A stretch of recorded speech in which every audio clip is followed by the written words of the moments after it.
Chapter 1. It is a truth universally acknowledged that a single man in possession of a good fortune must be in want of a wife. However little known the feelings or views of such a man may be on his first entering a neighbourhood, this truth is so well fixed in the minds of the surrounding families that he is considered the rightful property of some one or other of their daughters. "My dear Mr. Bennet," said his lady to him one day, "have you heard that Netherfield Park is let at last?" Mr. Bennet replied that he had not. "But it is," returned she, "for Mrs. Long has just been here, and she told me all about it." Mr. Bennet made no answer. "Do you not want to know who has taken it?" cried his wife impatiently. "You want to tell me, and I have no objection to hearing it." This was invitation enough. "Why, my dear, you must know. Mrs. Long says that Netherfield is taken by a young man of large fortune from the north of England, that he came down on Monday in a chaise and four to see the place, and was so much delighted with it that he agreed with Mr. Morris immediately that he is to take possession before Michaelmas, and some of his servants are to be in the house by the end of the week." "What is his name?"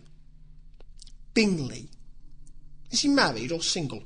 "Oh, single, my dear, to be sure. A single man of large fortune, 4,000 or 5,000 a year. What a fine thing for our girls!" "How so? How can it affect them?" "My dear Mr. Bennet," replied his wife, "how can you be so tiresome? You must know that I am thinking of his marrying one of them." "Is that his design in settling here?" "Design? Nonsense! How can you talk so? But it is very likely that he may fall in love with one of them, and therefore you must visit him as soon as he comes." "I see no occasion for that. You and the girls may go, or you may send them by themselves, which perhaps will be still better; for as you are as handsome as any of them, Mr. Bingley might like you the best of the party." "My dear, you flatter me. I certainly have had my share of beauty, but I do not pretend to be anything extraordinary now. When a woman has 5 grown-up daughters, she ought to give over thinking of her own beauty. In such cases a woman has not often much beauty to think of. But, my dear, you must indeed go and see Mr. Bingley when he comes into the neighbourhood. It is more than I engage for, I assure you." "But consider your daughters. Only think what an establishment it would be for one of them. Sir William and Lady Lucas are determined to go, merely on that account, for in general, you know, they visit no newcomers. Indeed, you must go, for it will be impossible for us to visit him if you do not." "You are over-scrupulous, surely. I dare say Mr. Bingley will be very glad to see you, and I will send him a few lines by you to assure him of my hearty consent to his marrying whichever he chooses of the girls, though I must throw in a good word for my little Lizzie." "I desire you will do no such thing. Lizzie is not a bit better than the others. I'm sure she is not half so handsome as Jane, nor half so good-humoured as Lydia, but you are always giving her the preference." "They have none of them much to recommend them," replied he. "They are all silly and ignorant like other girls, but Lizzie has something more of quickness than her sisters." "Mr. Bennet, how can you abuse your own children in such a way? You take delight in vexing me. You have no compassion for my poor nerves." "You mistake me, my dear. I have a high respect for your nerves. They are my old friends. I've heard you mention them with consideration these last 20 years at least. Ah, you do not know what I suffer.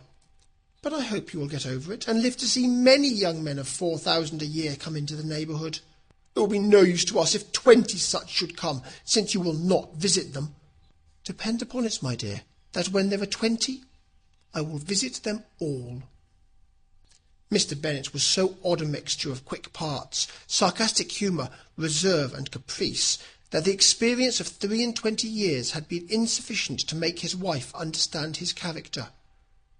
Her mind was less difficult to develop. She was a woman of mean understanding, little information, and uncertain temper. When she was discontented, she fancied herself nervous. The business of her life was to get her daughters married. Its solace was visiting and news. Chapter 2. Mr. Bennet was among the earliest of those who waited on Mr. Bingley. He had always intended to visit him, though to the last always assuring his wife he should not go. Until the evening after the visit was paid, she had no knowledge of it. It was then disclosed in the following manner. Observing his second daughter employed in trimming a hat, he suddenly addressed her with, "I hope Mr. Bingley will like it, Lizzie." "We are not in a way to know what Mr. Bingley likes," said her mother resentfully, "since we are not to visit." "But you forget, mamma," said Elizabeth, "that we shall meet him at the assemblies, and that Mrs. Long promised to introduce him." "I do not believe Mrs. Long will do any such thing. She has 2 nieces of her own. She is a selfish, hypocritical woman, and I have no opinion of her." "No more have I," said Mr. Bennet, "and I am glad to find that you do not depend on her serving you." Mrs. Bennet deigned not to make any reply, but unable to contain herself, began scolding one of her daughters. "Don't keep coughing so, Kitty, for heaven's sake. Have a little compassion on my nerves. You tear them to pieces." "Kitty has no discretion in her coughs," said her father. "She times them ill." "I do not cough for my own amusement," replied Kitty fretfully. "When is your next ball to be, Lizzie?" "Tomorrow fortnight." "Ay, so it is," cried her mother, "and Mrs. Long does not come back till the day before, so it will be impossible for her to introduce him, for she will not know him herself." "Then, my dear, you may have the advantage of your friend, and introduce Mr. Bingley to her." "Impossible, Mr. Bennet, impossible, when I am not acquainted with him myself. How can you be so teasing?" "I honour your circumspection. A fortnight's acquaintance is certainly very little. One cannot know what a man really is by the end of a fortnight. But if we do not venture, somebody else will, and after all, Mrs. Long and her daughters must stand their chance. And therefore, as she will think it an act of kindness, if you decline the office, I will take it on myself." The girls stared at their father. Mrs. Bennet said only, "Nonsense, nonsense." "What can be the meaning of that emphatic exclamation?" cried he.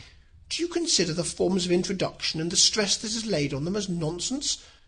I cannot quite agree with you there. What say you, Mary? For you are a young lady of deep reflection, I know, and read great books and make extracts." Mary wished to say something sensible, but knew not how. "While Mary is adjusting her ideas," he continued, "let us return to Mr. Bingley." "I am sick of Mr. Bingley," cried his wife. "I am sorry to hear that, but why did you not tell me that before? If I had known as much this morning, I certainly would not have called on him. It is very unlikely, but as I have actually paid the visit, we cannot escape the acquaintance now." The astonishment of the ladies was just what he wished, that of Mrs. Bennet perhaps surpassing the rest, though when the first tumult of joy was over, she began to declare that it was what she had expected all the while. "How good it was in you, my dear Mr. Bennet! But I knew I should persuade you at last. I was sure you loved your girls too well to neglect such an acquaintance. Well, how pleased I am! And it is such a good joke, too, that you should have gone this morning and never said a word about it till now." "Now, Kitty, you may cough as much as you choose," said Mr. Bennet, and as he spoke he left the room, fatigued with the raptures of his wife. "What an excellent father you have, girls," said she, when the door was shut. "I do not know how you will ever make amends for his kindness, or me either, for that matter. At our time of life it is not so pleasant, I can tell you, to be making new acquaintances every day, but for your sakes we would do anything. Lydia, my love, though you are the youngest, I dare say Mr. Bingley will dance with you at the next ball." "Oh," said Lydia stoutly, "I am not afraid, for though I am the youngest, I'm the tallest." The rest of the evening was spent in conjecturing how soon he would return Mr. Bennet's visit, and determining when they should ask him to dinner. Chapter 3. Not all that Mrs. Bennet, however, with the assistance of her 5 daughters, could ask on the subject, was sufficient to draw from her husband any satisfactory description of Mr. Bingley. They attacked him in various ways, with barefaced questions, ingenious suppositions, and distant surmises, but he eluded the skill of them all, and they were at last obliged to accept the second-hand intelligence of their neighbour, Lady Lucas. Her report was highly favourable. Sir William had been delighted with him. He was quite young, wonderfully handsome, extremely agreeable, and to crown the whole, he meant to be at the next assembly with a large party. Nothing could be more delightful. To be fond of dancing was a certain step towards falling in love, and very lively hopes of Mr. Bingley's heart were entertained. "If I can but see one of my daughters happily settled at Netherfield," said Mrs. Bennet to her husband, "and all the others equally well married, I shall have nothing to wish for." In a few days Mr. Bingley returned Mr. Bennet's visit, and sat about 10 minutes with him in his library. He had entertained hopes of being admitted to a sight of the young ladies, of whose beauty he had heard much, but he saw only the father. The ladies were somewhat more fortunate, for they had the advantage of ascertaining from an upper window that he wore a blue coat and rode a black horse. An invitation to dinner was soon afterwards dispatched, and already had Mrs. Bennet planned the courses that were to do credit to her housekeeping, when an answer arrived which deferred it all. Mr. Bingley was obliged to be in town the following day, and consequently unable to accept the honour of their invitation, etc. Mrs. Bennet was quite disconcerted. She could not imagine what business he could have in town so soon after his arrival in Hertfordshire, and she began to fear that he might be always flying about from one place to another, and never settled at Netherfield, as he ought to be.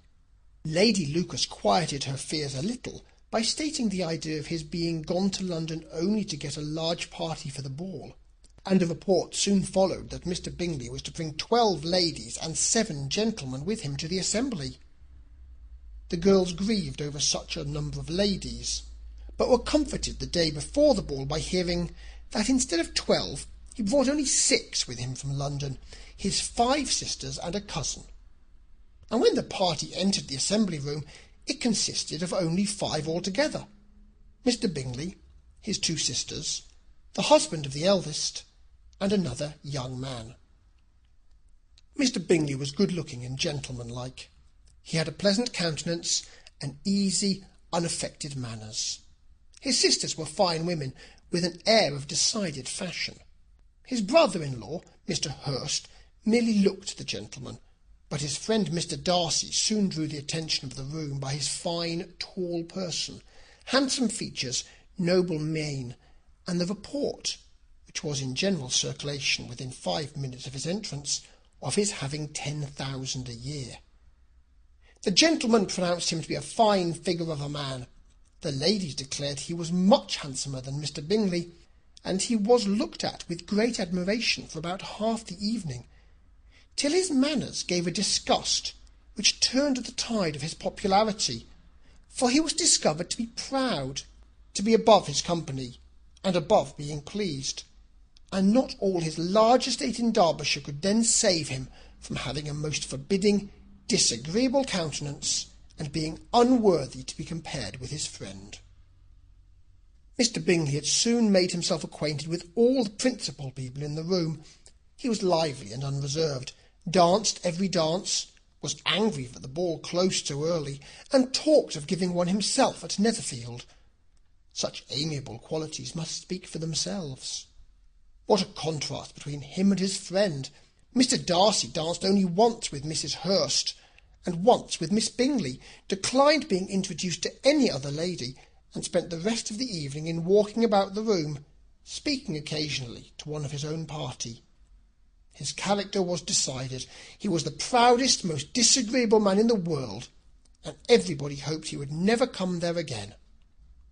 Amongst the most violent against him was Mrs. Bennet, whose dislike of his general behaviour was sharpened into particular resentment by his having slighted one of her daughters. Elizabeth Bennet had been obliged, by the scarcity of gentlemen, to sit down for 2 dances, and during part of that time Mr. Darcy had been standing near enough for her to hear a conversation between him and Mr. Bingley, who came from the dance for a few minutes to press his friend to join it. "Come, Darcy," said he, "I must have you dance. I hate to see you standing about by yourself in this stupid manner. You had much better dance." "I certainly shall not. You know how I detest it, unless I am particularly acquainted with my partner. At such an assembly as this it would be insupportable. Your sisters are engaged, and there is not another woman in the room whom it would not be a punishment to me to stand up with." "I would not be so fastidious as you are," cried Mr. Bingley, "for a kingdom. Upon my honour, I never met with so many pleasant girls in my life as I have this evening, and there are several of them, you see, uncommonly pretty." "You are dancing with the only handsome girl in the room," said Mr. Darcy, looking at the eldest Miss Bennet. "Oh, she is the most beautiful creature I ever beheld. But there is one of her sisters sitting down just behind you, who is very pretty, and I dare say very agreeable. Do let me ask my partner to introduce you." "Which do you mean?" And turning round, he looked for a moment at Elizabeth, till, catching her eye, he withdrew his own, and coldly said, "She is tolerable, but not handsome enough to tempt me. I am in no humour at present to give consequence to young ladies who are slighted by other men. You had better return to your partner and enjoy her smiles, for you are wasting your time with me." Mr. Bingley followed his advice. Mr. Darcy walked off, and Elizabeth remained with no very cordial feelings towards him. She told the story, however, with great spirit among her friends, for she had a lively, playful disposition which delighted in anything ridiculous. The evening altogether passed off pleasantly to the whole family. Mrs. Bennet had seen her eldest daughter much admired by the Netherfield party. Mr. Bingley had danced with her twice, and she had been distinguished by her sisters. Jane was as much gratified by this as her mother could be, though in a quieter way. Elizabeth felt Jane's pleasure. Mary had heard herself mentioned to Miss Bingley as the most accomplished girl in the neighbourhood, and Catherine and Lydia had been fortunate enough never to be without partners, which was all that they had yet learnt to care for as a rule. They returned, therefore, in good spirits to Longbourn, the village where they lived, and of which they were the principal inhabitants. They found Mr. Bennet still up. With a book he was regardless of time, and on the present occasion he had a good deal of curiosity as to the events of the evening, which had raised such splendid expectations. He had rather hoped that his wife's views on the stranger would be disappointed, but he soon found out that he had a different story to hear.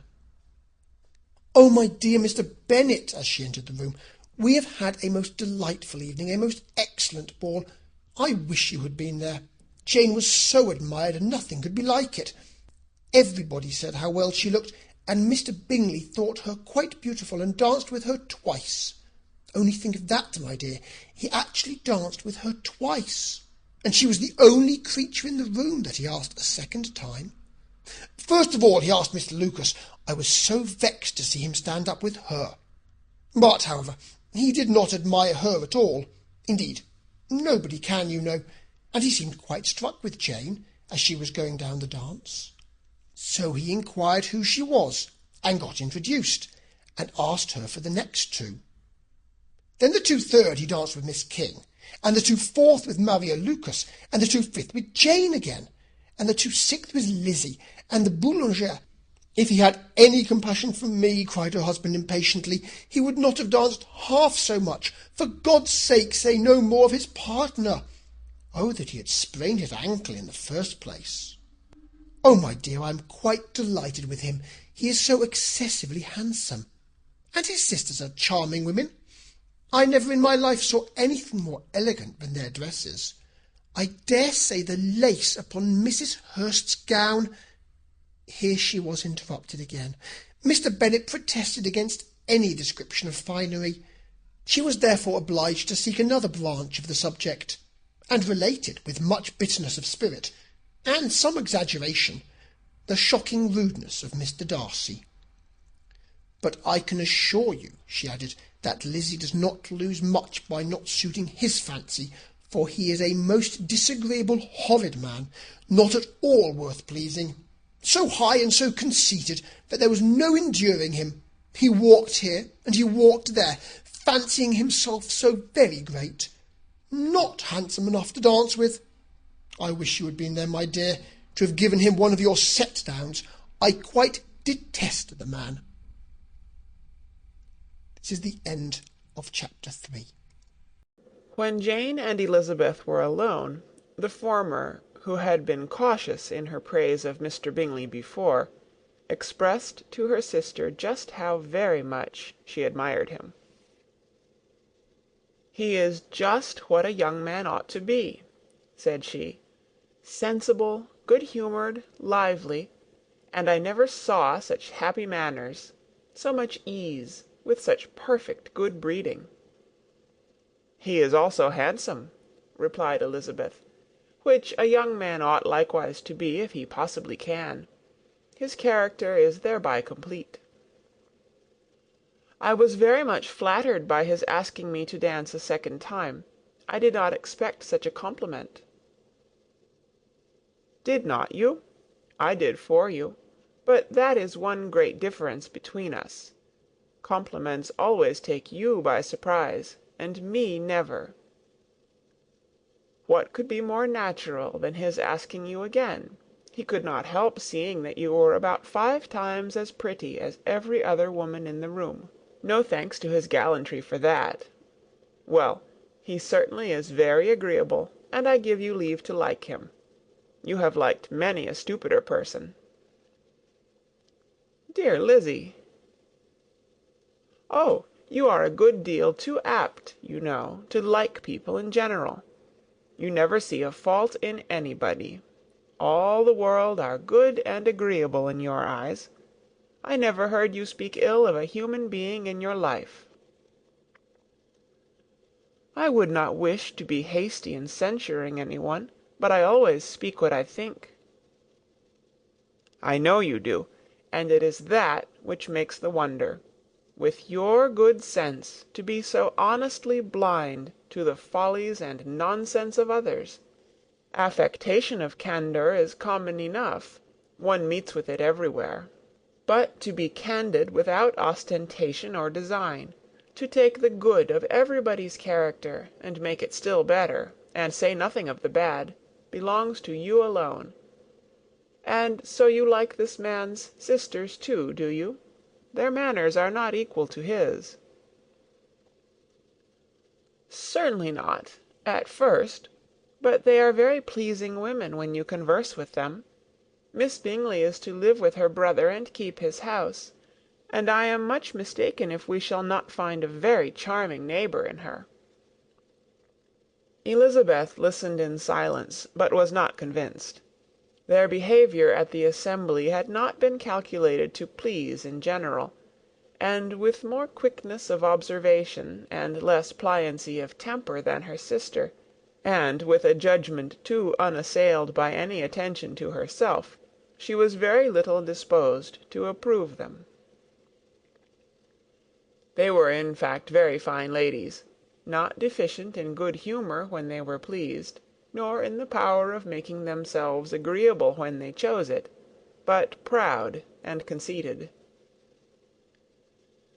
They were rather handsome, had been educated in one of the first private seminaries in town, had a fortune of 20,000 pounds, were in the habit of spending more than they ought, and of associating with people of rank, and were therefore in every respect entitled to think well of themselves and meanly of others.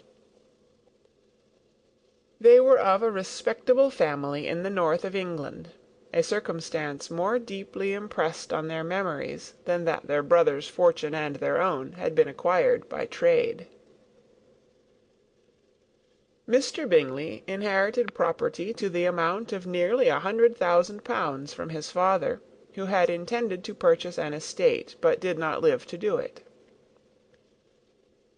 Mr. Bingley intended it likewise, and sometimes made choice of his county; but as he was now provided with a good house and the liberty of a manor, it was doubtful to many of those who best knew the easiness of his temper whether he might not spend the remainder of his days at Netherfield, and leave the next generation to purchase.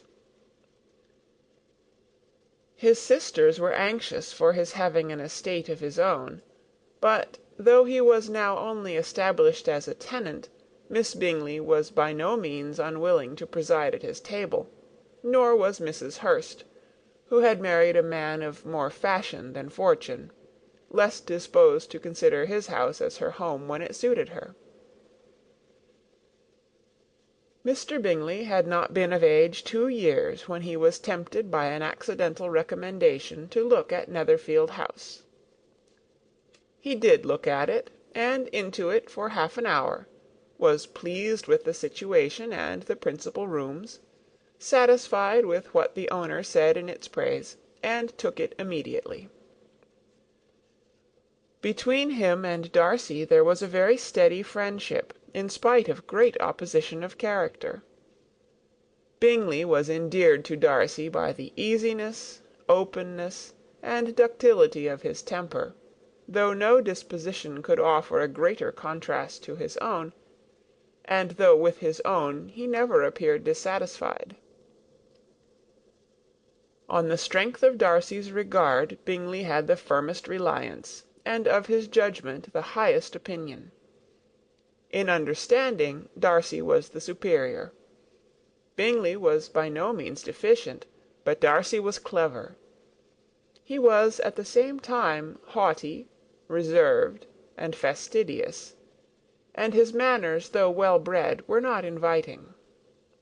In that respect his friend had greatly the advantage. Bingley was sure of being liked wherever he appeared. Darcy was continually giving offence. The manner in which they spoke of the Meryton assembly was sufficiently characteristic.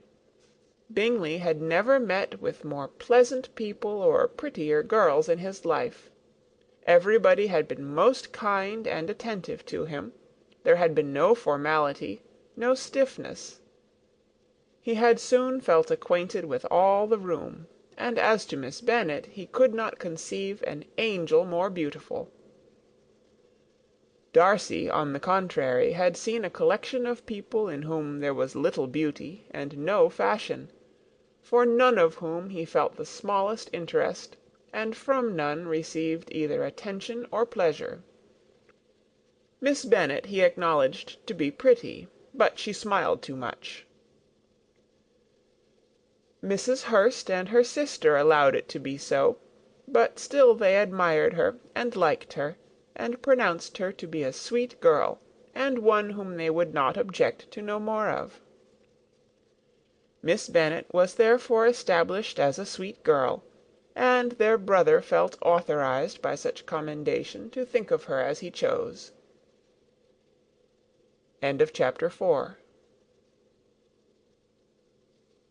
Chapter 5. Within a short walk of Longbourn lived a family with whom the Bennets were particularly intimate. Sir William Lucas had been formerly in trade in Meryton, where he had made a tolerable fortune, and risen to the honour of knighthood by an address to the King during his mayoralty. The distinction had perhaps been felt too strongly. It had given him a disgust to his business, and to his residence in a small market town, and, in quitting them both, he had removed with his family to a house about a mile from Meryton, denominated from that period Lucas Lodge, where he could think with pleasure of his own importance, and, unshackled by business, occupy himself solely in being civil to all the world. For, though elated by his rank, it did not render him supercilious. On the contrary, he was all attention to everybody. By nature inoffensive, friendly, and obliging, his presentation at St. James's had made him courteous. Lady Lucas was a very good kind of woman, not too clever to be a valuable neighbour to Mrs. Bennet. They had several children. The eldest of them, a sensible, intelligent young woman, about 27, was Elizabeth's intimate friend. That the Miss Lucases and the Miss Bennets should meet to talk over a ball was absolutely necessary, and the morning after the assembly brought the former to Longbourn to hear and to communicate. "You began the evening well, Charlotte," said Mrs. Bennet, with civil self-command, to Miss Lucas. "You were Mr. Bingley's first choice." "Yes, but he seemed to like his second better." "Oh, you mean Jane, I suppose, because he danced with her twice. To be sure, that did seem as if he admired her. Indeed, I rather believe he did. I heard something about it, but I hardly know what.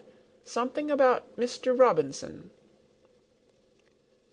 "Perhaps you mean what I overheard between him and Mr. Robinson. Did not I mention it to you?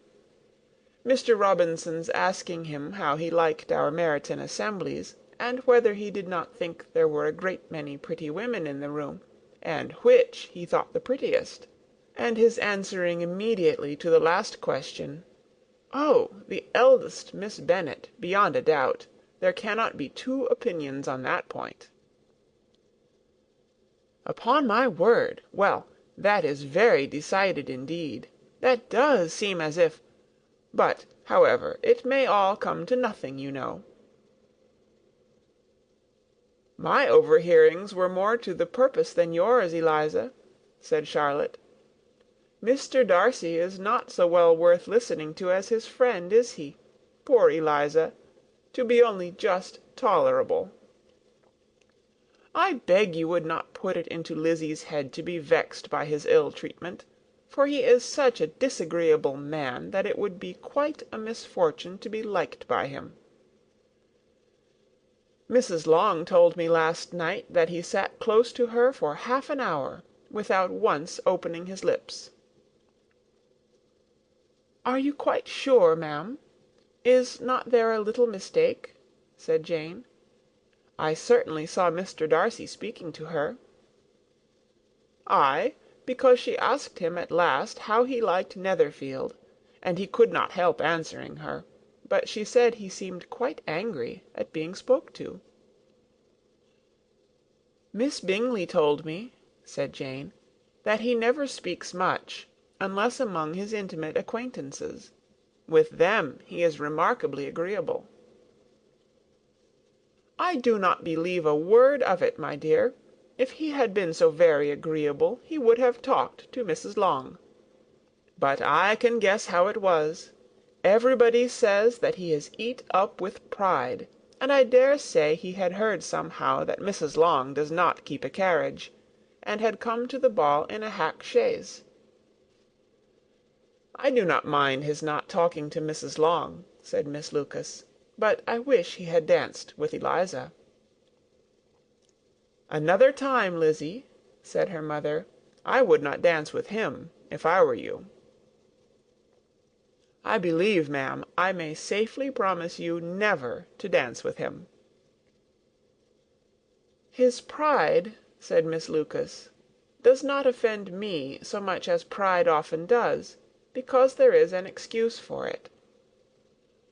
One cannot wonder that so very fine a young man, with family, fortune, everything in his favour, should think highly of himself. If I may so express it, he has a right to be proud."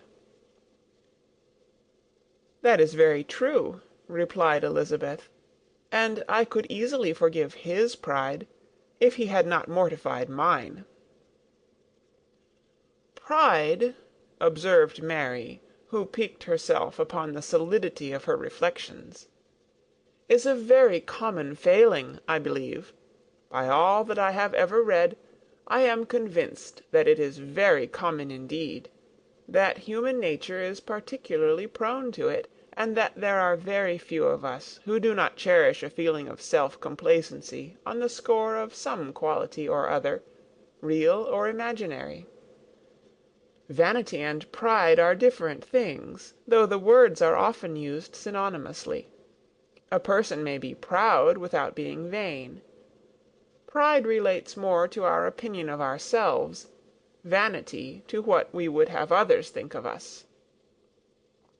"If I were as rich as Mr. Darcy," cried a young Lucas, who came with his sisters, "I should not care how proud I was. I would keep a pack of foxhounds, and drink a bottle of wine a day." "Then you would drink a great deal more than you ought," said Mrs. Bennet, "and if I were to see you at it, I should take away your bottle directly." The boy protested that she should not. She continued to declare that she would, and the argument ended only with the visit. Chapter 5. Recorded on November 6th, 2005, in Oceanside, California. The ladies of Longbourn soon waited on those of Netherfield. The visit was returned in due form. Miss Bennet's pleasing manners grew on the goodwill of Mrs. Hurst and Miss Bingley, and though the mother was found to be intolerable, and the young sisters not worth speaking to, a wish of being better acquainted with them was expressed towards the two eldest. By Jane this attention was received with the greatest pleasure, but Elizabeth still saw superciliousness in their treatment of everybody, hardly excepting even her sister, and could not like them, though their kindness to Jane, such as it was, had a value as arising, in all probability, from the influence of their brother's admiration. It was generally evident whenever they met that he did admire her, and to her it was equally evident that Jane was yielding to the preference which she had begun to entertain for him from the first, and was in a way to be very much in love. But she considered with pleasure that it was not likely to be discovered by the world in general, since Jane united, with great strength of feeling, a composure of temper and a uniform cheerfulness of manner which would guard her from the suspicions of the impertinent. She mentioned this to her friend Miss Lucas. "It may perhaps be pleasant," replied Charlotte, "to be able to impose on the public in such a case, but it is sometimes a disadvantage to be so very guarded. If a woman conceals her affection with the same skill from the object of it, she may lose the opportunity of fixing him, and it will then be but poor consolation to believe the world equally in the dark. There is so much of gratitude or vanity in almost every attachment that it's not safe to leave any to itself. We can all begin freely. A slight preference is natural enough, but there are few of us who have heart enough to be really in love without encouragement. In 9 cases out of 10, a woman had better show more affection than she feels. Bingley likes your sister undoubtedly, but he may never do more than like her if she does not help him on." "But she does help him on, as much as her nature will allow. If I can perceive her regard for him, he must be a simpleton indeed not to discover it too." "Remember, Eliza, that he does not know Jane's disposition as you do." "But if a woman is partial to a man, and does not endeavour to conceal it, he must find it out." "Perhaps he must, if he sees enough of her. But though Bingley and Jane meet tolerably often, it is never for many hours together, and as they always see each other in large mixed parties, it's impossible that every moment should be employed in conversing together. Jane should therefore make the most of every half hour in which she can command his attention. When she is secure of him, there will be more leisure for falling in love as much as she chooses." "Your plan is a good one," replied Elizabeth, "where nothing is in question but the desire of being well married, and if I were determined to get a rich husband, or any husband, I dare say I should adopt it. But these are not Jane's feelings. She is not acting by design. As yet she cannot even be certain of the degree of her own regard, nor of its reasonableness. She has known him only a fortnight. She danced 4 dances with him at Meryton. She saw him one morning at his own house, and has since dined with him in company 4 times. This is not quite enough to make her understand his character." Not as you represent it. Had she merely dined with him, she might only have discovered whether he had a good appetite. But you must remember that 4 evenings have also been spent together, and 4 evenings may do a great deal. Yes, these 4 evenings have enabled them to ascertain that they both like vingt-un better than commerce. But with respect to any other leading characteristic, I do not imagine that much has been unfolded. Well, said Charlotte, I wish Jane success with all my heart, and if she were married to him tomorrow, I should think she had as good a chance of happiness as if she were to be studying his character for a 12-month. Happiness in marriage is entirely a matter of chance. If the dispositions of the parties are ever so well known to each other, or ever so similar beforehand, it does not advance their felicity in the least. They always continue to grow sufficiently unlike afterwards to have their share of vexation, and it's better to know as little as possible of the defects of the person with whom you're to pass your life. You make me laugh, Charlotte, but it's not sound. You know it's not sound, and you would never act this way yourself.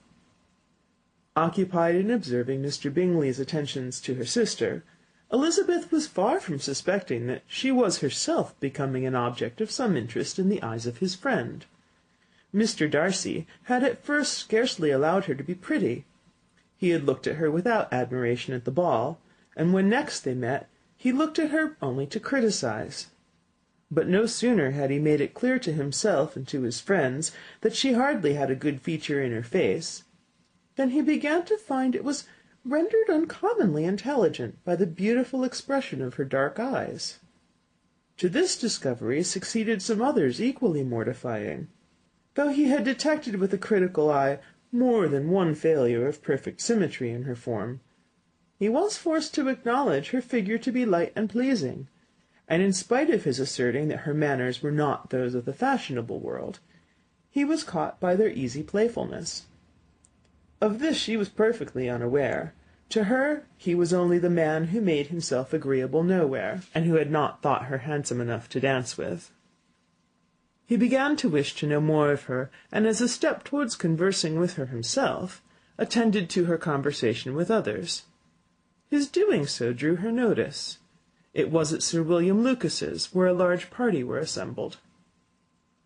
"What does Mr. Darcy mean," she said to Charlotte, "by listening to my conversation with Colonel Forster?" "That's a question which Mr. Darcy only can answer. But if he does it any more, I shall certainly let him know that I see what he's about. He has a very satirical eye, and if I do not begin by being impertinent myself, I shall soon grow afraid of him." On his approaching them soon afterwards, though without seeming to have any intention of speaking, Miss Lucas defied her friend to mention such a subject to him, which immediately provoking Elizabeth to do it, she turned to him and said, "Did you not think, Mr. Darcy, that I expressed myself uncommonly well just now, when I was teasing Colonel Forster to give us a ball at Meryton?" "With great energy, but it's always a subject which makes a lady energetic." "You are severe on us."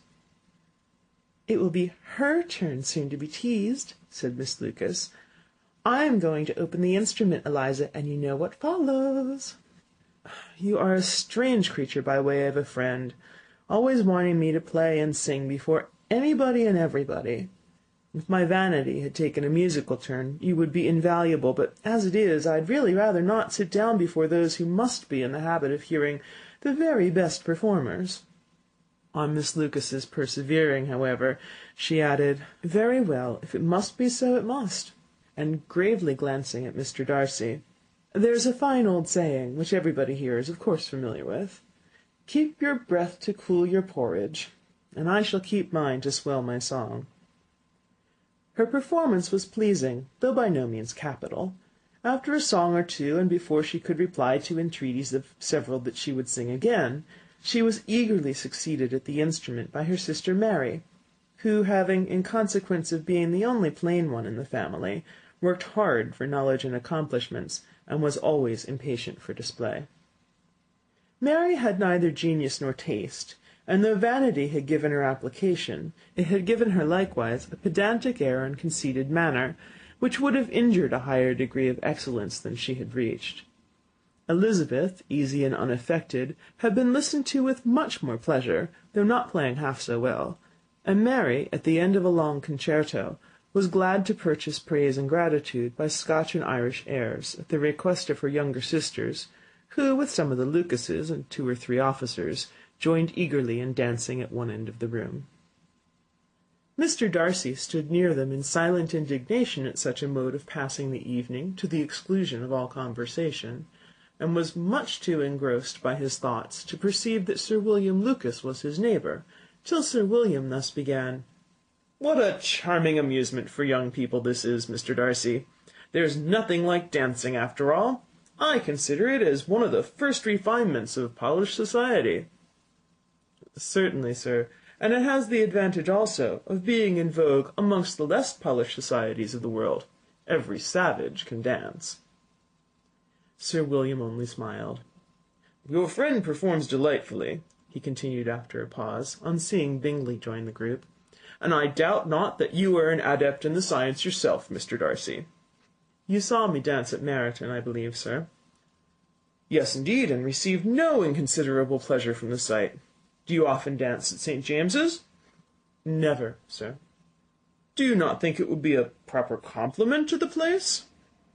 "It is a compliment which I never pay to any place, if I can avoid it." "You have a house in town, I conclude." Mr. Darcy bowed. "I had once some thought of fixing in town myself, for I am fond of superior society, but I did not feel quite certain that the air of London would agree with Lady Lucas."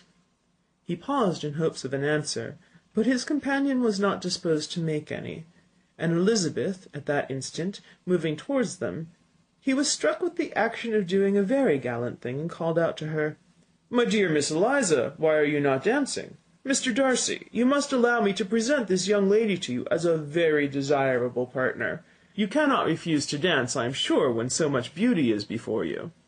And taking her hand, he would have given it to Mr. Darcy, who, though extremely surprised, was not unwilling to receive it, when she instantly drew back, and said with some discomposure to Sir William, "Indeed, sir, I have not the least intention of dancing. I entreat you not to suppose that I move this way in order to beg for a partner." Mr. Darcy, with grave propriety, requested to be allowed the honour of her hand, but in vain. Elizabeth was determined, nor did Sir William at all shake her purpose by his attempt at persuasion. "You excel so much in the dance, Miss Eliza, that it's cruel to deny me the happiness of seeing you, and though this gentleman dislikes the amusement in general, he can have no objection, I am sure, to oblige us for 1/2 hour." "Mr. Darcy is all politeness," said Elizabeth, smiling. "He is indeed, but considering the inducement, my dear Eliza, can we not wonder at his complaisance? For who would object to such a partner?" Elizabeth looked archly, and turned away. Her resistance had not injured her with the gentleman, and he was thinking of her with some complacency, when thus accosted by Miss Bingley. "I can guess the subject of your reverie." "I should imagine not." "You're considering how insupportable it would be to pass many evenings in this manner, in such society, and indeed I'm quite of your opinion. I was never more annoyed. The insipidity, and yet the noise, the nothingness, and yet the self-importance of all these people. Oh, I would give to hear your strictures on them." "Your conjecture is totally wrong, I assure you. My mind was more agreeably engaged. I have been meditating on the very great pleasure which a pair of fine eyes in the face of a pretty woman can bestow." Miss Bingley immediately fixed her eyes on his face, and desired he would tell her what lady had the credit of inspiring such reflections. Mr. Darcy replied with great intrepidity, "Miss Elizabeth Bennet." "Miss Elizabeth Bennet!" repeated Miss Bingley. "I am all astonishment. How long has she been such a favourite? And pray, when am I to wish you joy?"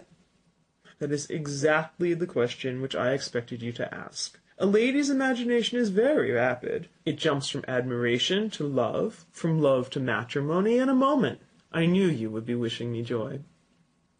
Nay, if you are serious about it, I shall consider the matter is absolutely settled. You'll be having a charming mother-in-law indeed, and of course she will always be at Pemberley with you." He listened to her with perfect indifference while she chose to entertain herself in this manner, and as his composure convinced her that all was safe, her wit flowed long. End of chapter 6.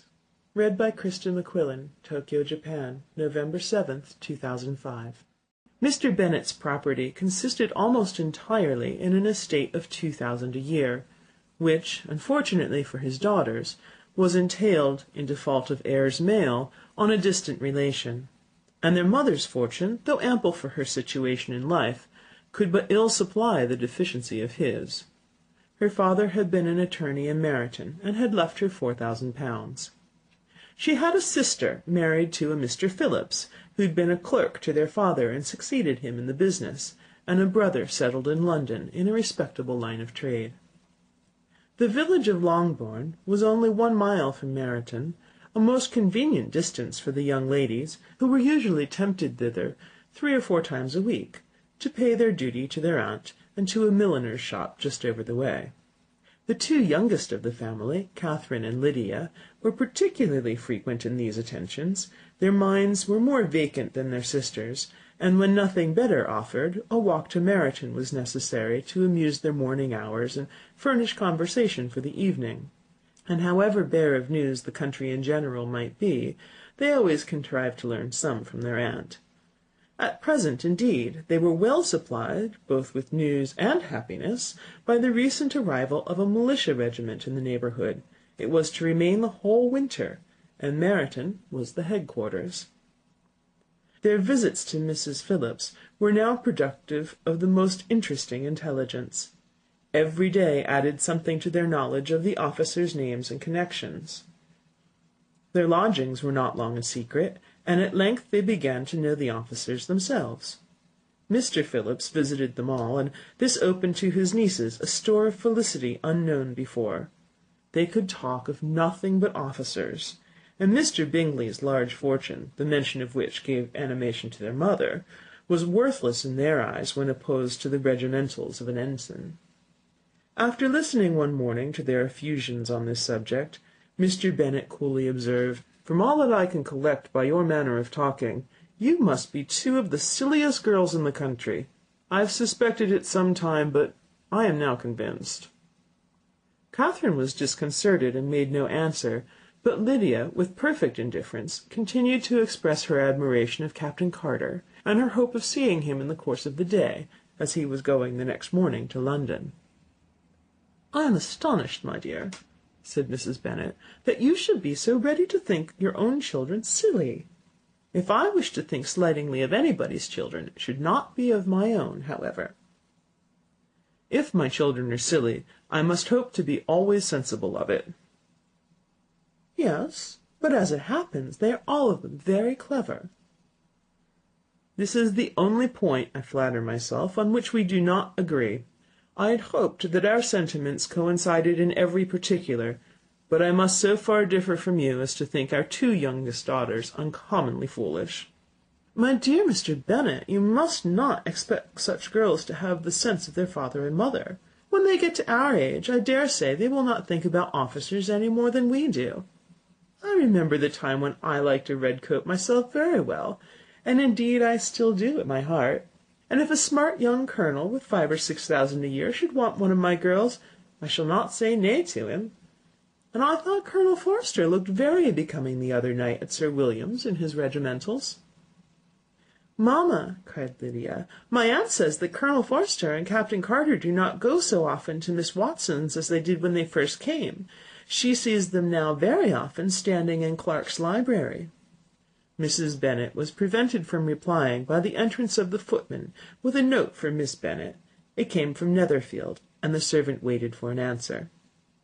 Mrs. Bennet's eyes sparkled with pleasure, and she was eagerly calling out while her daughter read, "Well, Jane, who's it from? What's it about? What does he say? Well, Jane, make haste and tell us. Make haste, my love." "It is from Miss Bingley," said Jane, and then read it aloud. "My dear friend, If you are not so compassionate as to dine to-day with Louisa and me, we shall be in danger of hating each other for the rest of our lives, for a whole day's tete-a-tete between two women can never end without a quarrel. Come as soon as you can on receipt of this. My brother and the gentlemen are to dine with the officers. Yours ever, Caroline Bingley. With the officers? Cried Lydia. I wonder my aunt did not tell us of that. Dining out, said Mrs. Bennet. That is very unlucky. Can I have a carriage? asked Jane. No, my dear, you'd better go on horseback, because it seems likely to rain, and then you must stay all night. That would be a good scheme, said Elizabeth, if you were sure that they would not offer to send her home. Oh, but the gentlemen will have Mr. Bingley's chaise to go to Meryton, and the Hursts have no horses to theirs. I'd much rather go in the coach. But, my dear, your father cannot spare the horses, I'm sure. They're wanted in the farm, Mr. Bennet, are they not? They're wanted in the farm much oftener than I can get them. But if you've got them to-day, said Elizabeth, my mother's purpose will be answered. She did at last extort from her father an acknowledgment that the horses were engaged. Jane was therefore obliged to go on horseback, and her mother attended her to the door with many cheerful prognostics of a bad day. Her hopes were answered. Jane had not been gone long before it rained hard. Her sisters were uneasy for her, but her mother was delighted. The rain continued the whole evening without intermission. Jane would certainly not come back. This was a lucky idea of mine, indeed, said Mrs. Bennet more than once, as if the credit of making it rain were all her own. Till the next morning, however, she was not aware of all the felicity of her contrivance. Breakfast was scarcely over, when a servant from Netherfield brought the following note for Elizabeth. My dearest Lizzie, I find myself very unwell this morning, which, I suppose, is to be imputed to my getting wet through yesterday. My kind friends will not hear of my returning till I'm better.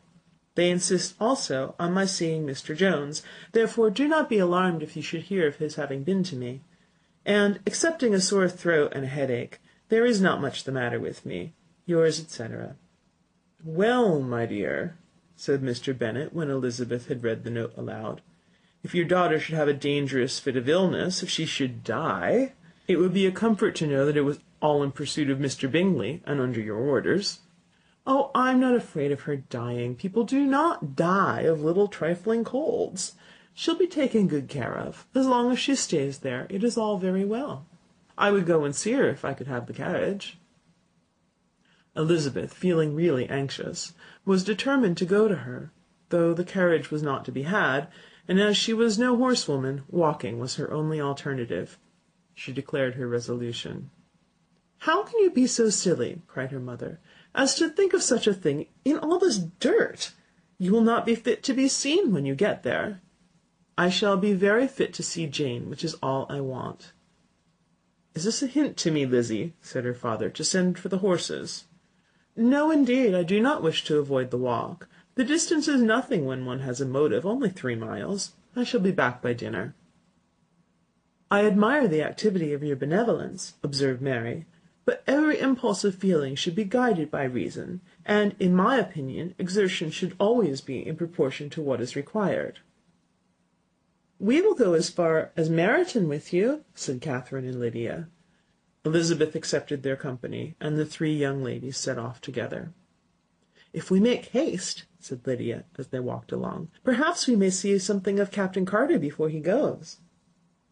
In Meryton they parted. The 2 youngest repaired to the lodgings of one of the officers' wives, and Elizabeth continued her walk alone, crossing field after field at a quick pace, jumping over stiles and springing over puddles with impatient activity, and finding herself at last within view of the house, with weary ankles, dirty stockings, and a face glowing with the warmth of exercise. She was shown into the breakfast parlour, where all but Jane were assembled, and where her appearance created a great deal of surprise.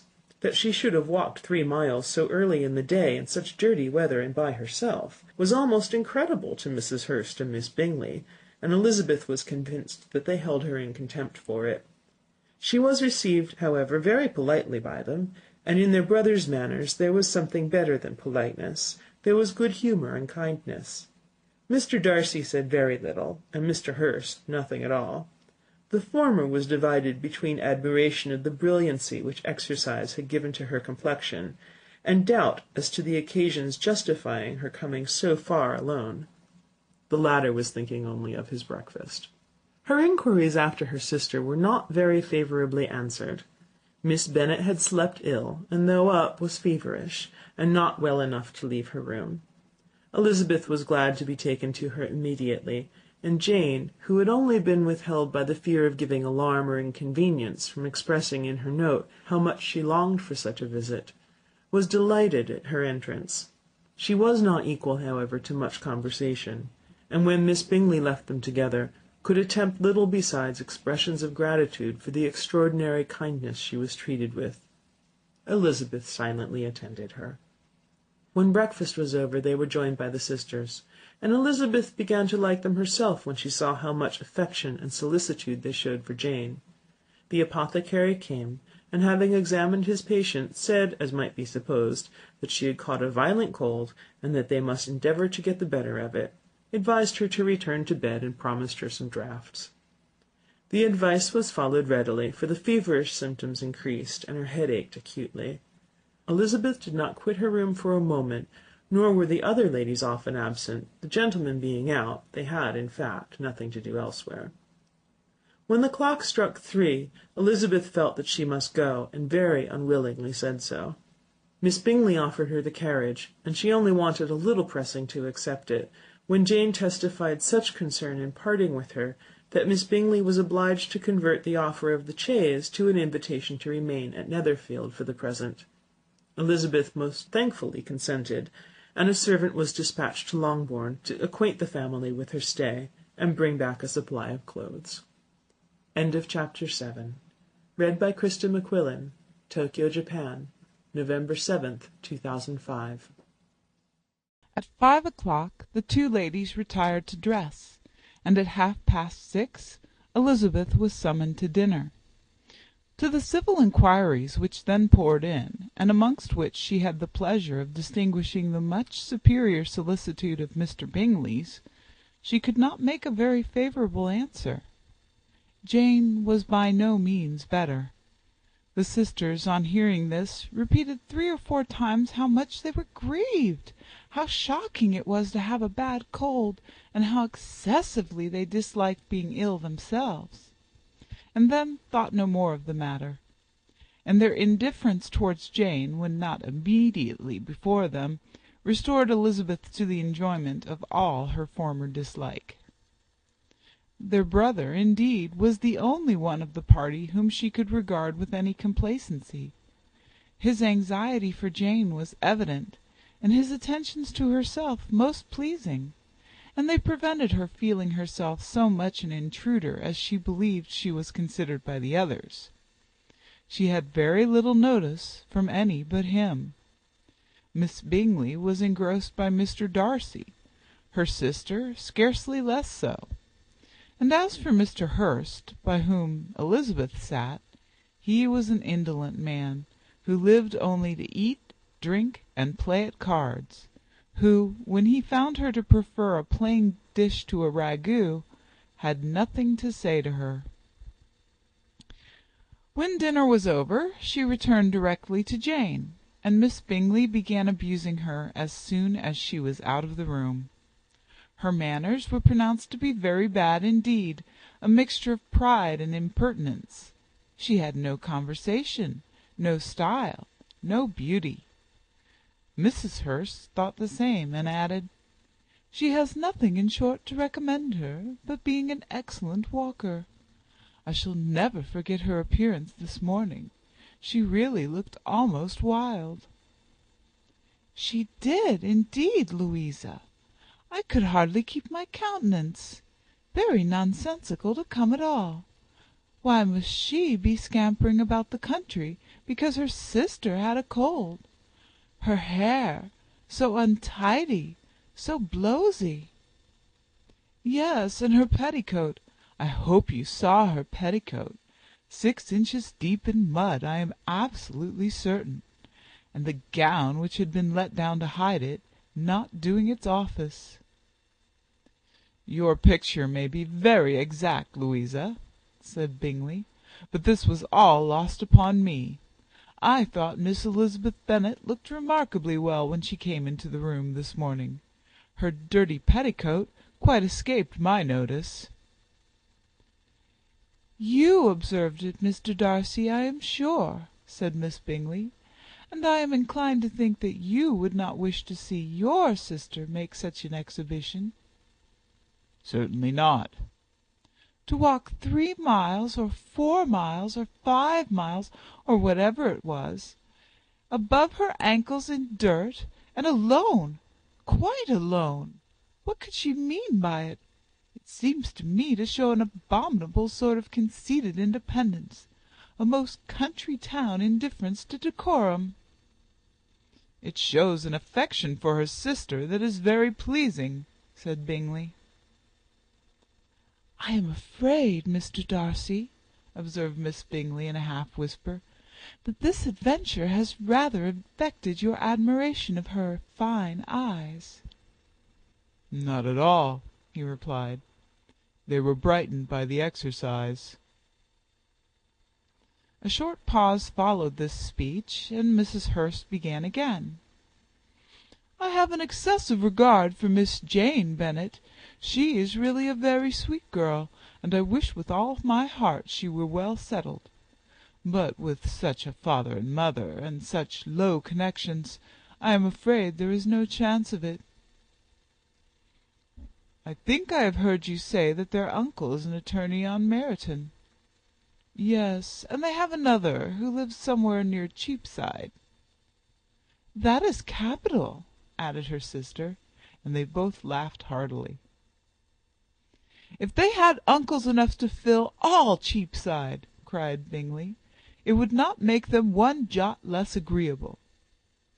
"But it must very materially lessen their chance of marrying men of any consideration in the world," replied Darcy.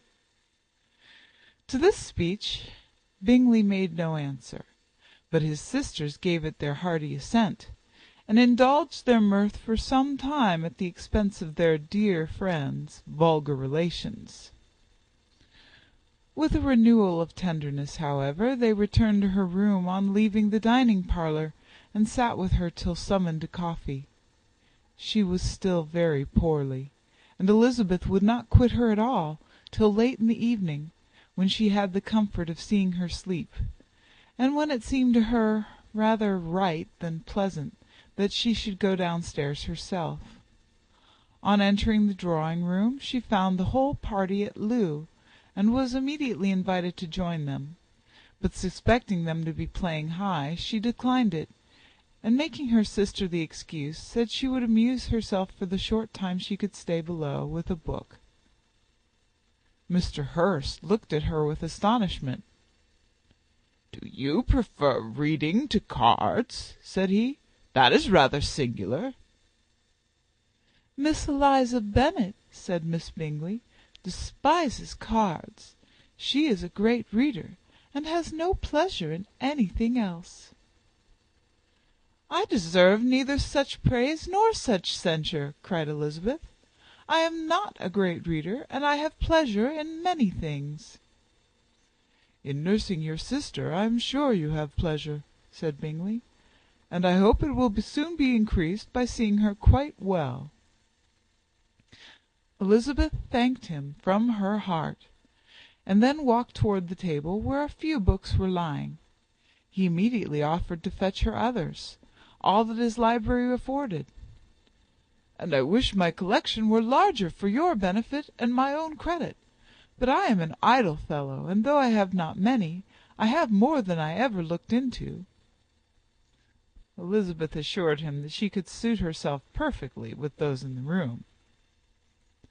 "I am astonished," said Miss Bingley, "that my father should have left so small a collection of books. What a delightful library you have at Pemberley, Mr. Darcy!" "It ought to be good," he replied. "It has been the work of many generations." "And then you have added so much to it yourself. You are always buying books." "I cannot comprehend the neglect of a family library in such days as these." Neglect! I am sure you neglect nothing that can add to the beauties of that noble place. Charles, when you build your house, I wish it may be half as delightful as Pemberley." "I wish it may."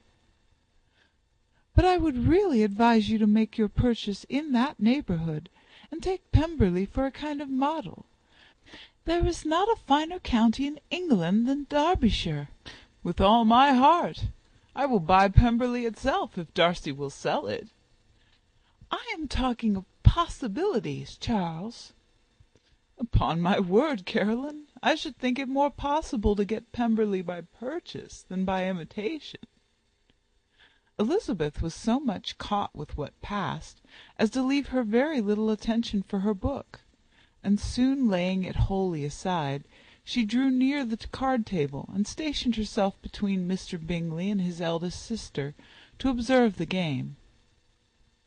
"Is Miss Darcy much grown since the spring?" said Miss Bingley.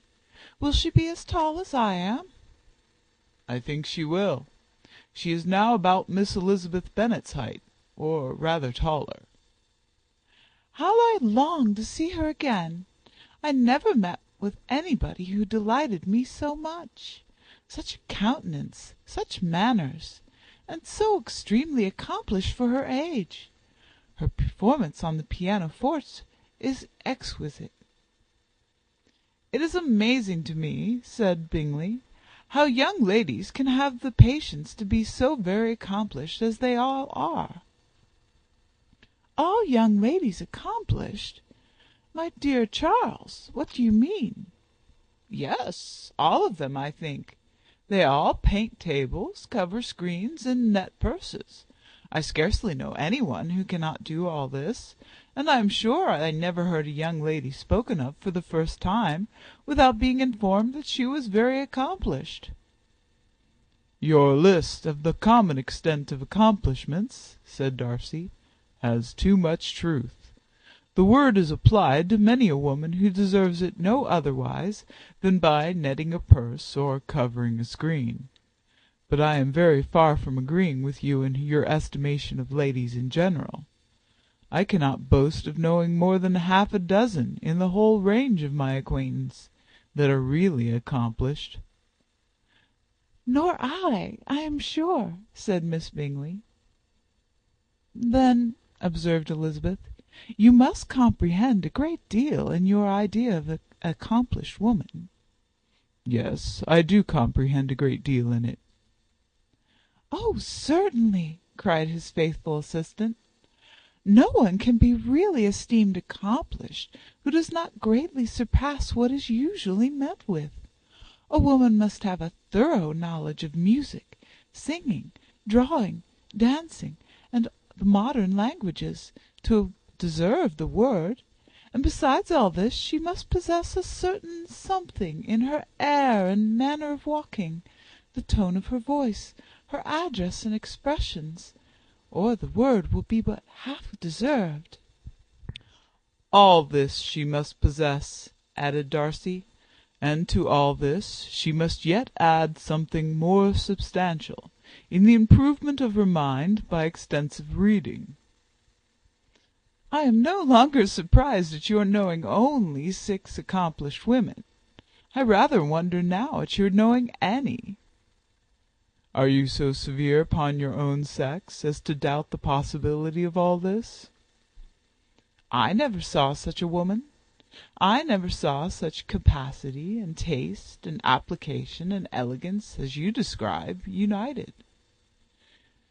Mrs. Hurst and Miss Bingley both cried out against the injustice of her implied doubt, and were both protesting that they knew many women who answered this description, when Mr. Hurst called them to order, with bitter complaints of their inattention to what was going forward.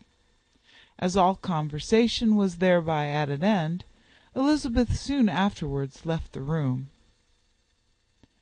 "Elizabeth Bennet," said Miss Bingley, when the door was closed on her, "is one of those young ladies who seek to recommend themselves to the other sex by undervaluing their own, and with many men, I dare say, it succeeds.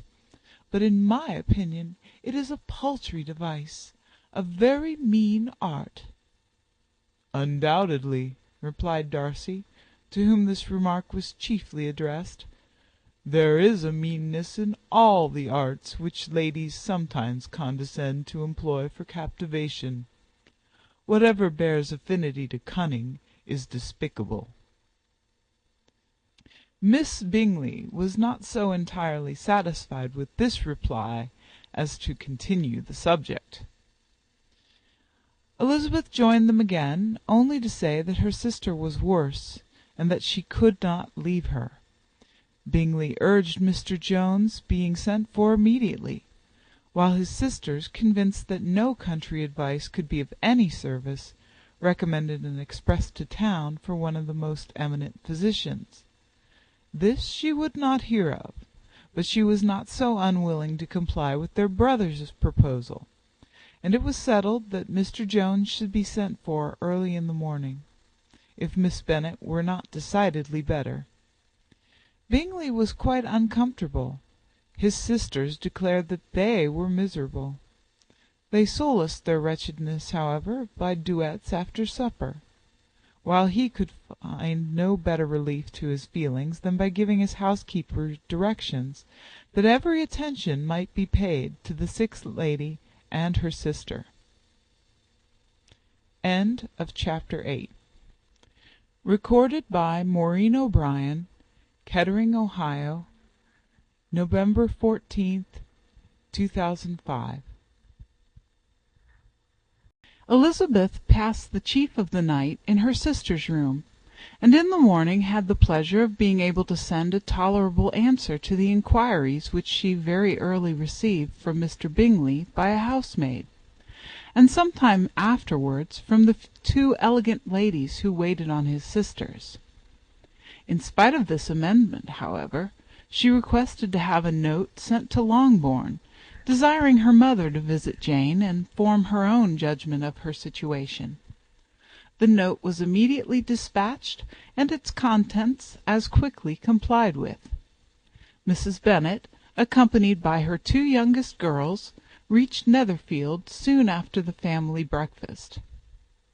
Had she found Jane in any apparent danger, Mrs. Bennet would have been very miserable, but being satisfied on seeing her that her illness was not alarming, she had no wish of her recovering immediately, as her restoration to health would probably remove her from Netherfield. She would not listen, therefore, to her daughter's proposal of being carried home. Neither did the apothecary, who arrived about the same time, think it at all advisable. After sitting a little while with Jane, on Miss Bingley's appearance and invitation, the mother and three daughters all attended her into the breakfast parlour. Bingley met them with hopes that Mrs. Bennet had not found Miss Bennet worse than she expected. "Indeed I have, sir," was her answer. "She is a great deal too ill to be moved. Mr. Jones says we must not think of moving her. We must trespass a little longer on your kindness." "Removed!" cried Bingley. "It must not be thought of. My sister, I am sure, will not hear of her removal." "You may depend upon it, madam," said Miss Bingley, with cold civility, "that Miss Bennet will receive every possible attention while she remains with us." Mrs. Bennet was profuse in her acknowledgments. "I am sure," she added, "if it was not for such good friends, I do not know what would become of her, for she is very ill indeed, and suffers a vast deal, though with the greatest patience in the world, which is always the way with her, for she has, without exception, the sweetest temper I have ever met with. I often tell my other girls they are nothing to her. You have a sweet room here, Mr. Bingley, and a charming prospect over the gravel walk. I do not know a place in the country that is equal to Netherfield. You will not think of quitting it in a hurry, I hope, though you have but a short lease." "Whatever I do is done in a hurry," replied he, "and therefore if I should resolve to quit Netherfield I should probably be off in 5 minutes. At present, however, I consider myself as quite fixed here." "That is exactly what I should have supposed of you," said Elizabeth. "You begin to comprehend me, do you?" cried he, turning toward her. "Oh, yes, I understand you perfectly." "I wish I might take this for a compliment, but to be so easily seen through, I am afraid, is pitiful." "That is as it happens. It does not follow that a deep, intricate character is more or less estimable than such a one as yours." "Lizzie," cried her mother, "remember where you are, and do not run on in the wild manner that you are suffered to do at home." "I did not know before," continued Bingley immediately, "that you were a studier of character. It must be an amusing study." "Yes, but intricate characters are the most amusing. They have at least that advantage." "The country," said Darcy, "can in general supply but a few subjects for such a study. In a country neighbourhood you move in a very confined and unvarying society."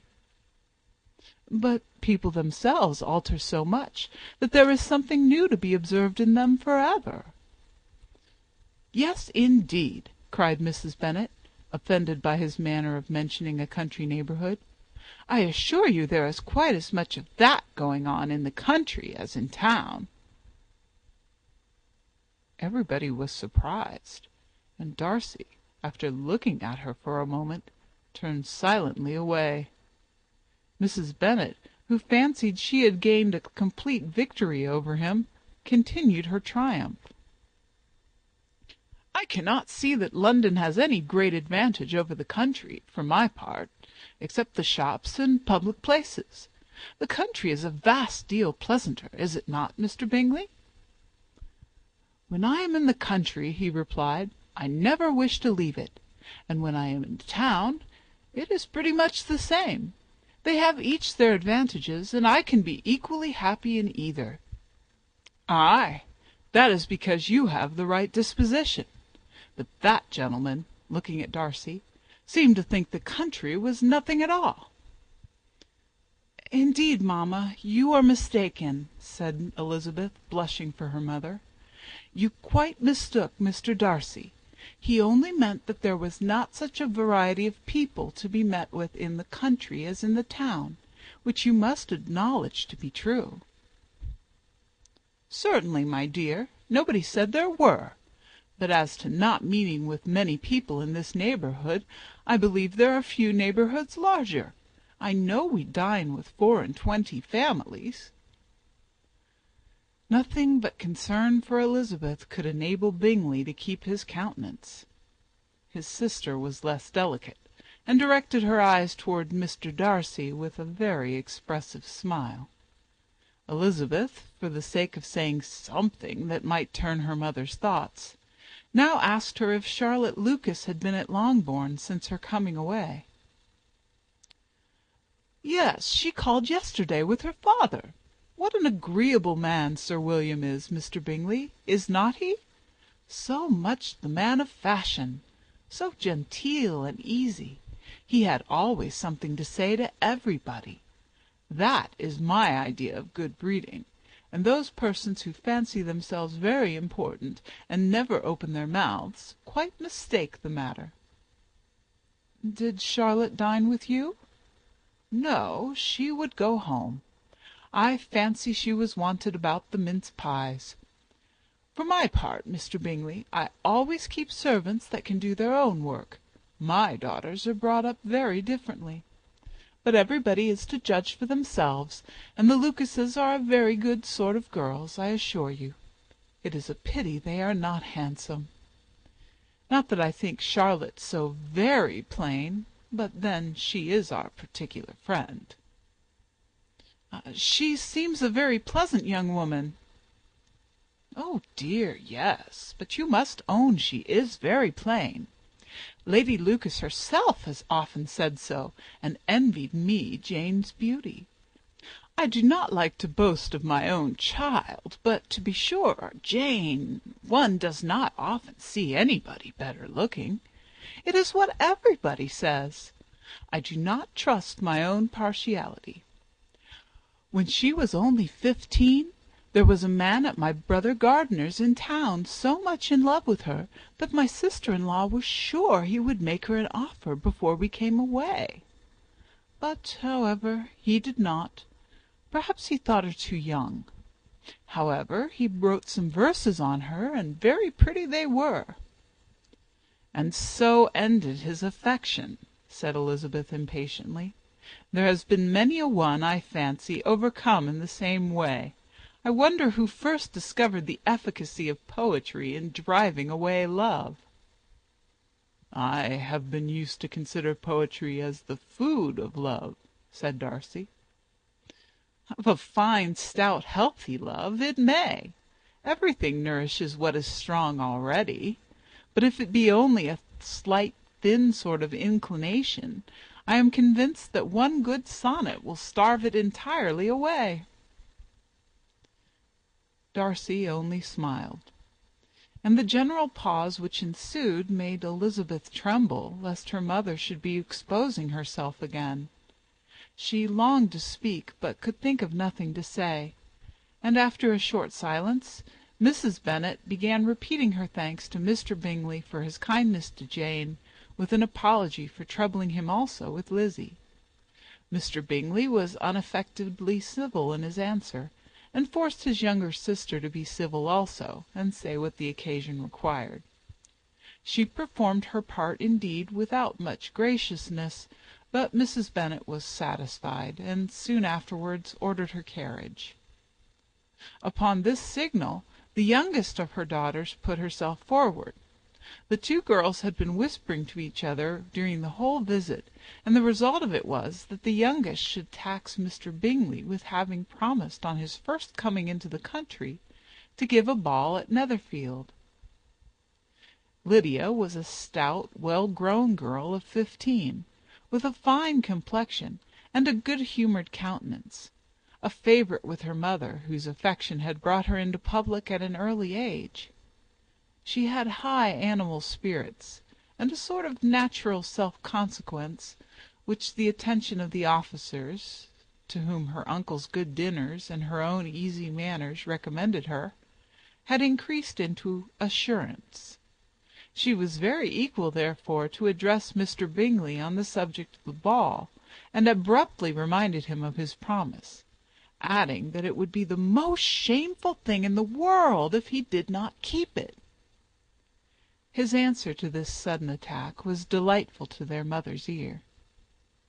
"I am perfectly ready, I assure you, to keep my engagement, and when your sister is recovered, you shall, if you please, name the very day of the ball. But you would not wish to be dancing when she is ill." Lydia declared herself satisfied. "Oh, yes, it would be much better to wait till Jane was well, and by that time most likely Captain Carter would be at Meryton again. And when you have given your ball," she added, "I shall insist on their giving one also.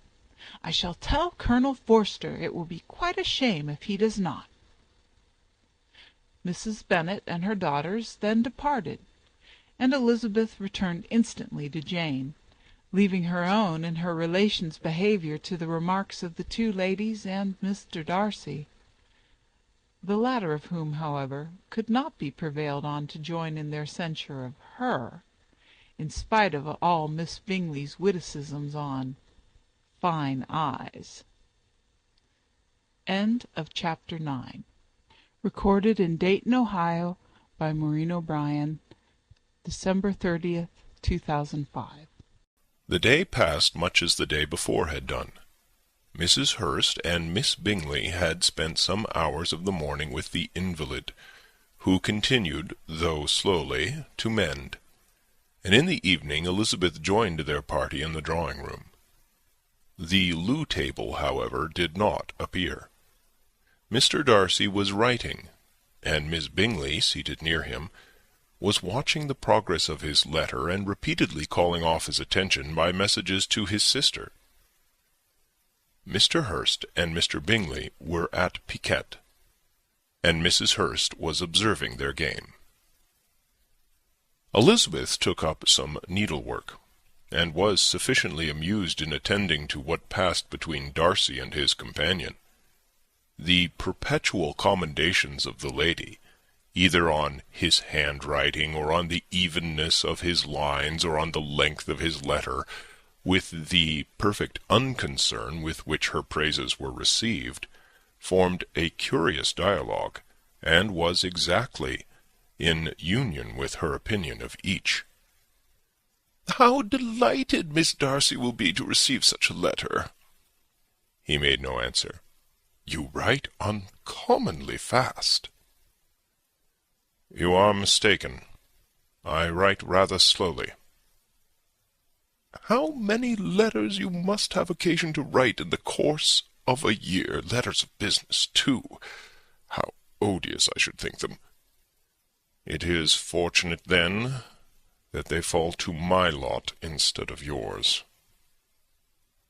Pray tell your sister that I long to see her." "I have already told her so once, by your desire." "I am afraid you do not like your pen. Let me mend it for you. I mend pens remarkably well." "Thank you, but I always mend my own." "How can you contrive to write so even?" He was silent. "Tell your sister I am delighted to hear of her improvement on the harp, and pray let her know that I am quite in raptures with her beautiful little design for a table, and I think it infinitely superior to Miss Grantley's. Will you give me leave to defer your raptures till I write again? At present I have not room to do them justice." "Oh, it is of no consequence. I shall see her in January. But do you always write such charming long letters to her, Mr. Darcy?" "They are generally long, but whether always charming, it is not for me to determine." "It is a rule with me that a person who can write a long letter with ease cannot write ill." "That will not do for a compliment to Darcy, Caroline," cried her brother, "because he does not write with ease. He studies too much for words of 4 syllables. Do not you, Darcy?" "My style of writing is very different from yours." "Oh," cried Miss Bingley, "Charles writes in the most careless way imaginable. He leaves out half his words, and blots the rest. My ideas flow so rapidly that I have not time to express them, by which means my letters sometimes convey no ideas at all to my correspondents." "Your humility, Mr. Bingley," said Elizabeth, "must disarm reproof." "Nothing is more deceitful," said Darcy, "than the appearance of humility. It is often only carelessness of opinion, and sometimes an indirect boast." "And which do you two call my little recent piece of modesty?" "The indirect boast, for you are really proud of your defects in writing, because you consider them as proceeding from rapidity of thought and carelessness of execution, which, if not estimable, you think at least highly interesting. The power of doing anything with quickness is always prized much by the possessor, and often without any attention to the imperfection of the performance. When you told Mrs. Bennet this morning that if you ever resolved upon quitting Netherfield, you should be gone in 5 minutes, you meant it to be a sort of panegyric, of compliment to yourself, and yet what is there so very laudable in a precipitance which must leave very necessary business undone, and can be of no real advantage to yourself or anyone else?" "Nay," cried Bingley, "this is too much, to remember at night all the foolish things that were said in the morning. And yet, upon my honour, I believe what I said of myself to be true, and I believe it at this moment. At least, therefore, I did not assume the character of needless precipitance merely to show off before the ladies." "I dare say you believed it, but I am by no means convinced that you would be gone with such celerity. Your conduct would be quite as dependent on chance as that of any man I know. And if, as you were mounting your horse, a friend were to say, Bingley, you had better stay till next week. You would probably do it. You would probably not go, and at another word might stay a month." "You have only proved by this," cried Elizabeth, "that Mr. Bingley did not do justice to his own disposition. You have shown him off now much more than he did himself." "I am extremely gratified," said Bingley, "by your converting what my friend says into a compliment on the sweetness of my temper. But I am afraid you are giving it a turn which that gentleman did by no means intend, for he would certainly think better of me if under such a circumstance I were to give a flat denial and ride off as fast as I could." "Would Mr. Darcy then consider the rashness of your original intentions as atoned for by your obstinacy in adhering to it?" "Upon my word, I cannot exactly explain the matter. Darcy must speak for himself." "You expect me to account for opinions which you choose to call mine, but which I have never acknowledged. Allowing the case, however, to stand according to your representation, you must remember, Miss Bennet, that the friend who is supposed to desire his return to the house and the delay of his plan has merely desired it, asked it without offering one argument in favor of its propriety." "To yield readily, easily, to the persuasion of a friend is no merit with you?" "To yield without conviction is no compliment to the understanding of either." "You appear to me, Mr. Darcy, to allow nothing for the influence of friendship and affection. A regard for the requester would often make one readily yield to a request, without waiting for arguments to reason one into it. I am not particularly speaking of such a case as you have supposed about Mr. Bingley. We may as well wait, perhaps, till the circumstance occurs before we discuss the discretion of his behaviour thereupon. But in general and ordinary cases between friend and friend, where one of them is desired by the other to change a resolution of no very great moment, should you think ill of that person for complying with the desire, without waiting to be argued into it? Will it not be advisable, before we proceed on this subject, to arrange with rather more precision the degree of importance which is to appertain to this request, as well as the degree of intimacy subsisting between the parties?"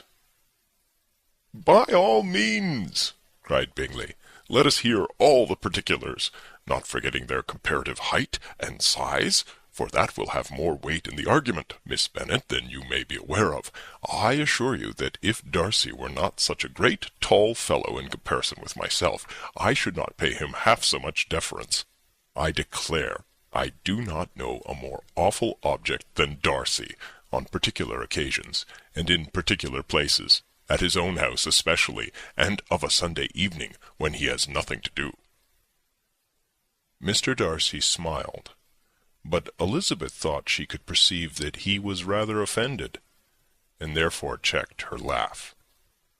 Miss Bingley warmly resented the indignity he had received, in an expostulation with her brother for talking such nonsense. "I see your design, Bingley," said his friend. "You dislike an argument, and want to silence this." "Perhaps I do. Arguments are too much like disputes. If you and Miss Bennet will defer yours till I am out of the room, I shall be very thankful, and then you may say whatever you like of me." "What you ask," said Elizabeth, "is no sacrifice on my side, and Mr. Darcy had much better finish his letter." Mr. Darcy took her advice, and did finish his letter. When that business was over, he applied to Miss Bingley and Elizabeth for an indulgence of some music. Miss Bingley moved with some alacrity to the pianoforte, and, after a polite request that Elizabeth would lead the way, which the other as politely and more earnestly negatived, she seated herself. Mrs. Hurst sang with her sister, and while they were thus employed, Elizabeth could not help observing, as she turned over some music books that lay on the instrument, how frequently Mr. Darcy's eyes were fixed on her. She hardly knew how to suppose that she could be an object of admiration to so great a man, and yet that he should look at her because he disliked her was still more strange. She could only imagine, however, at last, that she drew his notice because there was something wrong and reprehensible, according to his ideas of right, than in any other person present. The supposition did not pain her. She liked him too little to care for his approbation. After playing some Italian songs, Miss Bingley varied the charm by a lively Scotch air, and soon afterwards Mr. Darcy, drawing near Elizabeth, said to her, "Do not you feel a great inclination, Miss Bennet, to seize such an opportunity of dancing a reel?" She smiled, but made no answer. He repeated the question with some surprise at her silence. "Oh," she said, "I heard you before, but I could not immediately determine what to say in reply. You wanted me, I know, to say yes, that you might have the pleasure of despising my taste. But I always delight in overthrowing those kind of schemes, and cheating a person of their premeditated contempt. I have therefore made up my mind to tell you that I do not want to dance a reel at all, and now despise me if you dare. Indeed, I do not dare." Elizabeth, having rather expected to affront him, was amazed at his gallantry, but there was a mixture of sweetness and archness in her manner which made it difficult for her to affront anybody, and Darcy had never been so bewitched by any woman as he was by her. He really believed that were it not for the inferiority of her connections, he should be in some danger. Miss Bingley saw, or suspected enough to be jealous, and her great anxiety for the recovery of her dear friend Jane received some assistance from her desire of getting rid of Elizabeth. She often tried to provoke Darcy into disliking her guest, by talking of their supposed marriage, and planning his happiness in such an alliance. "I hope," she said, as they were walking together in the shrubbery the next day, "you will give your mother-in-law a few hints, when this desirable event takes place, as to the advantage of holding her tongue, and if you can compass it, do assure the younger girls of running after officers, and if I may mention so delicate a subject, endeavour to check that little something bordering on conceit and impertinence which your lady possesses. Have you anything else to propose for my domestic felicity?" "Oh, yes. Do let the portraits of your uncle and Aunt Phillips be placed in the gallery at Pemberley. Put them next to your great-uncle, the judge. They are in the same profession, you know, only in different lines. As for your Elizabeth's picture, you must not have it taken, for what painter could do justice to those beautiful eyes? It would not be easy indeed to catch their expression, but their colour and shape, and the eyelashes, so remarkably fine, might be copied." At that moment they were met from another walk by Mrs. Hurst and Elizabeth herself. "I did not know that you intended to walk," said Miss Bingley in some confusion lest they had been overheard. "You used us abominably ill," answered Mrs. Hurst, "running away without telling us that you were coming out." Then, taking the disengaged arm of Mr. Darcy, she left Elizabeth to walk by herself. The path just admitted 3. Mr. Darcy felt their rudeness and immediately said, "This walk is not wide enough for our party. We had better go into the avenue." But Elizabeth, who had not the least inclination to remain with them, laughingly answered, "No, no, stay where you are. You are charmingly grouped, and appear to uncommon advantage. The picturesque would be spoilt by admitting a fourth. Good-bye." She then ran gaily off, rejoicing as she rambled about, in the hope of being at home again in a day or two. Jane was already so much recovered as to intend leaving her room for a couple of hours that evening. End of Chapter 10. Chapter 11. When the ladies removed after dinner, Elizabeth ran up to her sister, and seeing her well guarded from cold, attended her into the drawing-room, where she was welcomed by her two friends with many professions of pleasure, and Elizabeth had never seen them so agreeable as they were during the hour which passed before the gentlemen appeared. Their powers of conversation were considerable.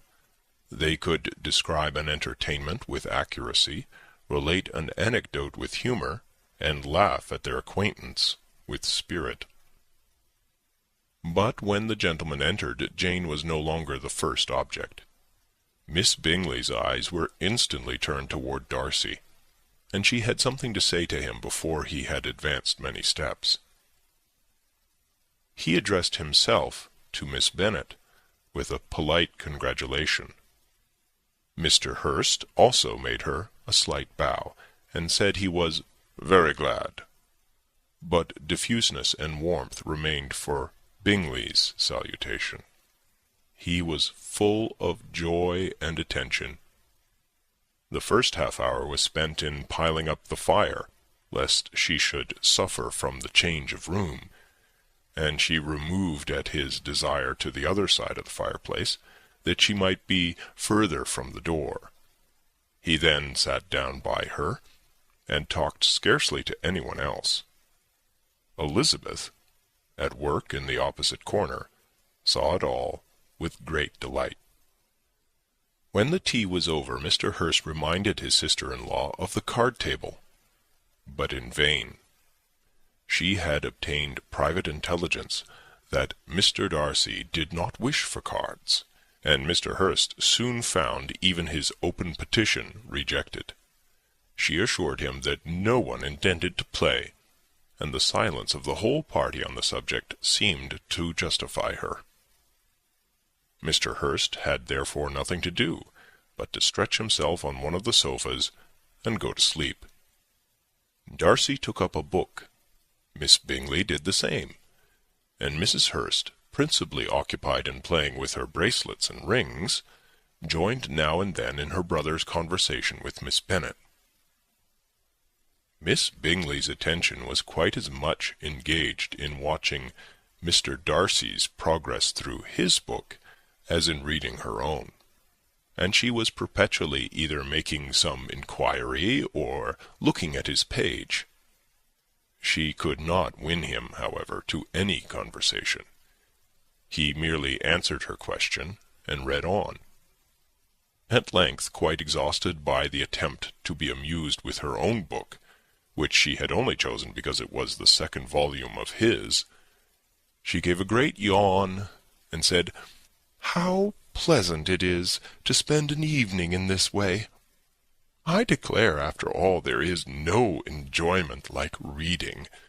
How much sooner one tires of anything than of a book! When I have a house of my own, I shall be miserable if I have not an excellent library." No one made any reply.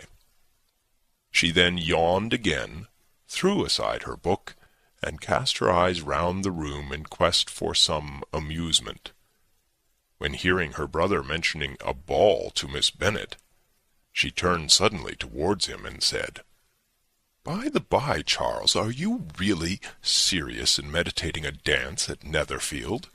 I would advise you, before you determine on it, to consult the wishes of the present party. I am much mistaken if there are not some among us who a ball would be rather a punishment than a pleasure." "If you mean Darcy," cried her brother, "he may go to bed if he chooses before it begins. But as for the ball, it is quite a settled thing, and as soon as Nichols has made white soup enough, I shall send round my cards." "I should like balls infinitely better," she replied, "if they were carried on in a different manner. But there is something insufferably tedious in the usual process of such a meeting. It would surely be much more rational if conversation instead of dancing were made the order of the day." "Much more rational, my dear Caroline, I dare say, but it would not be near so much like a ball." Miss Bingley made no answer, and soon afterwards she got up and walked about the room. Her figure was elegant, and she walked well, but Darcy, at whom it was all aimed, was still inflexibly studious.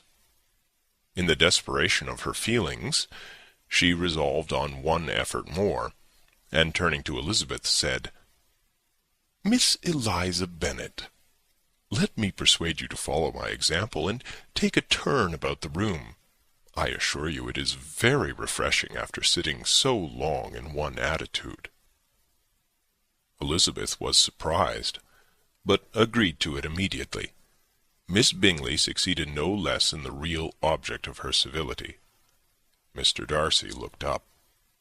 He was as much awake to the novelty of attention in that quarter as Elizabeth herself could be, and unconsciously closed his book.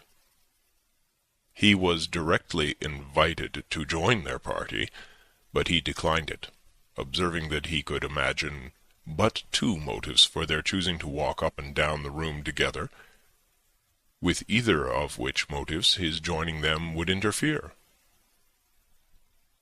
What could he mean? She was dying to know what could be his meaning, and asked Elizabeth whether she could at all understand him. "Not at all," was her answer. "But depend upon it, he means to be severe on us, and our surest way of disappointing him will be to ask nothing about it." Miss Bingley, however, was incapable of disappointing Mr. Darcy in anything, and persevered, therefore, in requiring an explanation of his two motives. "I have not the smallest objection to explaining them," said he, as soon as she allowed him to speak.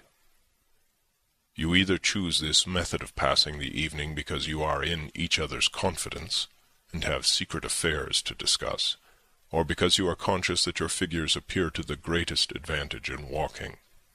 If the first, I would be completely in your way, and if the second, I can admire you much better as I sit by the fire." "Oh, shocking!" cried Miss Bingley. "I never heard anything so abominable. How shall we punish him for such a speech?" "Nothing so easy if you have but the inclination," said Elizabeth. "We can all plague and punish one another. Tease him, laugh at him. Intimate as you are, you must know how it is to be done." "But upon my honour I do not. I do assure you that my intimacy has not yet taught me that. Tease calmness of manner and presence of mind? No, no. Feel he may defy us there. And as to laughter, we will not expose ourselves, if you please, by attempting to laugh without a subject. Mr. Darcy may hug himself." "Mr. Darcy is not to be laughed at," cried Elizabeth. "That is an uncommon advantage. And uncommon I hope it will continue, for it would be a great loss to me to have many such acquaintances. I dearly love a laugh." "Miss Bingley," said he, "has given me more credit than can be. The wisest and the best of men, nay, the wisest and best of their actions, may be rendered ridiculous by a person whose first object in life is a joke." "Certainly," replied Elizabeth. "There are such people, but I hope I am not one of them. I hope I never ridicule what is wise and good. Follies and nonsense, whims and inconsistencies, do divert me, I own, and I laugh at them whenever I can. But these, I suppose, are precisely what you are without." "Perhaps that is not possible for anyone. But it has been the study of my life to avoid those weaknesses which often expose a strong understanding to ridicule, such as vanity and pride." Yes, vanity is a weakness indeed. But pride, where there is a real superiority of mind, pride will be always under good regulation. Elizabeth turned away to hide a smile. "Your examination of Mr. Darcy is over, I presume?" said Miss Bingley, "and pray what is the result?" "I am perfectly convinced by it that Mr. Darcy has no defect. He owns it himself without disguise." "No," said Darcy, "I have made no such pretension. I have faults enough, but they are not, I hope, of understanding. My temper I dare not vouch for. It is, I believe, too little yielding, certainly too little for the convenience of the world. I cannot forget the follies and vices of others so soon as I ought, nor their offences against myself. My feelings are not puffed about with every attempt to move them. My temper would perhaps be called resentful. My good opinion, once lost, is lost forever." "That is a failing indeed," cried Elizabeth. "Implacable resentment is a shade in a character. But you have chosen your fault well. I really cannot laugh at it. You are safe from me. There is, I believe, in every disposition a tendency to some particular evil, a natural defect, which not even the best education can overcome." "And your defect is to hate everybody?" "And yours," he replied with a smile, "is wilfully to misunderstand them." "Do let us have a little music," cried Miss Bingley, tired of a conversation in which she had no share. "Louisa, you will not mind my waking Mr. Hurst?" Her sister had not the smallest objection, and the pianoforte was opened, and Darcy, after a few moments' recollection, was not sorry for it. He began to feel the danger of paying Elizabeth too much attention. End of chapter 11. In consequence of an agreement between the sisters, Elizabeth wrote the next morning to her mother to beg that the carriage might be sent for them in the course of the day. But Mrs. Bennet, who had calculated on her daughters remaining at Netherfield till the following Tuesday, which would exactly finish Jane's week, could not bring herself to receive them with pleasure before. Her answer, therefore, was not propitious, at least not to Elizabeth's wishes, for she was impatient to get home. Mrs. Bennet sent them word that they could not possibly have the carriage before Tuesday, and in her postscript it was added that if Mr. Bingley and his sister pressed them to stay longer, she could spare them very well. Against staying longer, however, Elizabeth was positively resolved, nor did she much expect it would be asked, and fearful, on the contrary, as being considered as intruding themselves needlessly long, she urged Jane to borrow Mr. Bingley's carriage immediately, and at length it was settled that their original design of leaving Netherfield that morning should be mentioned, and the request made. The communication excited many professions of concern, and enough was said of wishing them to stay at least till the following day to work on Jane, and till the morrow their going was deferred. Miss Bingley was then sorry that she had proposed the delay, for her jealousy and dislike of one sister much exceeded her affection for the other. The master of the house heard with real sorrow that they were to go so soon, and repeatedly tried to persuade Miss Bennet that it would not be safe for her, that she was not enough recovered. But Jane was firm where she felt herself to be right. To Mr. Darcy it was welcome intelligence. Elizabeth had been at Netherfield long enough.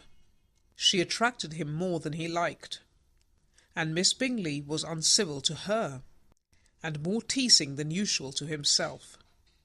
He wisely resolved to be particularly careful that no sign of admiration should now escape him, nothing that could elevate her with the hope of influencing his felicity.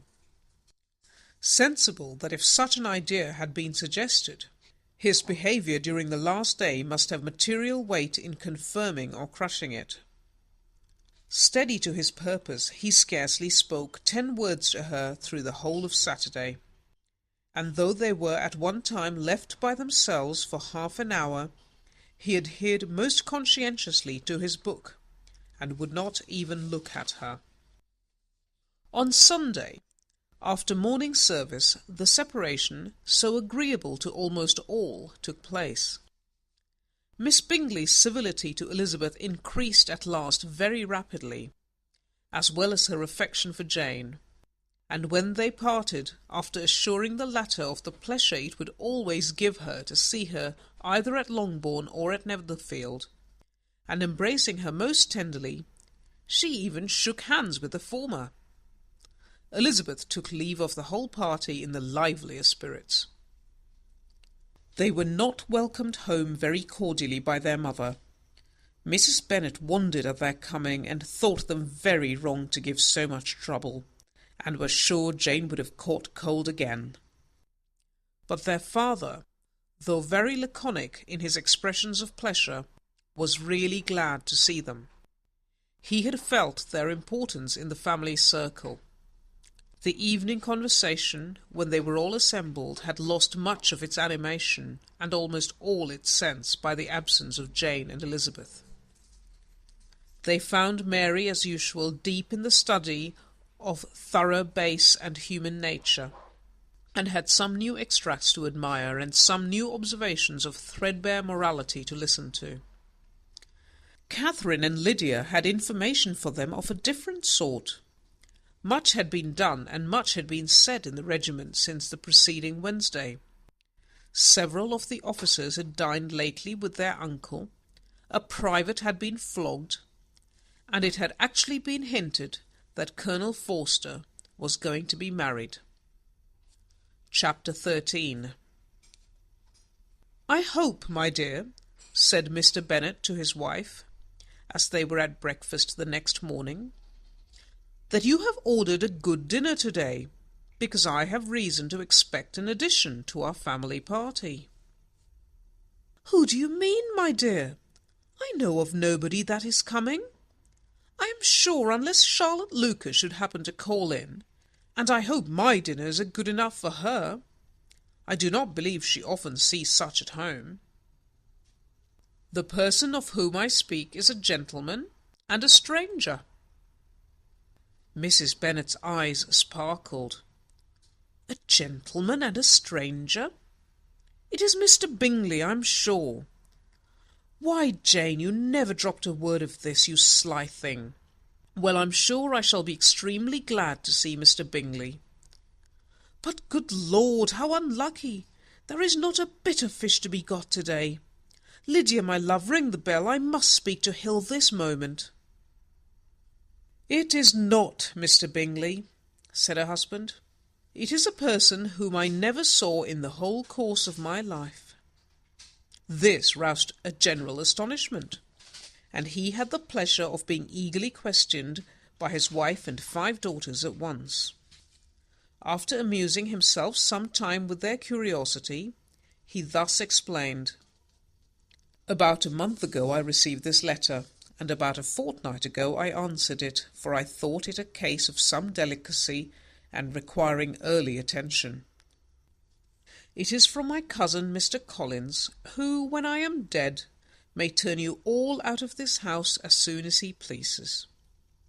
"Oh, my dear," cried his wife, "I cannot bear to hear that mentioned. Pray do not talk of that odious man.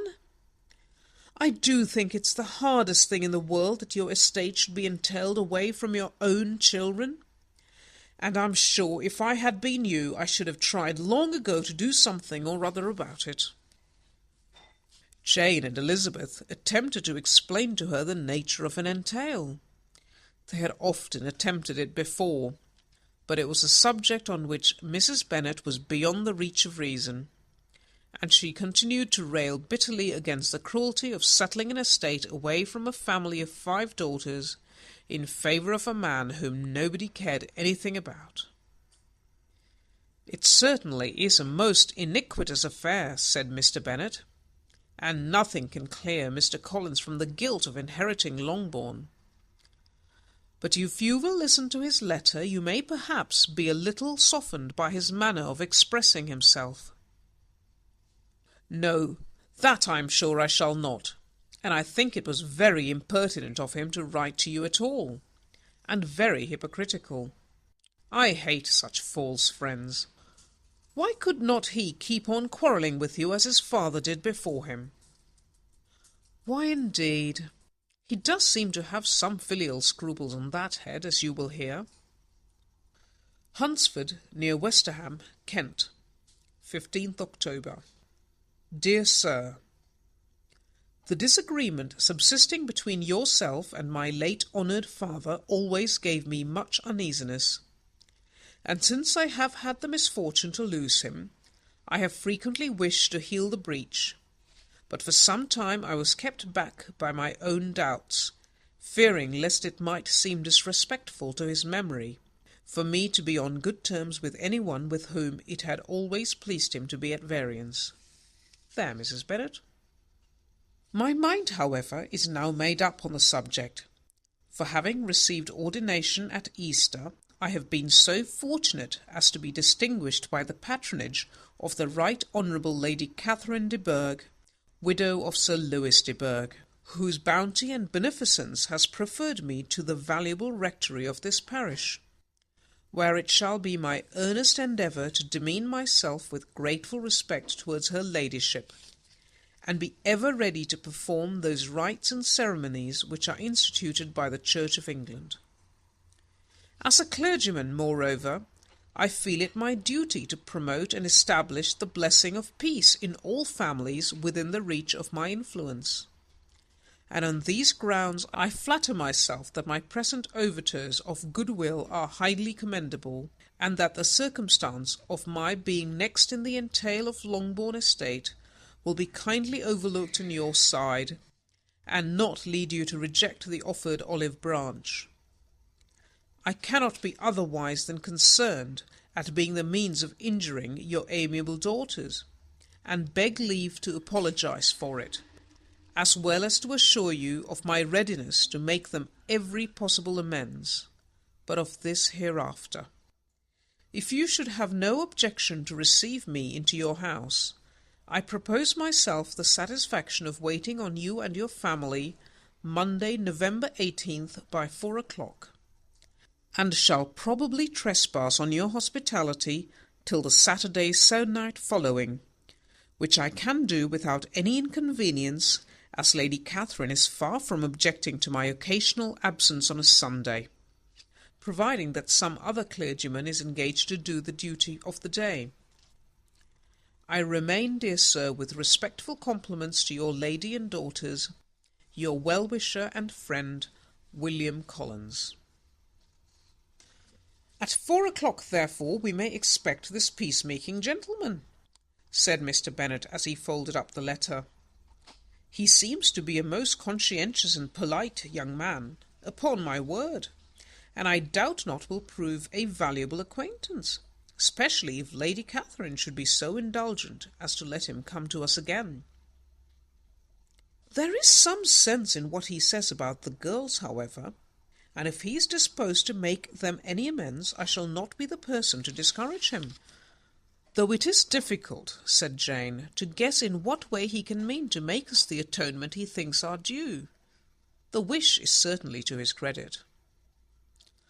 Elizabeth was chiefly struck with his extraordinary deference for Lady Catherine, and his kind intention of christening, marrying, and burying his parishioners whenever it were required.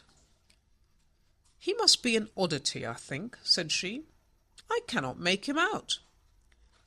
There is something very pompous in his style. And what can he mean by apologizing for being next in the entail? We cannot suppose he would help it if he could. Can he be a sensible man, sir? No, my dear, I think not. I have great hopes of finding him quite the reverse. There is a mixture of civility and self-importance in his letter which promises well. I am impatient to see him."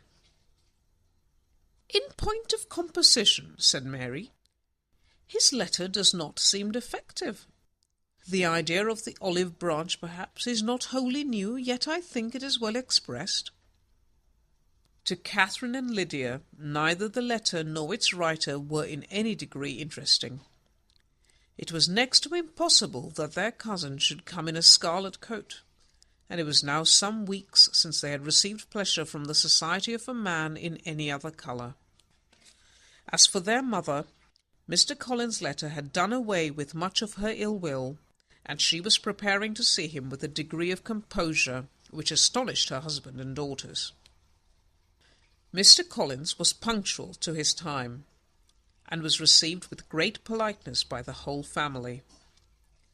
Mr. Bennet indeed said little, but the ladies were ready enough to talk, and Mr. Collins seemed neither in need of encouragement nor inclined to be silent himself. He was a tall, heavy-looking young man of 25. His air was grave and stately, and his manners were very formal.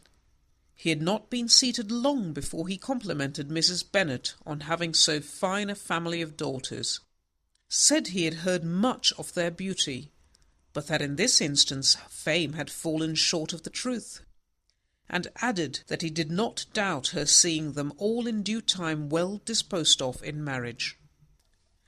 This gallantry was not much to the taste of some of his hearers, but Mrs. Bennet, who quarrelled with no compliments, answered most readily, "You are very kind, I'm sure, and I wish with all my heart it may prove so, for else they will be destitute enough. Things are settled so oddly." "You allude, perhaps, to the entail of this estate?" "Ah, sir, I do indeed. It's a grievous affair to my poor girls, you must confess. Not that I mean to find fault with you, for such things I know are all chance in this world. There is no knowing how estates will go when once they come to be entailed. I am very sensible, madam, of the hardship to my fair cousins, and could say much on the subject, but that I am cautious of appearing forward and precipitate. But I can assure you, the young ladies, that I come prepared to admire them. At present I will not say more, but perhaps when we are better acquainted—" He was interrupted by a summons to dinner, and the girls smiled on each other. They were not the only objects of Mr. Collins's admiration. The hall, the dining-room, and all its furniture were examined and praised, and his commendation of everything would have touched Mrs. Bennet's heart but for the mortifying supposition of his viewing it all as his own future property. The dinner, too, in its turn was highly admired, and he begged to know to which of his fair cousins the excellency of its cooking was owing. But here he was set right by Mrs. Bennet, who assured him with some asperity that they were very well able to keep a good cook, and that her daughters had nothing to do in the kitchen. He begged pardon for having displeased her. In a softened tone she declared herself not at all offended, but he continued to apologize for about a quarter of an hour. That is the end of chapter 13. During dinner, Mr. Bennet scarcely spoke at all, but when the servants were withdrawn, he thought it time to have some conversation with his guest, and therefore started a subject in which he expected him to shine, by observing that he seemed very fortunate in his patroness. Lady Catherine de Bourgh's attention to his wishes and consideration for his comfort appeared very remarkable. Mr. Bennet could not have chosen better. Mr. Collins was eloquent in her praise. The subject elevated him to more than usual solemnity of manner, and with a most important aspect he protested that he had never in his life witnessed such behaviour in a person of rank, such affability and condescension as he had himself experienced from Lady Catherine. She had been graciously pleased to approve of both of the discourses which he had already had the honour of preaching before her. She had also asked him twice to dine at Rosings, and had sent for him only the Saturday before to make up her pool of quadrille in the evening. Lady Catherine was reckoned proud by many people he knew, but he had never seen anything but affability in her. She had always spoken to him as she would to any other gentleman. She made not the smallest objection to his joining in the society of the neighbourhood, nor to his leaving the parish occasionally for a week or two to visit his relations. She had even condescended to advise him to marry as soon as he could, provided he chose with discretion, and had once paid him a visit in his humble parsonage, where she had perfectly approved all the alterations he had been making, and had even vouchsafed to suggest some herself, some shelves in the closet upstairs. "That is all very proper and civil, I am sure," said Mrs. Bennet, "and I dare say she is a very agreeable woman. It is a pity that great ladies in general are not more like her. Does she live near you, sir?" "The garden in which stands my humble abode is separated only by a lane from Rosings Park, her ladyship's residence." "I think you said she was a widow, sir. Has she any family?" "She has only one daughter, the heiress of Rosings, and a very extensive property." "Ah," said Mrs. Bennet, shaking her head, "then she is better off than many girls. And what sort of young lady is she? Is she handsome?" "She is a most charming young lady indeed. Lady Catherine herself says that, in point of true beauty, Miss de Bourgh is far superior to the handsomest of her sex, because there is that in her features which marks the young lady of distinguished birth. She is unfortunately of a sickly constitution, which has prevented her from making that progress in many accomplishments which she could not otherwise have failed of, as I am informed by the lady who superintended her education, and who still resides with them. But she is perfectly amiable, and often condescends to drive by my humble abode in her little phaeton and ponies." "Has she been presented? I do not remember her name among the ladies at court." "Her indifferent state of health unhappily prevents her being in town, and by that means, as I told Lady Catherine one day, has deprived the British court of its brightest ornaments. Her ladyship seemed pleased with the idea, and you may imagine that I am happy on every occasion to offer those little delicate compliments which are always acceptable to ladies. I have more than once observed to Lady Catherine that her charming daughter seemed born to be a duchess, and that the most elevated rank, instead of giving her consequence, would be adorned by her. These are the kind of little things which please her ladyship, and it is a sort of attention which I conceive myself peculiarly bound to pay."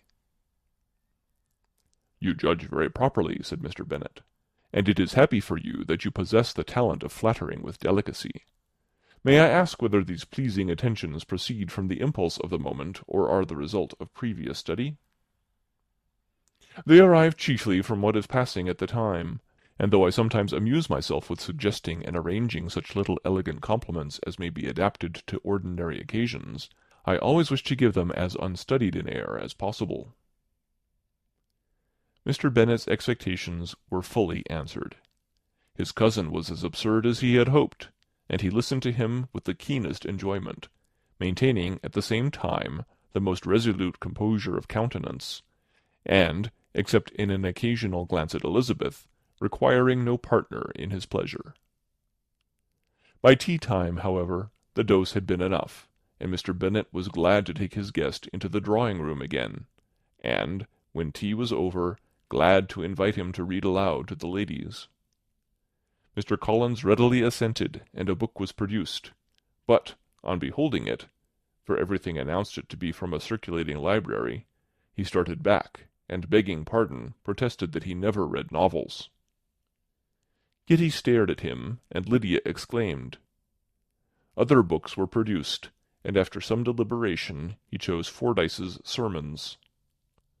Lydia gaped as he opened the volume, and before he had, with very monotonous solemnity, read 3 pages, she interrupted him with, "Do you know, mamma, that my Uncle Phillips talks of turning away Richard, and if he does, Colonel Forster will hire him. My aunt told me so herself on Saturday. I shall walk to Meryton tomorrow to hear more about it, and to ask when Mr. Denny comes back from town." Lydia was bid by her 2 eldest sisters to hold her tongue, but Mr. Collins, much offended, laid aside his book, and said, "I have often observed how little young ladies are interested by books of a serious stamp, though written solely for their benefit. It amazes me, I confess, for certainly there can be nothing so advantageous to them as instruction.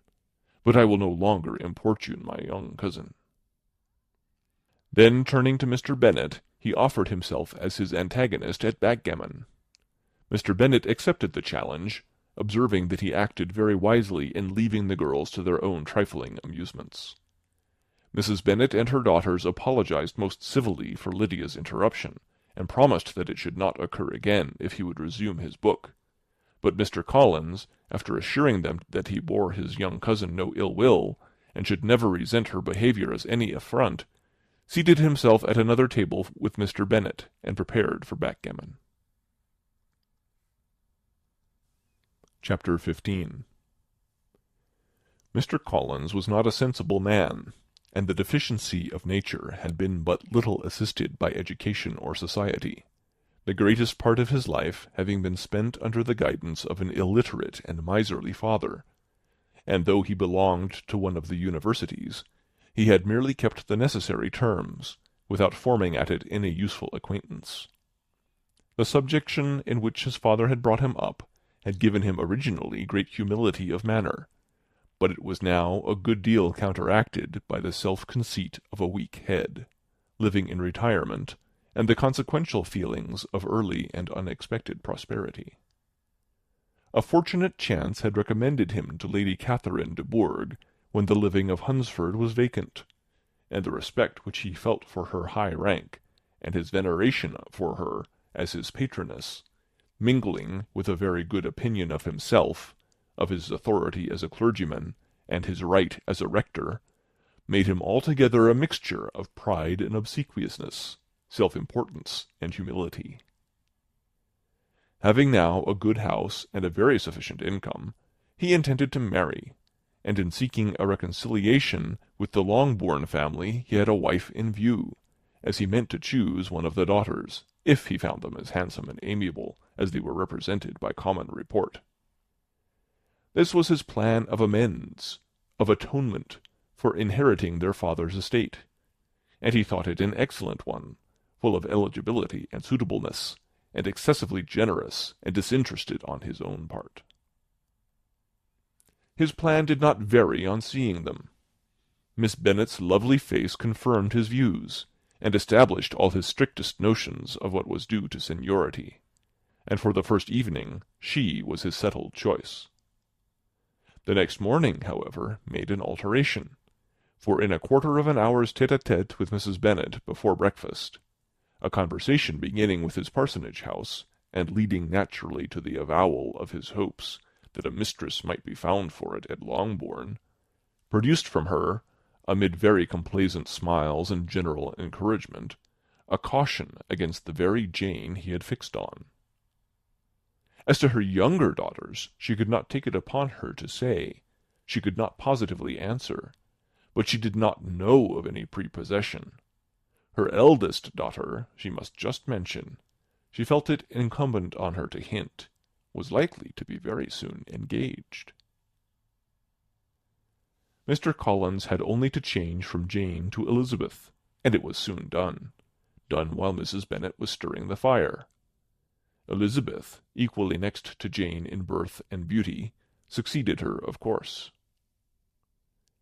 Mrs. Bennet treasured up the hint, and trusted that she might soon have 2 daughters married, and the man whom she could not bear to speak of the day before was now high in her good graces. Lydia's intention of walking to Meryton was not forgotten. Every sister except Mary agreed to go with her, and Mr. Collins was to attend them, at the request of Mr. Bennet, who was most anxious to get rid of him, and have his library to himself. For thither Mr. Collins had followed him after breakfast, and there he would continue, nominally engaged with one of the largest folios in the collection, but really talking to Mr. Bennet, with little cessation, of his house and garden at Hunsford.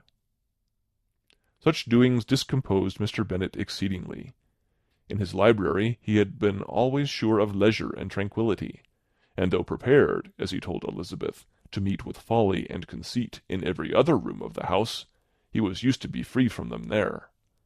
His civility therefore was most prompt in inviting Mr. Collins to join his daughters in their walk, and Mr. Collins, being in fact much better fitted for a walker than a reader, was extremely pleased to close his large book and go. In pompous nothings on his side, and civil assents on that of his cousins, their time passed till they entered Meryton. The attention of the younger ones was then no longer to be gained by him. Their eyes were immediately wandering up in the street in quest of the officers, and nothing less than a very smart bonnet indeed, or a really new muslin in a shop window, could recall them. But the attention of every lady was soon caught by a young man, whom they had never seen before, of most gentlemanlike appearance, walking with another officer on the other side of the way.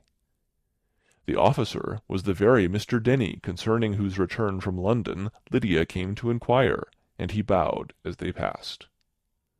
All were struck with the stranger's air, all wondered who he could be, and Kitty and Lydia, determined if possible to find out, led the way across the street, under pretence of wanting something in an opposite shop, and fortunately had just gained the pavement when the two gentlemen, turning back, had reached the same spot.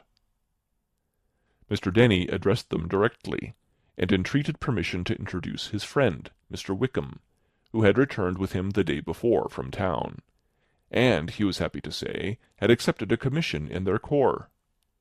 This was exactly as it should be, for the young man wanted only regimentals to make him completely charming. His appearance was greatly in his favour. He had all the best part of beauty, a fine countenance, a good figure, and very pleasing address. The introduction was followed up on his side by a happy readiness of conversation, a readiness at the same time perfectly correct and unassuming, and the whole party was still standing and talking together very agreeably when the sound of horses drew their notice, and Darcy and Bingley were seen riding down the street. On distinguishing the ladies of the group, the two gentlemen came directly towards them, and began the usual civilities. Bingley was the principal spokesman, and Miss Bennet the principal object.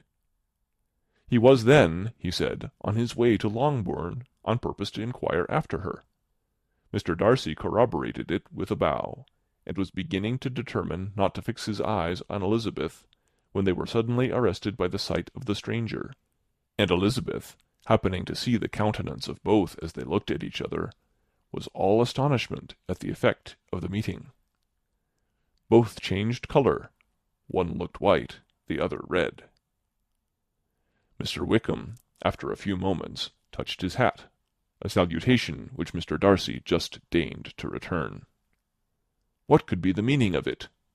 It was impossible to imagine. It was impossible not to long to know. In another minute Mr. Bingley, but without seeming to have noticed what passed, took leave and rode on with his friend. Mr. Denny and Mr. Wickham walked with the young ladies to the door of Mr. Phillips's house, and then made their bows, in spite of Miss Lydia's pressing entreaties that they should come in, and even in spite of Mrs. Phillips's throwing up the parlour window and loudly seconding the invitation. Mrs. Phillips was always glad to see her nieces, and the two eldest, from their recent absence, were particularly welcome, and she was eagerly expressing her surprise at their sudden return home, which, as their own carriage had not fetched them, she should have known nothing about, if she had not happened to see Mr. Jones's shop-boy in the street, who had told her that they were not to send any more drafts to Netherland, because the Miss Bennets were come away, when her civility was claimed towards Mr. Collins by Jane's introduction of him. She received him with her very best politeness, which he returned with as much more, apologizing for his intrusion, without any previous acquaintance with her, which he could not help flattering himself, however, might be justified by his relationship to the young ladies who introduced him to her notice. Mrs. Phillips was quite awed by such an excess of good breeding, but her contemplation of one stranger was soon put to an end by exclamations and inquiries about the other, of whom, however, she could only tell her nieces what they already knew, that Mr. Denny had brought him from London, and that he was to have a lieutenant's commission in the shire. She had been watching him the last hour, she said, as he walked up and down the street, and had Mr. Wickham appeared, Kitty and Lydia would certainly have continued the occupation, but unluckily no one passed windows now, except a few of the officers, who, in comparison with the stranger, were become stupid, disagreeable fellows. Some of them were to dine with the Phillipses the next day, and their aunt promised to make her husband call on Mr. Wickham, and give him an invitation also, if the family from Longbourn would come in the evening. This was agreed to, and Mrs. Phillips protested that they would have a nice comfortable noisy game of lottery tickets, and a little bit of hot supper afterwards. The prospect of such delights was very cheering, and they parted in mutual good spirits. Mr. Collins repeated his apologies in quitting the room, and was assured with unwearying civility that they were perfectly needless. As they walked home, Elizabeth related to Jane what she had seen pass between the two gentlemen, but though Jane would have defended either or both had they appeared to be in the wrong, she could no more explain such behaviour than her sister. Mr. Collins, on his return, highly gratified Mrs. Bennet by admiring Mrs. Phillips's manners and politeness. He protested that, except Lady Catherine and her daughter, he had never seen a more elegant woman, for she had not only received him with the utmost civility, but even pointedly included him in her invitation for the next evening, although utterly unknown to her before. Something, he supposed, might be attributed to his connection with them, but yet he had never met with so much attention in the whole course of his life. End of chapter 15. Recorded November 13th, 2005, in Longmont, Colorado. As no objection was made to the young people's engagement with their aunt, and all Mr. Collins' scruples of leaving Mr. and Mrs. Bennet for a single evening during his visit were most steadily resisted, the coach conveyed him and his 5 cousins at a suitable hour to Meryton, and the girls had the pleasure of hearing, as they entered the drawing-room, that Mr. Wickham had accepted their uncle's invitation, and was then in the house. When this information was given, and they had all taken their seats, Mr. Collins was at leisure to look around him and admire, and he was so much struck with the size and furniture of the apartment that he declared he might almost have supposed himself in the small summer breakfast-parlour at Rosings, a comparison that did not at first convey much gratification, but when Mrs. Phillips understood from him what Rosings was, and who was its proprietor, when she had listened to the description of only one of Lady Catherine's drawing-rooms, and found that the chimney-piece alone had cost £800, she felt all the force of the compliment, and would hardly have resented a comparison with the housekeeper's room. In describing to her all the grandeur of Lady Catherine and her mansion, with occasional digressions in praise of his own humble abode and the improvements it was receiving, he was happily employed until the gentlemen joined them, and he found in Mrs. Phillips a very attentive listener, whose opinion of his consequence increased with what she heard, and who was resolving to retail it all among her neighbours as soon as she could. To the girls, who could not listen to their cousin, and who had nothing to do but wish for an instrument and examine their own indifferent imitations of china on the mantelpiece, the interval of waiting appeared very long. It was over at last, however. The gentlemen did approach, and when Mr. Wickham walked into the room, Elizabeth felt that she had neither been seeing him before nor thinking of him since with the smallest degree of unreasonable admiration.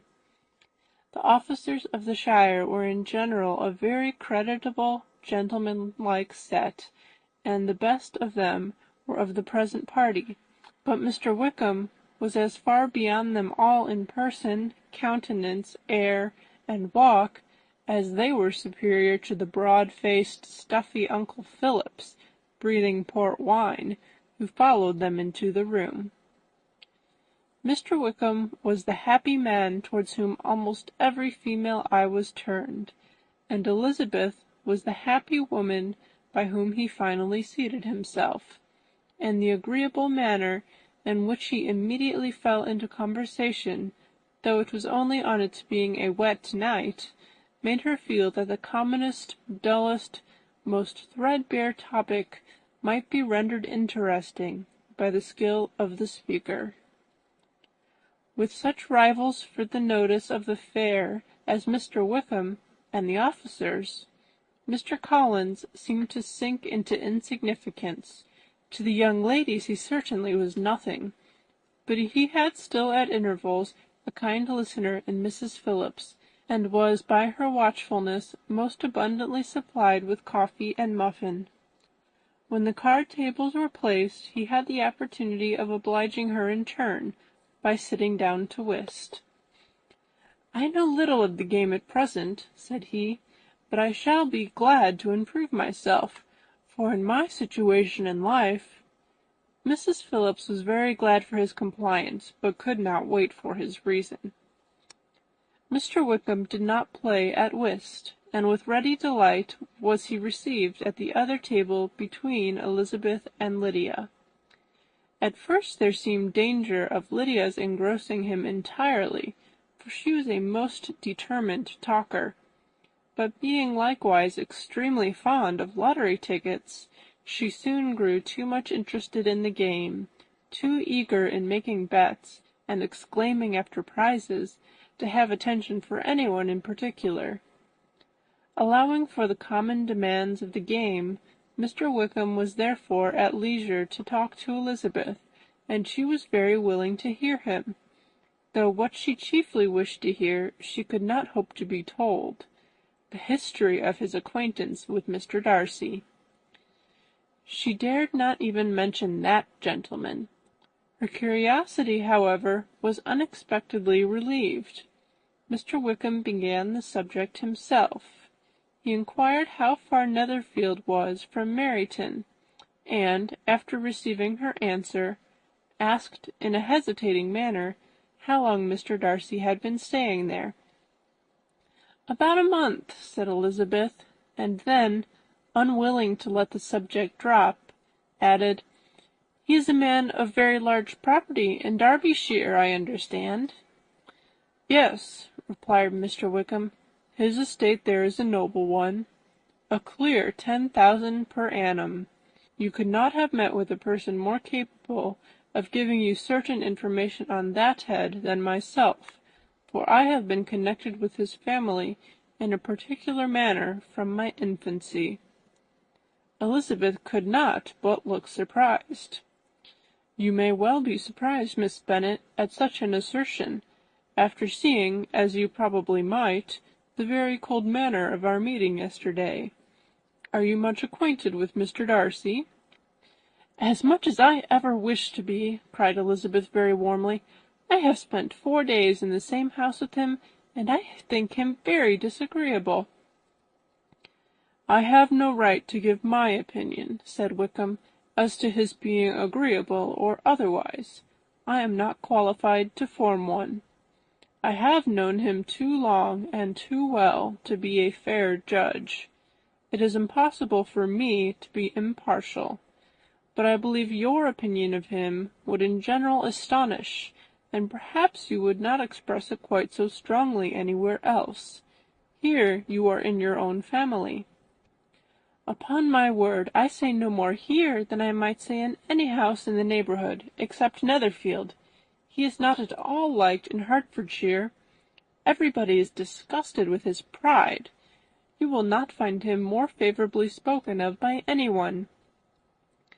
"I cannot pretend to be sorry," said Wickham, after a short interruption, "that he, or that any man, should not be estimated beyond their deserts, but with him I believe it does not often happen. The world is blinded by his fortune and consequence, or frightened by his high and imposing manners, and sees him only as he chooses to be seen. I should take him, even on my slight acquaintance, to be an ill-tempered man." Wickham only shook his head. I wonder," said he, at the next opportunity of speaking, "whether he is likely to be in this country much longer." "I do not at all know, but I heard nothing of his going away when I was at Netherfield. I hope your plans in favour of the shire will not be affected by his being in the neighbourhood."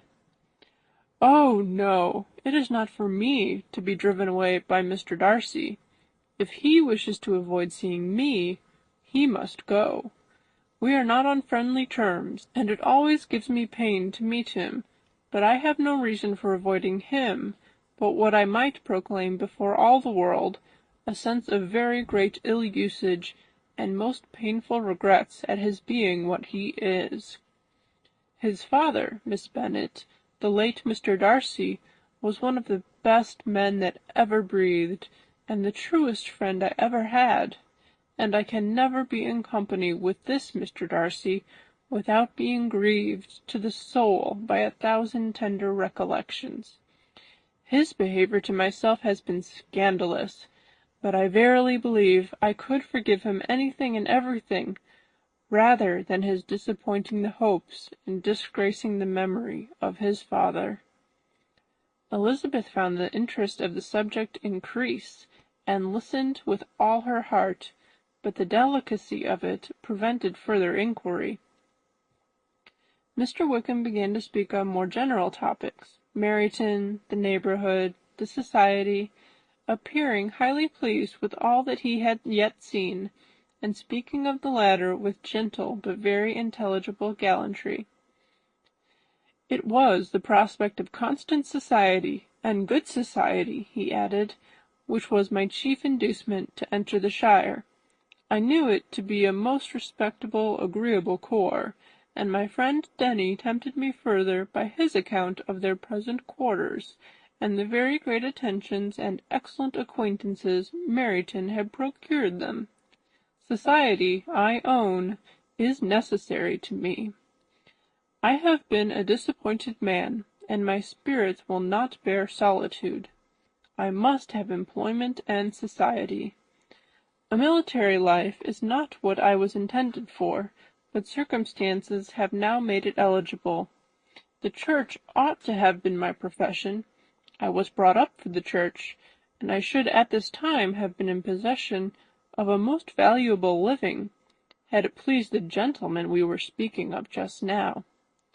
"Indeed!" "Yes, the late Mr. Darcy bequeathed me the next presentation of the best living in his gift. He was my godfather, and excessively attached to me. I cannot do justice to his kindness. He meant to provide for me amply, and thought he had done it, but when the living fell, it was given elsewhere."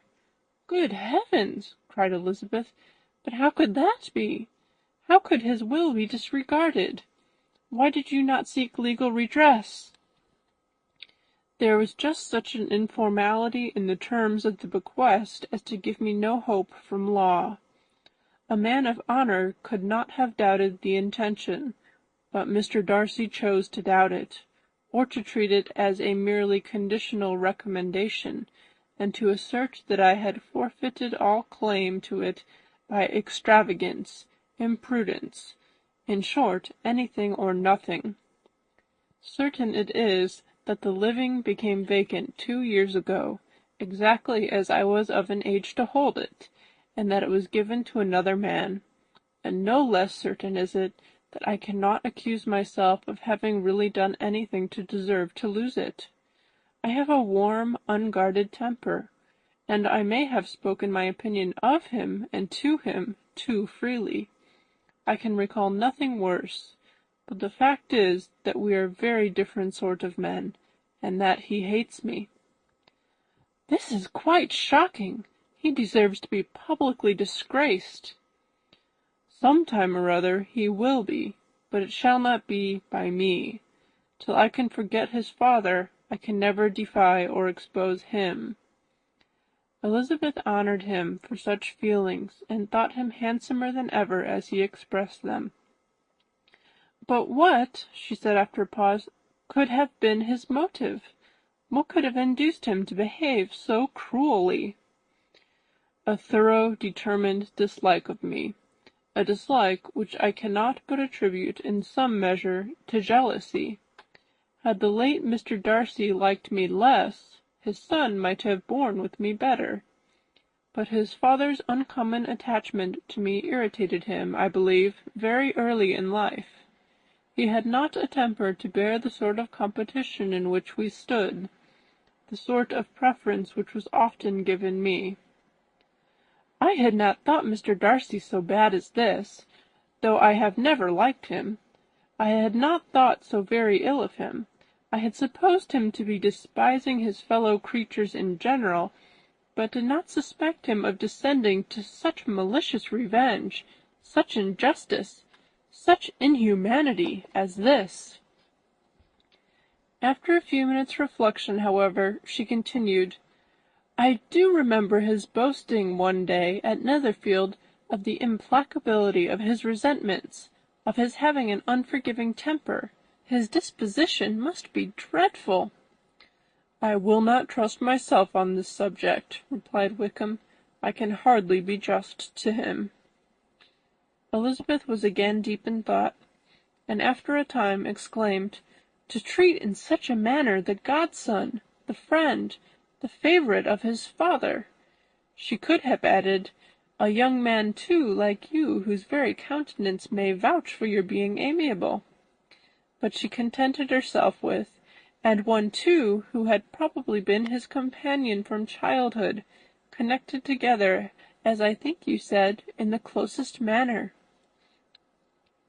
We were born in the same parish, within the same park, the greatest part of our youth was passed together, inmates of the same house, sharing the same amusements, objects of the same parental care. My father began life in the profession which your uncle, Mr. Phillips, appears to do so much credit to, but he gave up everything to be of use to the late Mr. Darcy, and devoted all his time to the care of the Pemberley property. He was most highly esteemed by Mr. Darcy, a most intimate confidential friend. Mr. Darcy often acknowledged himself to be under the greatest obligations to my father's active superintendence, and when, immediately before my father's death, Mr. Darcy gave him a voluntary promise of providing for me, I am convinced that he felt it to be as much a debt of gratitude to him as of his affection to myself. How strange! cried Elizabeth. How abominable! I wonder that the very pride of this Mr. Darcy has not made him just to you, if from no better motive, that he should not have been too proud to be dishonest, for dishonesty I must call it. It is wonderful, replied Wickham, for almost all his actions may be traced to pride, and pride had often been his best friend. It has connected him nearer with virtue than with any other feeling.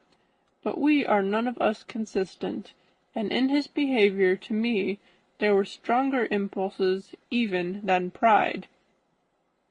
Can such abominable pride as his have ever done him good? Yes, it has often led him to be liberal and generous, to give his money freely, to display hospitality, to assist his tenants, and to relieve the poor. Family pride and filial pride, for he is very proud of what his father was, have done this.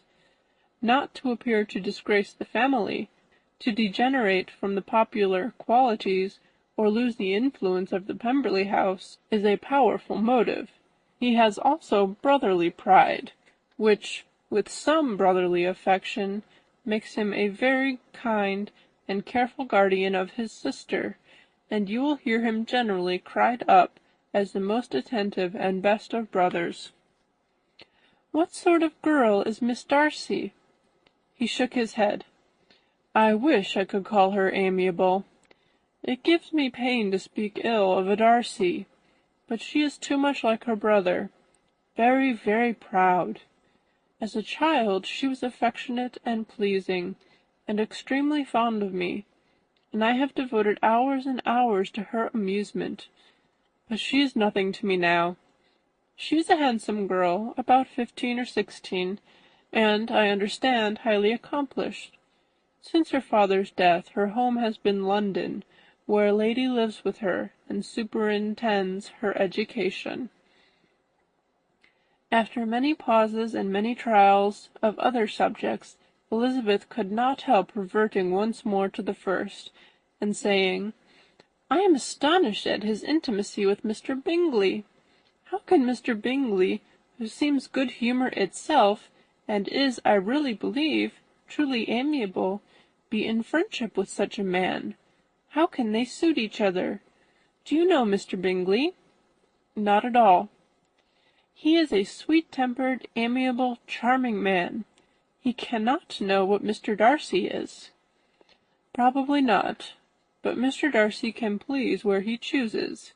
He does not want abilities. He can be a conversable companion, if he thinks it worth his while.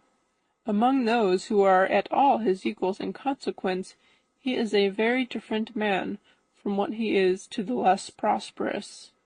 His pride never deserts him, but with the rich he is liberal-minded, just, sincere, rational, honourable, and perhaps agreeable, allowing something for fortune and figure." The whist party soon afterwards breaking up, the players gathered round the other table, and Mr. Collins took his station between his cousin Elizabeth and Mrs. Phillips. The usual inquiries as to his success was made by the latter.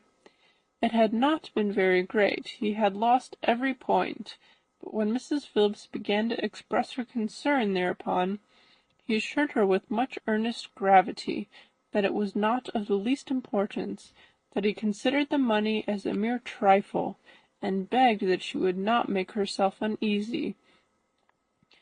"I know very well, madam," said he, "that when persons sit down to a card-table, they must take their chances of these things, and happily I am not in such circumstances as to make 5 shillings any object. There are undoubtedly many who could not say the same, but thanks to Lady Catherine de Bourgh, I am removed far beyond the necessity of regarding little matters." Mr. Wickham's attention was caught, and after observing Mr. Collins for a few moments, he asked Elizabeth in a low voice whether her relation was very intimately acquainted with the family of de Bourgh. "Lady Catherine de Bourgh," she replied, "has very lately given him a living. I hardly know how Mr. Collins was first introduced to her notice, but he certainly has not known her long." "You know, of course, that Lady Catherine de Bourgh and Lady Anne Darcy were sisters, consequently that she is aunt to the present Mr. Darcy." "No, indeed, I did not. I knew nothing at all of Lady Catherine's connections. I never heard of her existence till the day before yesterday. Her daughter, Miss de Bourgh, will have a very large fortune, and it is believed that she and her cousin will unite the 2 estates." This information made Elizabeth smile, as she thought of poor Miss Bingley. Vain indeed must be all her attentions, vain and useless her affection for his sister, and her praise of himself, if he were already self-destined for another. "Mr. Collins," said she, "speaks highly both of Lady Catherine and her daughter, but from some particulars that he has related of her ladyship, I suspect his gratitude misleads him, and that in spite of her being his patroness, she is an arrogant, conceited woman." "I believe her to be both in a great degree," replied Wickham. "I have not seen her for many years, but I very well remember that I never liked her, and that her manners were dictatorial and insolent. She has the reputation of being remarkably sensible and clever, but I rather believe she derives part of her abilities from her rank and fortune, part from her authoritative manner, and the rest from the pride for her nephew, who chooses that everyone connected with him should have an understanding of the first class." Elizabeth allowed that he had given a very rational account of it, and they continued talking together with mutual satisfaction till supper put an end to cards, and gave the rest of the ladies their share of Mr. Wickham's attentions. There could be no conversation in the noise of Mrs. Phillips's supper party, but his manners recommended him to everybody. Whatever he said was said well, and whatever he did, done gracefully. Elizabeth went away with her head full of him. She could think of nothing but of Mr. Wickham, and of what he had told her, all the way home. There was not time for her even to mention his name as they went, for neither Lydia nor Mr. Collins were once silent. Lydia talked incessantly of lottery tickets, of the fish she had lost and the fish she had won, and Mr. Collins, in describing the civility of Mr. and Mrs. Phillips, protesting that he did not in the least regard his losses at whist, enumerating all the dishes at supper, and repeatedly fearing that he crowded his cousins, had more to say than he could well manage before the carriage stopped at Longbourn House. End of chapter 16. Chapter 17. Elizabeth related to Jane the next day what had passed between Mr. Wickham and herself. Jane listened with astonishment and concern. She knew not how to believe that Mr. Darcy could be so unworthy of Mr. Bingley's regard, and yet it was not in her nature to question the veracity of a young man of such amiable appearance as Wickham. The possibility of his having endured such unkindness was enough to interest all her tender feelings, and nothing remained, therefore, to be done but to think well of them both, to defend the conduct of each, and throw into the account of accident or mistake whatever could not be otherwise explained.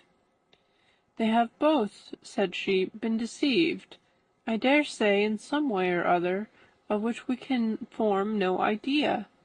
Interested people have perhaps misrepresented each to the other. It is, in short, impossible for us to conjecture the causes or circumstances which may have alienated them, without actual blame on either side." "Very true indeed. And now, my Jane, what have you got to say on behalf of the interested people who have probably been concerned in the business? Do clear them too, or we shall be obliged to think ill of somebody." "Laugh as much as you choose, but you will not laugh me out of my opinion. My dearest Lizzie, do but consider in what a disgraceful light it places Mr. Darcy, to be treating his father's favourite in such a manner, one whom his father had promised to provide for. It is impossible. No man of common humanity, no man who had any value for his character, could be capable of it. Can his most intimate friends be so excessively deceived in him? Oh, no! I can much more easily believe Mr. Bingley's being imposed on, than that Mr. Wickham should invent such a history of himself as he gave me last night. Names, facts, everything mentioned without ceremony. If it be not so, let Mr. Darcy contradict it. Besides, there was truth in his looks. It is difficult indeed. It is distressing. One does not know what to think." "I beg your pardon, one knows exactly what to think." But Jane could think with certainty on only one point, that Mr. Bingley, if he had been imposed on, would have much to suffer when the affair became public. The two young ladies were summoned from the shrubbery where this conversation passed by the arrival of the very persons of whom they had been speaking. Mr. Bingley and his sisters came to give their personal invitation for the long-expected ball at Netherfield, which was fixed for the following Tuesday. The two ladies were delighted to see their dear friend again, calling it an age since they had met, and repeatedly asking what she had been doing with herself since their separation. To the rest of the family they paid little attention, avoiding Mrs. Bennet as much as possible, saying not much to Elizabeth, and nothing at all to the others. They were soon gone again, rising from their seats with an activity which took their brother by surprise, and hurrying off as if eager to escape from Mrs. Bennet's civilities. The prospect of the Netherfield ball was extremely agreeable to every female of the family. Mrs. Bennet chose to consider it as given in compliment to her eldest daughter, and was particularly flattered by receiving the invitation from Mr. Bingley himself, instead of a ceremonious card. Jane pictured to herself a happy evening in the society of her two friends and the attentions of their brother, and Elizabeth thought with pleasure of dancing a great deal with Mr. Wickham, and of seeing a confirmation of everything in Mr. Darcy's look and behaviour. The happiness anticipated by Catherine and Lydia depended less on any single event or any particular person, for though they each, like Elizabeth, meant to dance half the evening with Mr. Wickham, he was by no means the only partner who could satisfy them, and a ball was at any rate a ball, and even Mary could assure her family that she had no disinclination for it. "While I can have my mornings to myself," said she, "it is enough. I think it is no sacrifice to join occasionally in evening engagements. Society has claims on us all, and I profess myself one of those who consider intervals of recreation and amusement as desirable for everybody."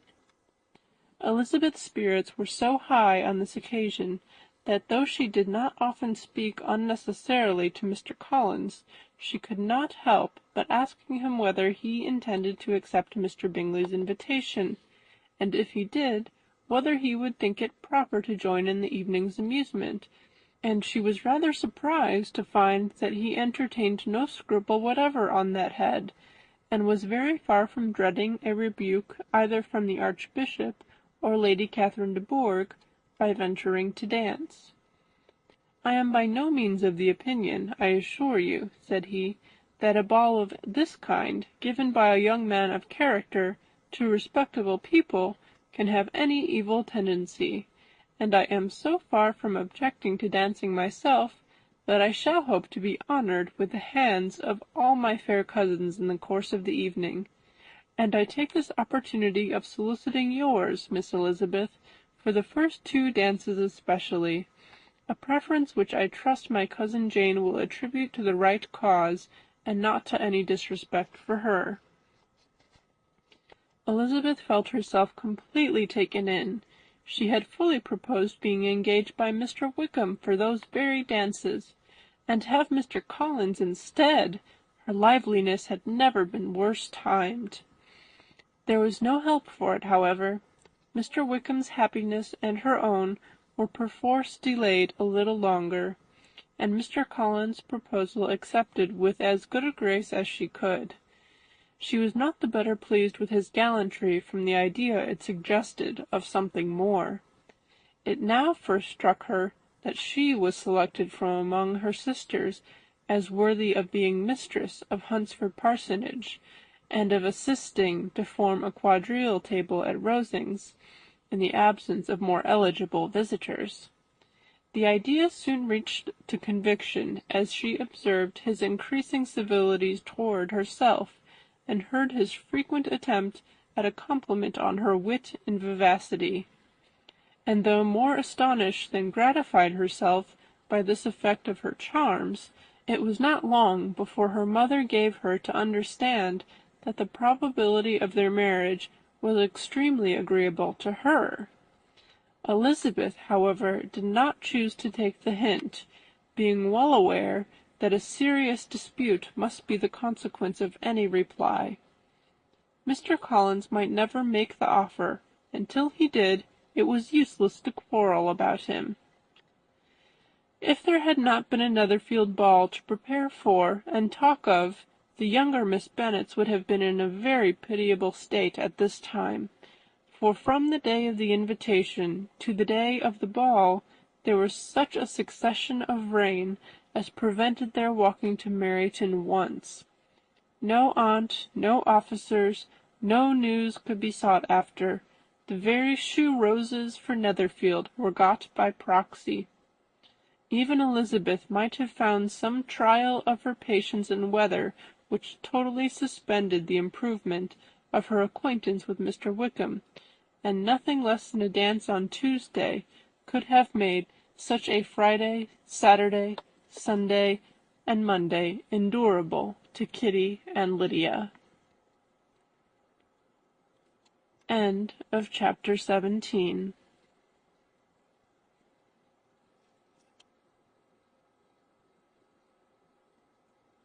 Till Elizabeth entered the drawing-room at Netherfield, and looked in vain for Mr. Wickham among the cluster of redcoats there assembled, a doubt of his being present had never occurred to her.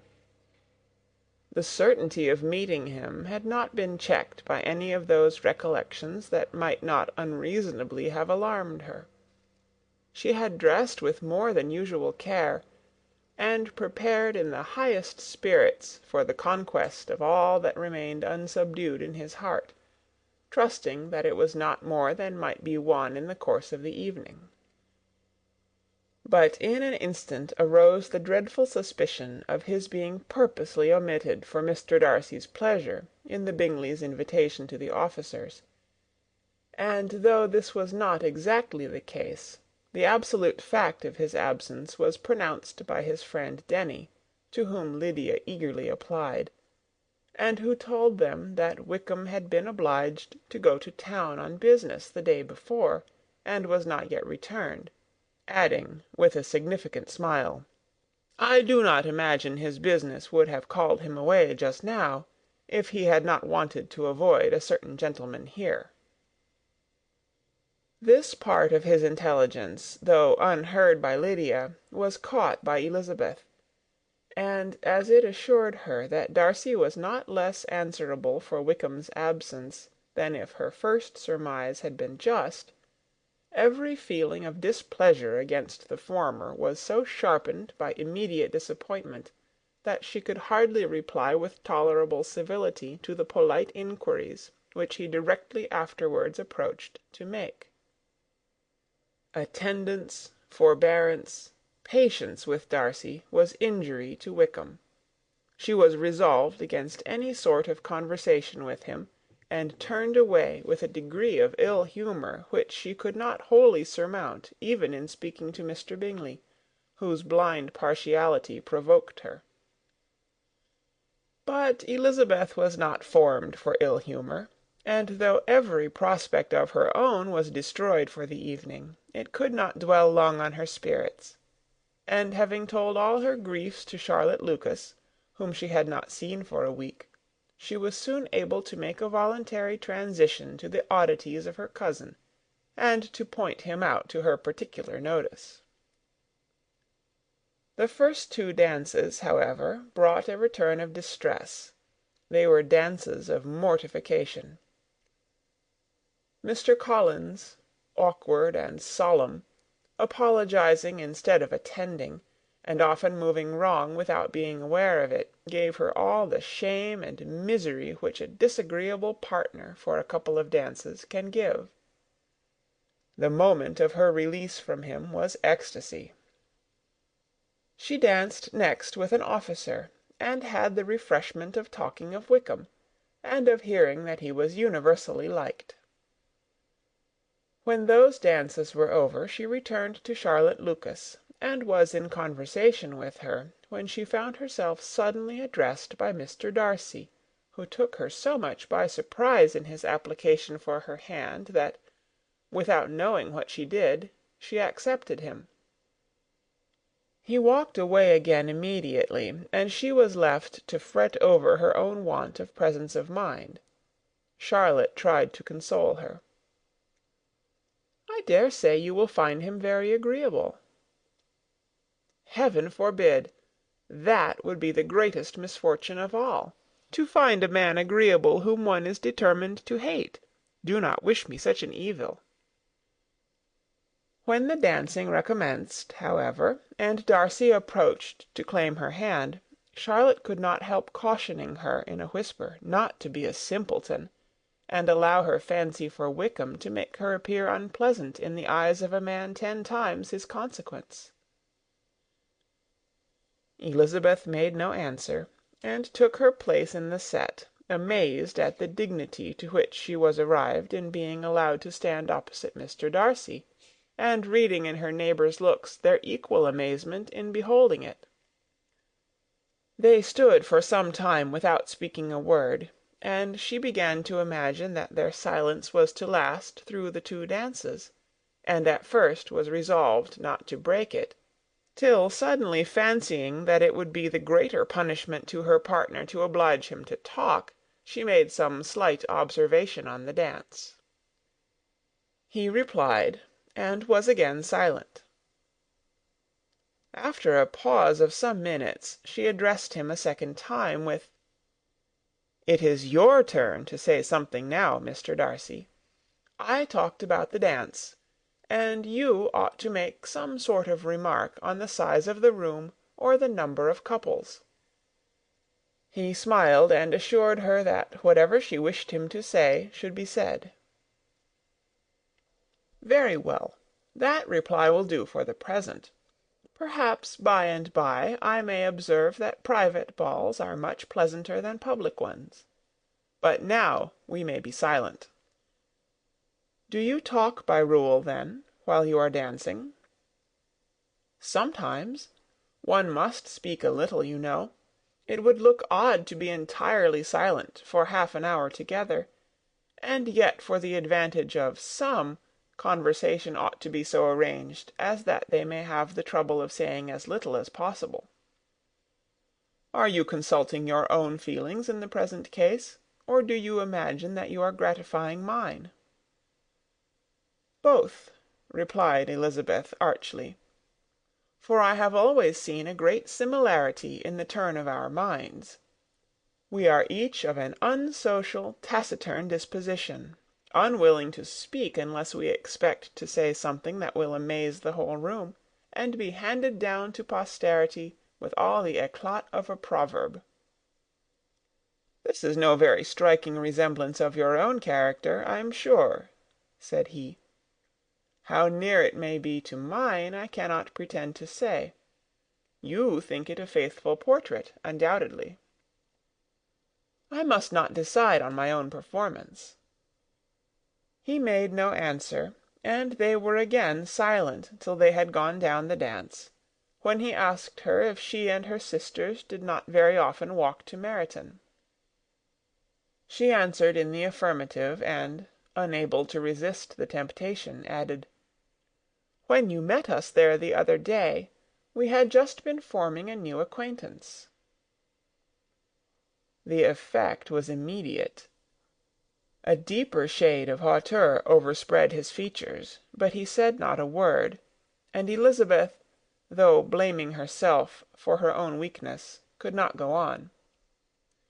At length Darcy spoke, and in a constrained manner said, "Mr. Wickham is blessed with such happy manners as may ensure his making friends. Whether he may be equally capable of retaining them is less certain." "He has been so unlucky as to lose your friendship," replied Elizabeth with emphasis, "and in a manner which he is likely to suffer from all his life." Darcy made no answer, and seemed desirous of changing the subject. At that moment Sir William Lucas appeared close to them, meaning to pass through the set to the other side of the room, but, on perceiving Mr. Darcy, he stopped with a bow of superior courtesy to compliment him on his dancing and his partner. "I have been most highly gratified indeed, my dear sir.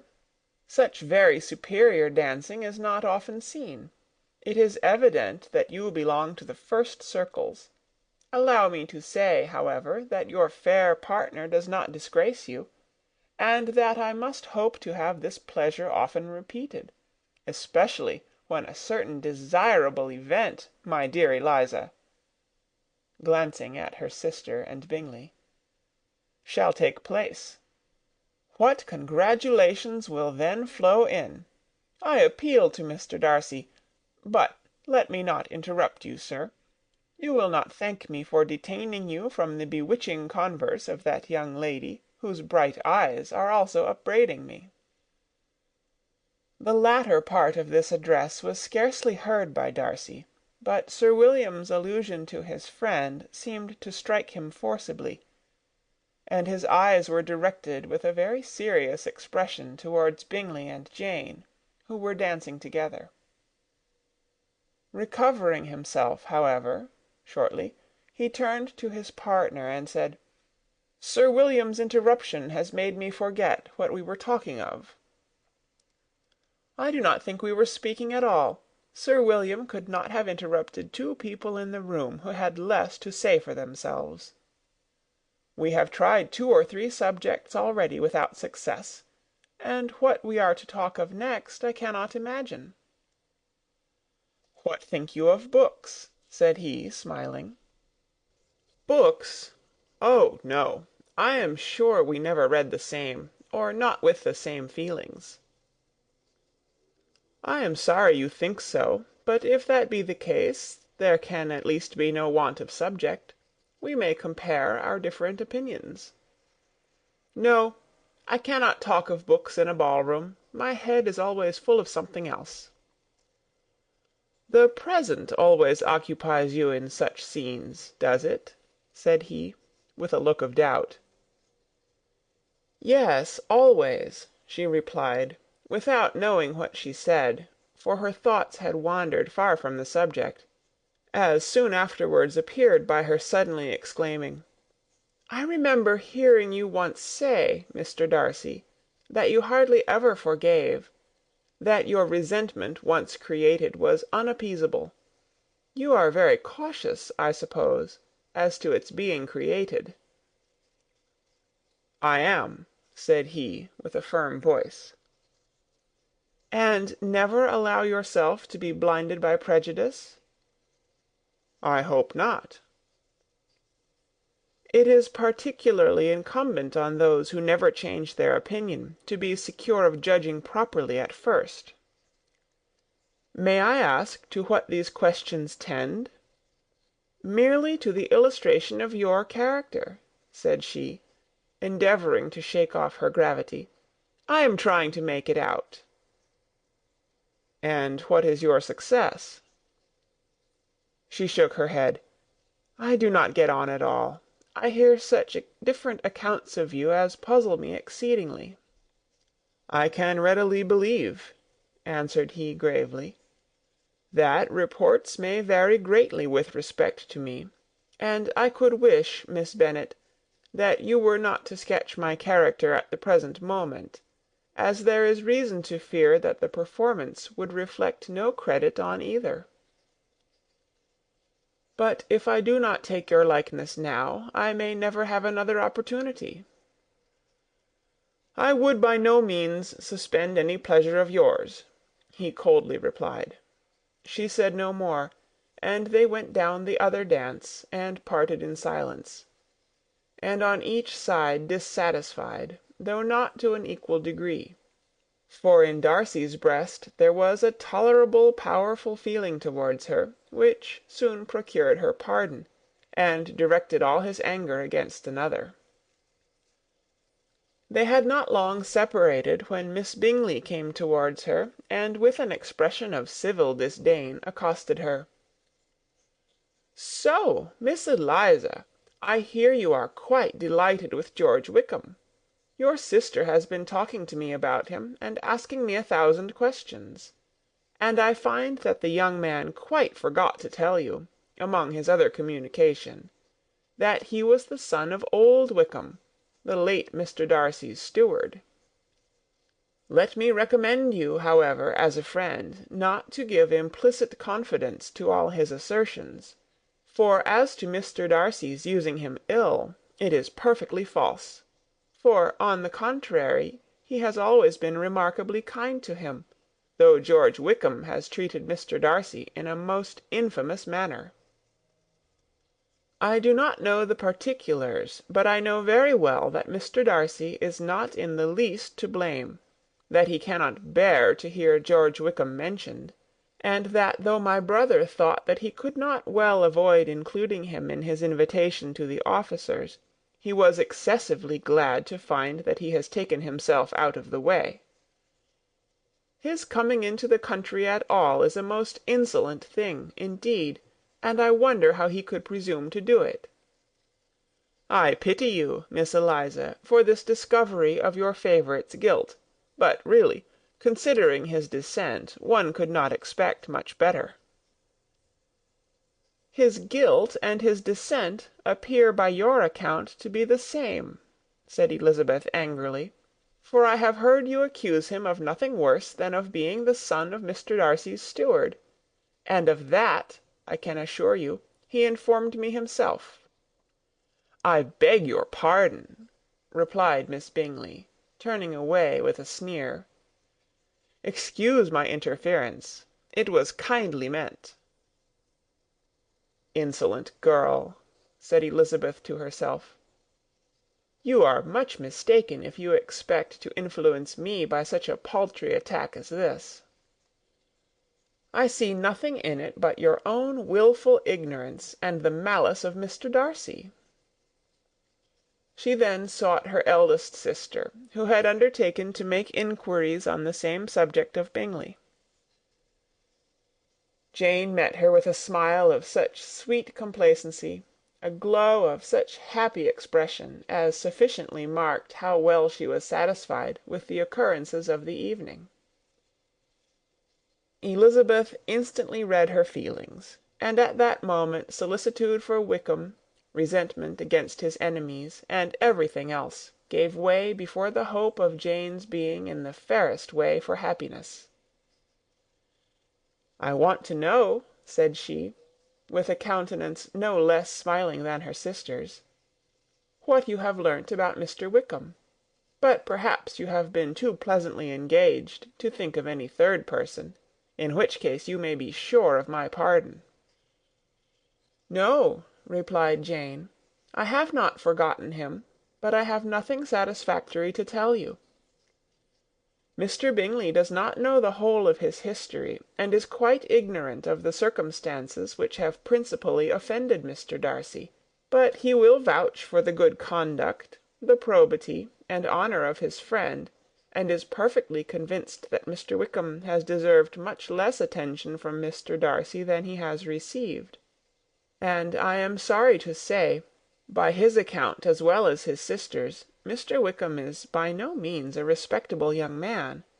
I am afraid he has been very imprudent, and has deserved to lose Mr. Darcy's regard." "Mr. Bingley does not know Mr. Wickham himself?" "No, he never saw him till the other morning at Meryton." "This account, then, is what he has received from Mr. Darcy. I am satisfied. But what does he say of the living?" "He does not exactly recollect the circumstances, though he has heard them from Mr. Darcy more than once; but he believes that it was left to him conditionally only." "I have not a doubt of Mr. Bingley's sincerity," said Elizabeth warmly; "but you must excuse my not being convinced by assurances only. Mr. Bingley's defence of his friend was a very able one, I dare say; but since he is unacquainted with several parts of the story, and has learnt the rest from that friend himself, I shall venture to still think of both gentlemen as I did before." She then changed the discourse to one more gratifying to each, and on which there could be no difference of sentiment. Elizabeth listened with delight to the happy though modest hopes which Jane entertained of Bingley's regard, and said all in her power to heighten her confidence in it. On their being joined by Mr. Bingley himself, Elizabeth withdrew to Miss Lucas, to whose inquiry after the pleasantness of her last partner she had scarcely replied before Mr. Collins came up to them, and told her with great exultation that he had just been so fortunate as to make a most important discovery. "I have found out," said he, "by a singular accident, that there is now in the room a near relation of my patroness. I happened to overhear the gentleman himself mentioning to the young lady who does the honours of the house the names of his cousin, Miss de Bourgh, and of her mother, Lady Catherine. How wonderfully these sort of things occur! Who would have thought of my meeting with, perhaps, a nephew of Lady Catherine de Bourgh in this assembly? I am most thankful that the discovery is made in time for me to pay my respects to him, which I am now going to do, and trust he will excuse my not having done it before. My total ignorance of the connection must plead my apology. You are not going to introduce yourself to Mr. Darcy? Indeed I am. I shall entreat his pardon for not having done it earlier. I believe him to be Lady Catherine's nephew. It will be in my power to assure him that her ladyship was quite well yesterday se'nnight. Elizabeth tried hard to dissuade him from such a scheme, assuring him that Mr. Darcy would consider his addressing him without introduction as an impertinent freedom, rather than a compliment to his aunt, that it was not in the least necessary there should be any notice on either side, and that if it were, it must belong to Mr. Darcy, the superior in consequence, to begin the acquaintance. Mr. Collins listened to her with the determined air of following his own inclination, and, when she ceased speaking, replied thus: "My dear Miss Elizabeth, I have the highest opinion in the world in your excellent judgment in all matters within the scope of your understanding; but permit me to say that there must be a wide difference between the established forms of ceremony amongst the laity and those which regulate the clergy. For give me leave to observe that I consider the clerical office as equal in point of dignity with the highest rank in the kingdom, provided that a proper humility of behaviour is at the same time maintained. You must therefore allow me to follow the dictates of my conscience on this occasion, which leads me to perform what I look on as a point of duty. Pardon me for neglecting to profit by your advice, which on every other subject shall be my constant guide, though in the case before us I consider myself more fitted by education and habitual study to decide on what is right, than a young lady like yourself." And with a low bow he left her to attack Mr. Darcy, whose reception of his advances she eagerly watched, and whose astonishment at being so addressed was very evident. Her cousin prefaced his speech with a solemn bow, and though she could not hear a word of it, she felt as if hearing it all, and saw in the motion of his lips the words apology, Hunsford, and Lady Catherine de Bourgh. It vexed her to see him expose himself to such a man. Mr. Darcy was eyeing him with unrestrained wonder, and when at last Mr. Collins allowed him time to speak, replied with an air of distant civility. Mr. Collins, however, was not discouraged from speaking again, and Mr. Darcy's contempt seemed abundantly increasing with the length of his second speech, and at the end of it he only made him a slight bow, and moved another way. Mr. Collins then returned to Elizabeth. "I have no reason, I assure you," said he, "to be dissatisfied with my reception. Mr. Darcy seemed much pleased with the attention. He answered me with the utmost civility, and even paid me the compliment of saying that he was so well convinced of Lady Catherine's discernment as to be certain she could never bestow a favour unworthily. It was really a very handsome thought. Upon the whole, I am much pleased with him." As Elizabeth had no longer any interest of her own to pursue, she turned her attention almost entirely on her sister and Mr. Bingley, and the train of agreeable reflections which her observations gave birth to made her perhaps almost as happy as Jane. She saw her in idea settled in that very house, in all the felicity which a marriage of true affection could bestow, and she felt capable, under such circumstances, of endeavouring even to like Bingley's two sisters.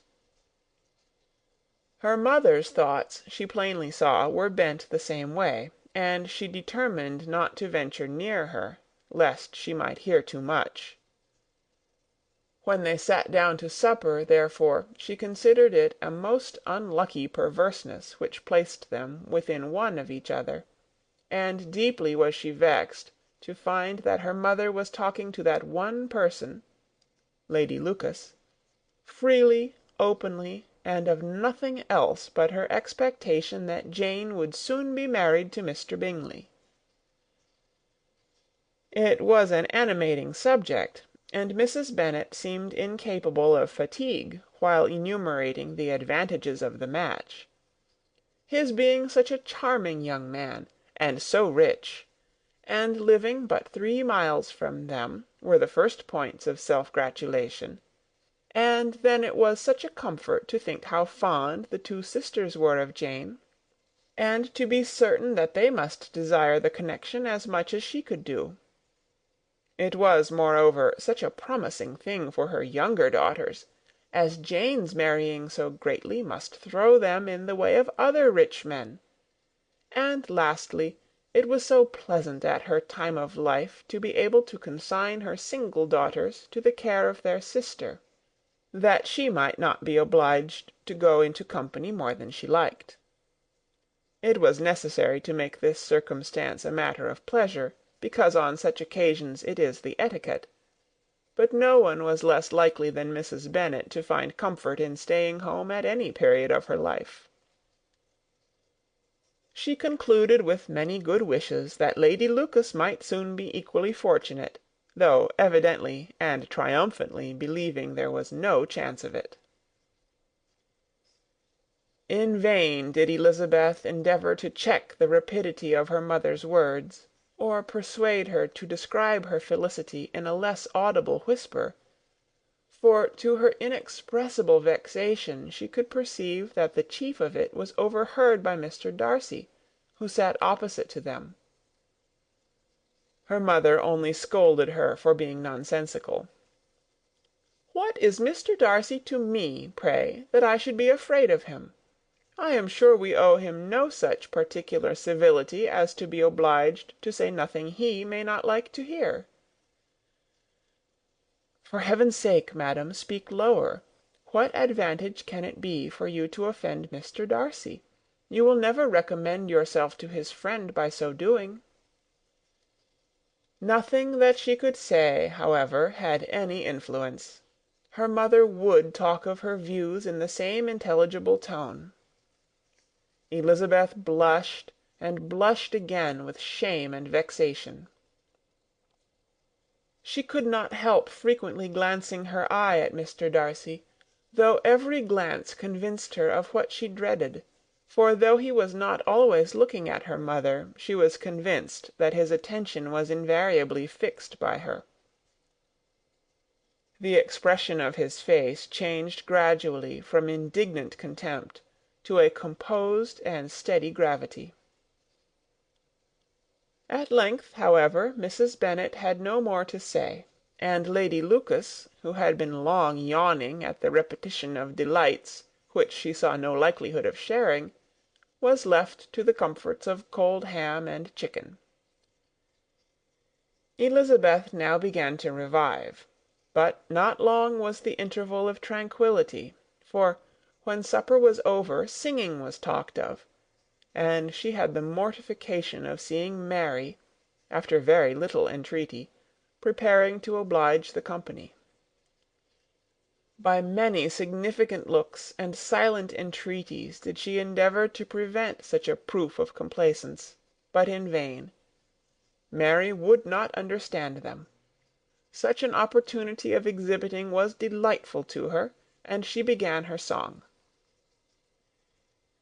Elizabeth's eyes were fixed on her with most painful sensations, and she watched her progress through the several stanzas with an impatience which was very ill rewarded at their close; for Mary, on receiving, amongst the thanks of the table, the hint of a hope that she might be prevailed on to favour them again, after the pause of half a minute began another. Mary's powers were by no means fitted for such a display. Her voice was weak, and her manner affected. Elizabeth was in agonies. She looked at Jane to see how she bore it, but Jane was very composedly talking to Bingley. She looked at his two sisters, and saw them making signs of derision at each other, and at Darcy, who continued, however, imperturbably grave. She looked at her father to entreat his interference, lest Mary should be singing all night. He took the hint, and when Mary had finished her second song, said aloud, "That will do extremely well, child. You have delighted us long enough. Let the other young ladies have time to exhibit." Mary, though pretending not to hear, was somewhat disconcerted, and Elizabeth, sorry for her and sorry for her father's speech, was afraid her anxiety had done no good. Others of the party were now applied to.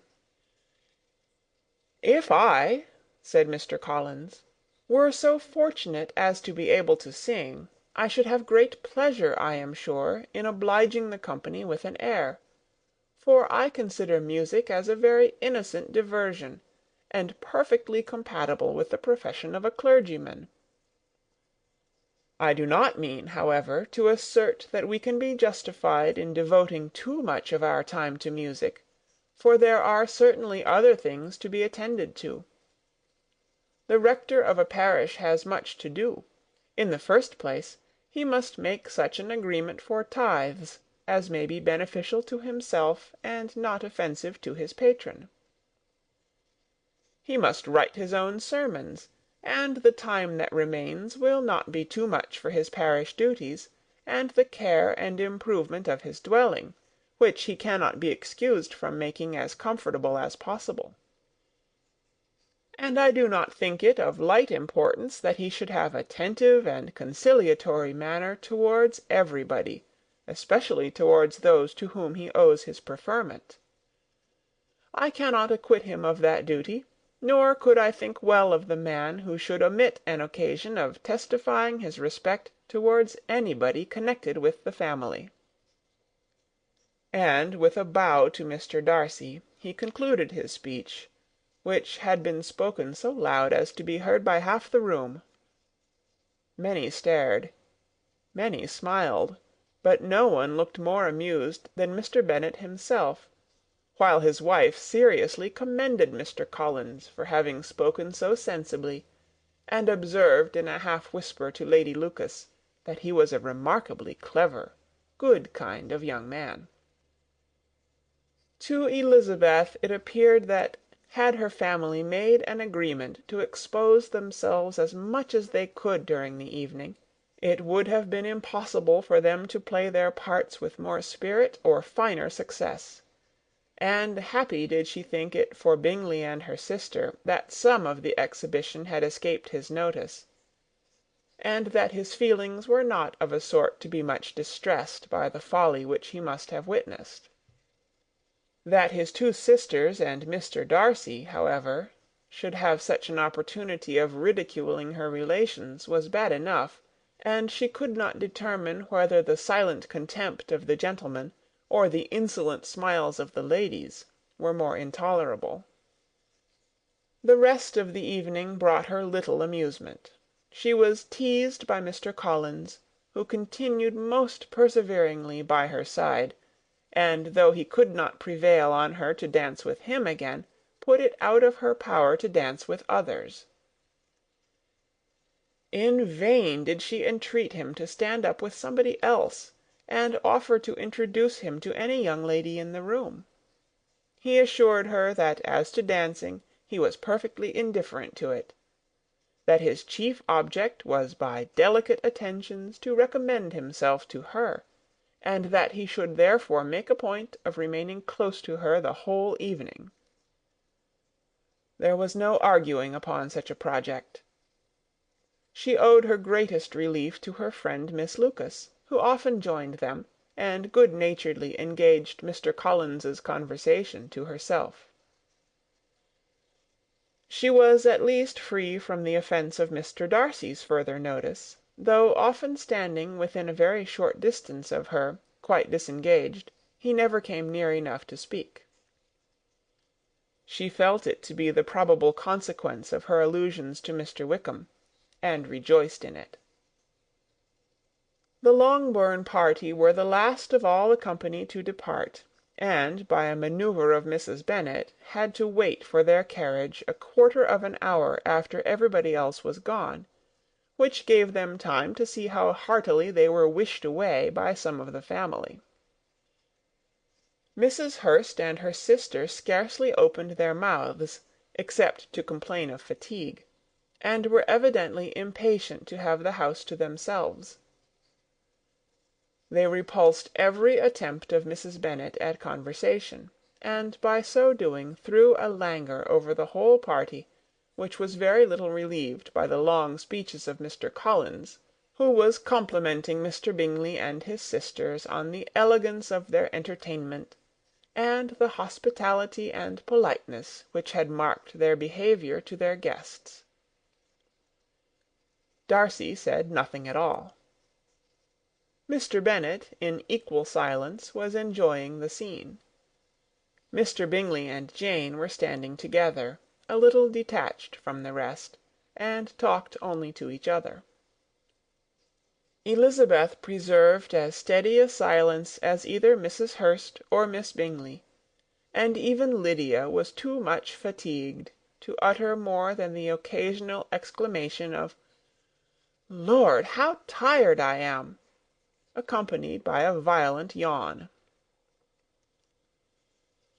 When at length they arose to take leave, Mrs. Bennet was most pressingly civil in her hope of seeing the whole family soon at Longbourn, and addressed herself especially to Mr. Bingley, to assure him how happy he would make them by eating a family dinner with them at any time, without the ceremony of a formal invitation. Bingley was all grateful pleasure, and he readily engaged for taking the earliest opportunity of waiting on her, after his return from London, whither he was obliged to go the next day for a short time. Mrs. Bennet was perfectly satisfied, and quitted the house under the delightful persuasion that, allowing for the necessary preparations of settlements, new carriages, and wedding clothes, she should undoubtedly see her daughter settled at Netherfield in the course of 3 or 4 months. Of having another daughter married to Mr. Collins she thought with equal certainty, and with considerable, though not equal, pleasure. Elizabeth was the least dear to her of all her children, and though the man and the match were quite good enough for her, the worth of each was eclipsed by Mr. Bingley and Netherfield. End of chapter 18. Chapter 19. The next day opened a new scene at Longbourn. Mr. Collins made his declaration in form. Having resolved to do it without loss of time, as his leave of absence extended only to the following Saturday, and having no feelings of diffidence to make it distressing to himself even at the moment, he set about it in a very orderly manner, with all the observances which he supposed a regular part of the business. On finding Mrs. Bennet, Elizabeth, and one of the younger girls together, soon after breakfast, he addressed the mother in these words: "May I hope, madam, for your interest with your fair daughter Elizabeth, when I solicit for the honour of a private audience with her in the course of this morning?" Before Elizabeth had time for anything but a blush of surprise, Mrs. Bennet answered instantly, "Oh dear, yes, certainly. I am sure Lizzy will be very happy. I am sure she can have no objection. Come, Kitty, I want you upstairs." And, gathering her work together, she was hastening away, when Elizabeth called out, Dear madam, do not go. I beg you will not go. Mr. Collins must excuse me. He can have nothing to say to me that anybody need not hear. I am going away myself." "No, no, nonsense, Lizzy. I desire you to stay where you are."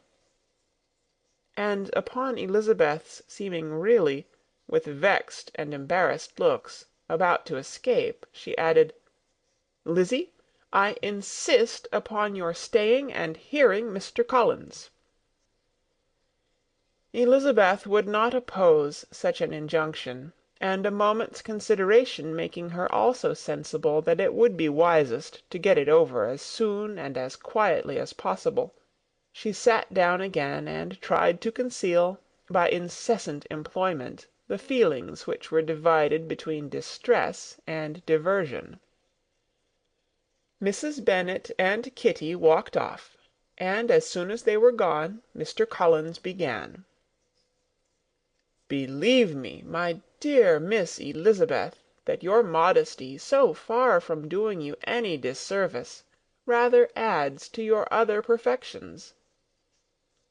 You would have been less amiable in my eyes had there not been this little unwillingness, but allow me to assure you that I have your respected mother's permission for this address. You can hardly doubt the purport of my discourse. However your natural delicacy may lead you to dissemble, my attentions have been too marked to be mistaken. Almost as soon as I entered the house, I singled you out as the companion of my future life. But before I am run away with by my feelings on this subject, perhaps it would be advisable for me to state my reasons for marrying, and moreover for coming into Hertfordshire with the design of selecting a wife, as I certainly did." The idea of Mr. Collins, with all his solemn composure, being run away with by his feelings, made Elizabeth so near laughing that she could not use the short pause he allowed in any attempt to stop him further, and he continued, "My reasons for marrying are, first, that I think it a right thing for every clergyman in easy circumstances, like myself, to set the example of matrimony in his parish. Secondly, that I am convinced that it will add very greatly to my happiness. And thirdly, which perhaps I ought to have mentioned earlier, that it is the particular advice and recommendation of the very noble lady whom I have the honour of calling patroness.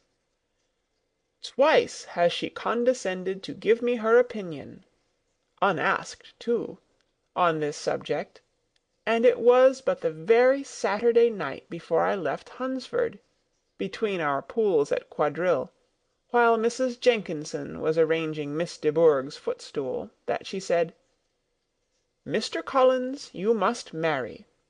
A clergyman like you must marry. Choose properly. Choose a gentlewoman for my sake, and for your own let her be an active, useful sort of person, not brought up high, but able to make a small income go a good way. This is my advice. Find such a woman as soon as you can, bring her to Hunsford, and I will visit her. Allow me, by the way, to observe, my fair cousin, that I do not reckon the notice and kindness of Lady Catherine de Bourgh as among the least of the advantages in my power to offer. You will find her manners beyond anything I can describe, and your wit and vivacity, I think, must be acceptable to her, especially when tempered with the silence and respect which her rank will inevitably excite. Thus much for my general intention in favour of matrimony.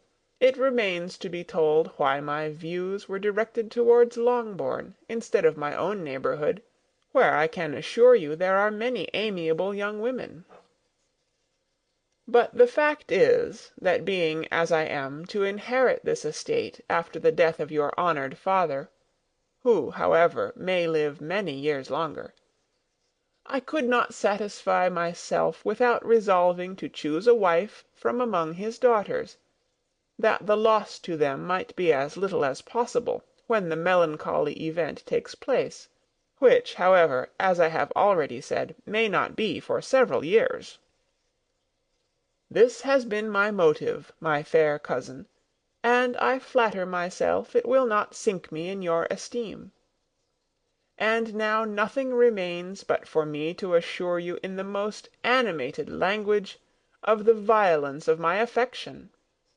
To fortune I am perfectly indifferent, and shall make no demand of that nature on your father, since I am well aware that it could not be complied with, and that £1,000 in the 4 per cents, which will not be yours till after your mother's decease, is all that you may ever be entitled to. On that head, therefore, I shall be uniformly silent, and you may assure yourself that no ungenerous reproach shall ever pass my lips when we are married." It was absolutely necessary to interrupt him now. "You are too hasty, sir," she cried. "You forget that I have made no answer. Let me do it without further loss of time. Accept my thanks for the compliment you are paying me. I am very sensible of the honour of your proposals, but it is impossible for me to do otherwise than to decline them." "I am not now to learn," replied Mr. Collins, with a formal wave of the hand, "that it is usual with young ladies to reject the addresses of the man whom they secretly mean to accept, when he applies for their favour, and that sometimes the refusal is repeated a second or even a third time. I am therefore by no means discouraged by what you have just said, and shall hope to lead you to the altar ere long." "Upon my word, sir," cried Elizabeth, "your hope is a rather extraordinary one after my declaration. I do assure you that I am not one of those young ladies, if such young ladies there are, who are so daring as to risk their happiness on the chance of being asked a second time. I am perfectly serious in my refusal. You could not make me happy, and I am convinced that I am the last woman in the world who could make you so. Nay, were your friend Lady Catherine to know me, I am persuaded she would find me in every respect ill qualified for the situation." "Were it certain that Lady Catherine would think so," said Mr. Collins very gravely. "But I cannot imagine that her ladyship would at all disapprove of you, and you may be certain when I have the honour of seeing her again, I shall speak in the very highest terms of your modesty, economy, and other amiable qualifications. Indeed, Mr. Collins, all praise of me will be unnecessary. You must give me leave to judge for myself, and pay me the compliment of believing what I say. I wish you very happy and very rich, and by refusing your hand do all in my power to prevent your being otherwise. In making me the offer, you must have satisfied the delicacy of your feelings with regard to my family, and may take possession of Longbourn estate whenever it falls, without any self-reproach. This matter may be considered, therefore, as finally settled." And rising as she thus spoke, she would have quitted the room, had Mr. Collins not thus addressed her. "When I do myself the honour of speaking to you next on the subject, I shall hope to receive a more favourable answer than you have now given me, though I am far from accusing you of cruelty at present, because I know it to be the established custom of your sex to reject a man on the first application, and perhaps you have even now said as much to encourage my suit as would be consistent with the true delicacy of the female character." "Really, Mr. Collins," cried Elizabeth with some warmth, "you puzzle me exceedingly. If what I have hitherto said can appear to you in the form of encouragement, I know not how to express my refusal in such a way as to convince you of its being one." You must give me leave to flatter myself, my dear cousin, that your refusal of my addresses is merely words of course. My reasons for believing it are briefly these. It does not appear to me that my hand is unworthy your acceptance, or that the establishment I can offer would be any other than highly desirable. My situation in life, my connections with the family of de Bourgh, and my relationship to your own are circumstances highly in my favour, and you should take it into further consideration that, in spite of your manifold attractions, it is by no means certain that another offer of marriage may ever be made you. Your portion is unhappily so small that it will in all likelihood undo the effects of your loveliness and amiable qualifications. As I must therefore conclude that you are not serious in your rejection of me, I shall choose to attribute it to your wish of increasing my love by suspense, according to the usual practice of elegant females. I do assure you, sir, that I have no pretensions whatever to that kind of elegance which consists in tormenting a respectable man. I would rather be paid the compliment of being believed sincere. I thank you again and again for the honour you have done me in your proposals, but to accept them is absolutely impossible. My feelings in every respect forbid it. Can I speak plainer? Do not consider me now as an elegant female, intending to plague you, but as a rational creature speaking the truth from her heart. You are uniformly charming, cried he, with an air of awkward gallantry, and I am persuaded that when sanctioned by the express authority of both your excellent parents, my proposals will not fail of being acceptable. To such perseverance in wilful self-deception Elizabeth would make no reply, and immediately and in silence withdrew, determined, if he persisted in considering her repeated refusals as flattering encouragement, to apply to her father, whose negative might be uttered in such a manner as to be decisive, and whose behaviour at least could not be mistaken for the affectation and coquetry of an elegant female. End of chapter 19. Recorded on November 6th, 2005, in Oceanside, California. Mr. Collins was not left long to the silent contemplation of his successful love, for Mrs. Bennet, having dawdled about in the vestibule to watch for the end of the conference, no sooner saw Elizabeth open the door, and with quick steps pass her towards the staircase, than she entered the breakfast-room, and congratulated both him and herself in warm terms on the happy prospect of their nearer connection. Mr. Collins received and returned these felicitations with equal pleasure, and then proceeded to relate the particulars of their interview, with the result of which he trusted he had every reason to be satisfied, since the refusal which his cousin had steadfastly given him would naturally flow from her bashful modesty and the genuine delicacy of her character. This information, however, startled Mrs. Bennet. She would have been glad to be equally satisfied that her daughter had meant to encourage him by protesting against his proposals, but she dared not to believe it, and she could not help saying so. "But depend upon it, Mr. Collins," she added, "that Lizzie shall be brought to reason. I will speak to her about it myself directly. She is a very headstrong, foolish girl, and does not know her own interest, but I will make her know it." "Pardon me for interrupting you, madam," cried Mr. Collins, "but if she is really headstrong and foolish, I know not whether she would altogether be a very desirable wife to a man in my situation, who naturally looks for happiness in the marriage state. If, therefore, she actually persists in rejecting my suit, perhaps it were better not to force her into accepting me, because, if liable to such defects of temper, she could not contribute much to my felicity." "Sir, you quite misunderstand me," said Mrs. Bennet, alarmed.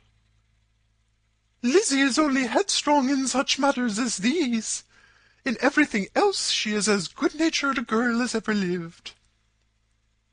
I will go directly to Mr. Bennet, and we shall very soon settle it with her, I am sure." She would not give him time to reply, but hurrying instantly to her husband, called out as she entered the library, "Oh, Mr. Bennet, you are wanted immediately. We are all in an uproar. You must come and make Lizzie marry Mr. Collins, for she vows she will not have him, and if you do not make haste, he will change his mind and not have her."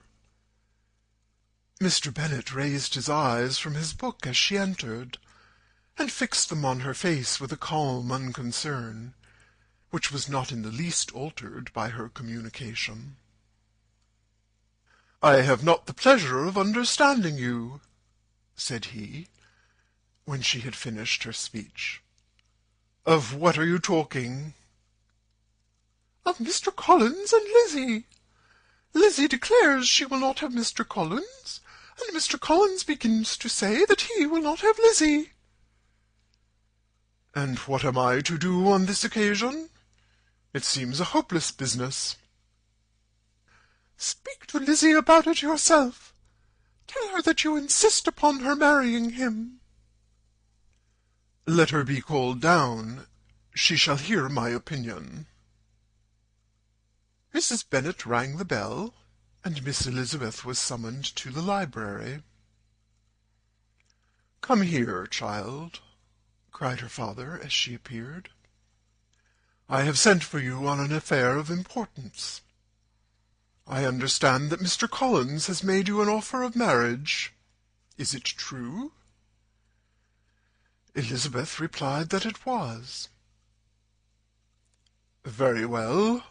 And this offer of marriage you have refused?" "I have, sir." "Very well. We now come to the point. Your mother insists upon your accepting it.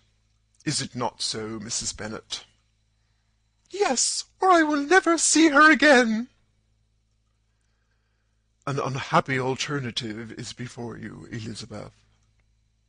From this day you must be a stranger to one of your parents. Your mother will never see you again if you do not marry Mr. Collins, and I will never see you again if you do." Elizabeth could not but smile at such a conclusion of such a beginning, but Mrs. Bennet, who had persuaded herself that her husband regarded the affair as she wished, was excessively disappointed. "What do you mean, Mr. Bennet, by talking in this way? You promised me to insist upon her marrying him." "My dear," replied her husband, "I have two small favours to request. First, that you will allow me the free use of my understanding on the present occasion, and secondly, of my room. I shall be glad to have the library to myself as soon as may be." Not yet, however, in spite of her disappointment in her husband, did Mrs. Bennet give up the point. She talked to Elizabeth again and again, coaxed and threatened her by turns. She endeavoured to secure Jane in her interest, but Jane, with all possible mildness, declined interfering, and Elizabeth, sometimes with real earnestness, and sometimes with playful gaiety, replied to her attacks. Though her manner varied, however, her determination never did. Mr. Collins, meanwhile, was meditating in solitude on what had passed. He thought too well of himself to comprehend on what motive his cousin could refuse him, and though his pride was hurt, he suffered in no other way. His regard for her was quite imaginary, and the possibility of her deserving her mother's reproach prevented his feeling any regret. While the family were in this confusion, Charlotte Lucas came to spend the day with them. She was met in the vestibule by Lydia, who, flying to her, cried in a half-whisper, "I am glad you are come, for there is such fun here. What do you think has happened this morning? Mr. Collins has made an offer to Lizzie, and she will not have him." Charlotte had hardly time to answer before they were joined by Kitty, who came to tell the same news, and no sooner had they entered the breakfast-room, where Mrs. Bennet was alone, than she likewise began on the subject, calling on Miss Lucas for her compassion, and entreating her to persuade her friend Lizzie to comply with the wishes of all her family. "Pray do, my dear Miss Lucas," she added in a melancholy tone, "for nobody is on my side, nobody takes part with me. I am cruelly used. Nobody feels for my poor nerves." Charlotte's reply was spared by the entrance of Jane and Elizabeth. "Ay, there she comes," continued Mrs. Bennet, "looking as unconcerned as may be, and caring no more for us than if we were at York, provided she can have her own way. But I tell you what, Miss Lizzie, if you take it into your head to go on refusing every offer of marriage in this way, you will never get a husband at all. And I am sure I do not know who is to maintain you when your father is dead. I shall not be able to keep you, and so I warn you. I have done with you from this very day. I told you in the library, you know, that I should never speak to you again, and you will find me as good as my word. I have no pleasure in talking to undutiful children. Not that I have much pleasure, indeed, in talking to anybody.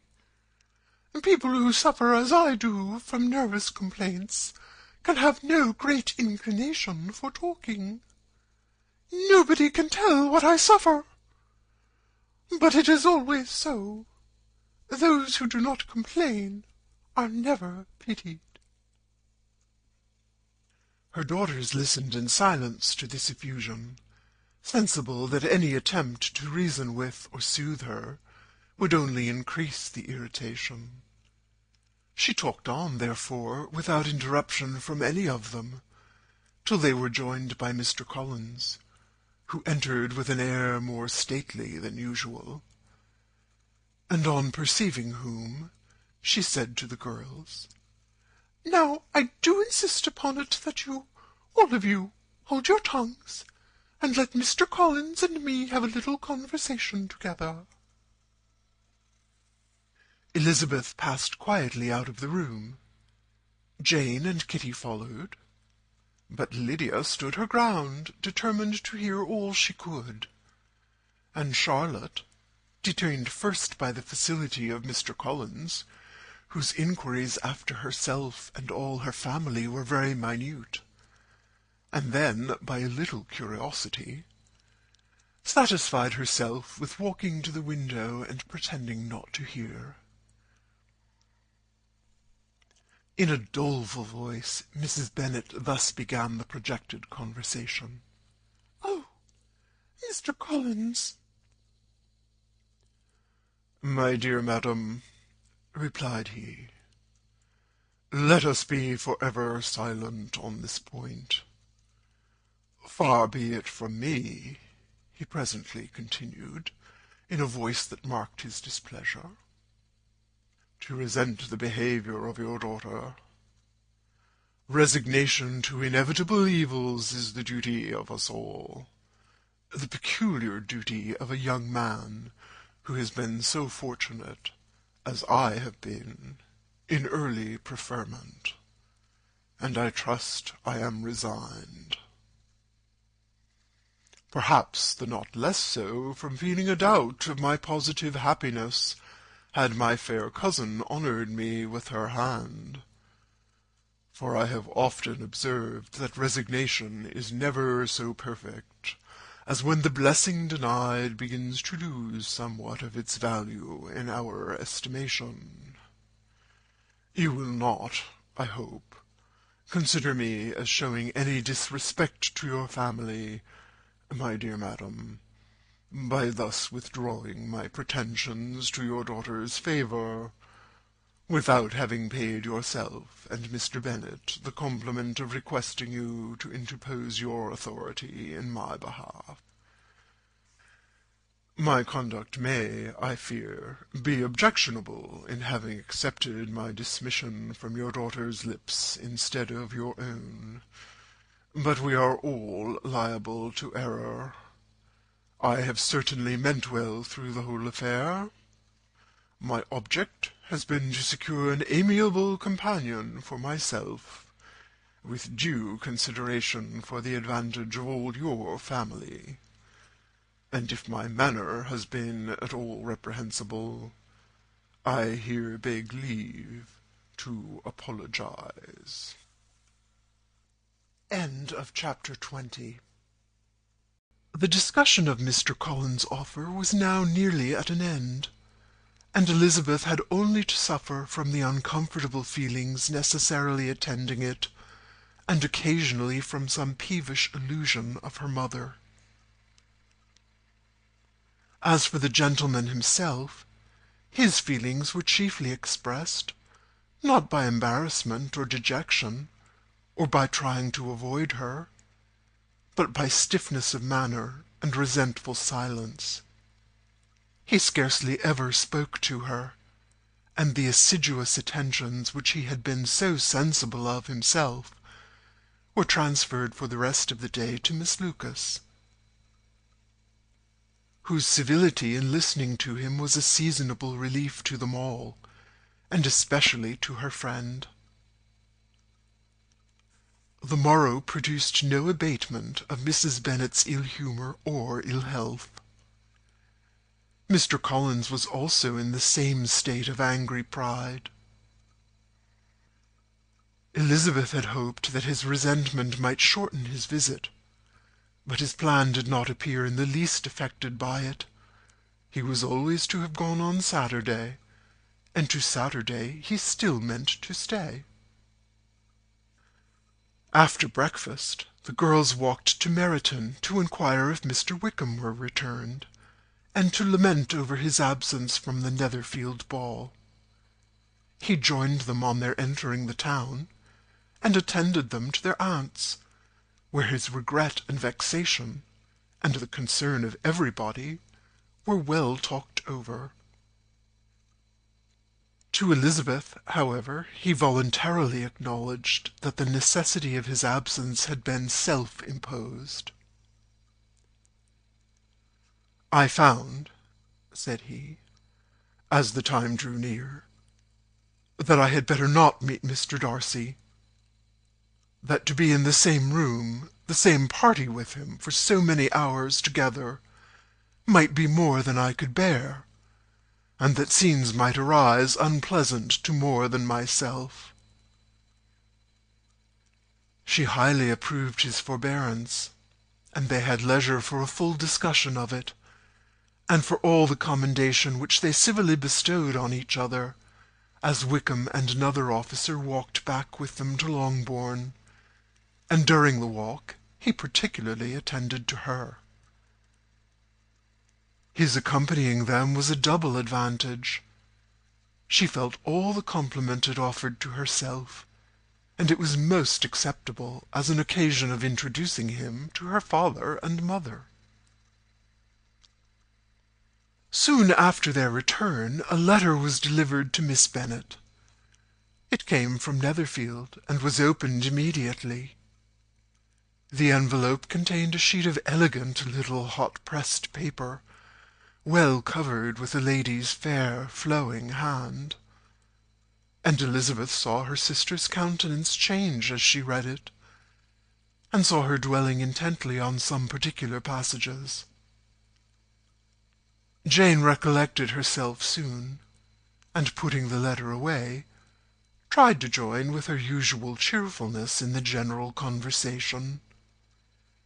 But Elizabeth felt an anxiety on the subject which drew off her attention even from Wickham. And no sooner had he and his companion taken leave than a glance from Jane invited her to follow her upstairs.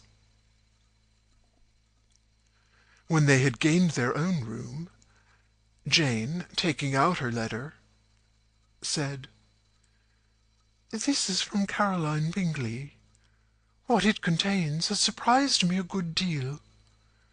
The whole party have left Netherfield by this time, and are on their way to town, and without any intention of coming back again. You shall hear what she says." She then read the first sentence aloud, which comprised the information of their having just resolved to follow their brother to town directly, and of their meaning to dine that day in Grosvenor Street, where Mr. Hurst had a house. The next was in these words: "I do not pretend to regret anything I shall leave in Hertfordshire, except your society, my dearest friend. But we will hope, at some future period, to enjoy many returns of that delightful intercourse we have known, and in the meanwhile may lessen the pain of separation by a very frequent and most unreserved correspondence. I depend on you for that."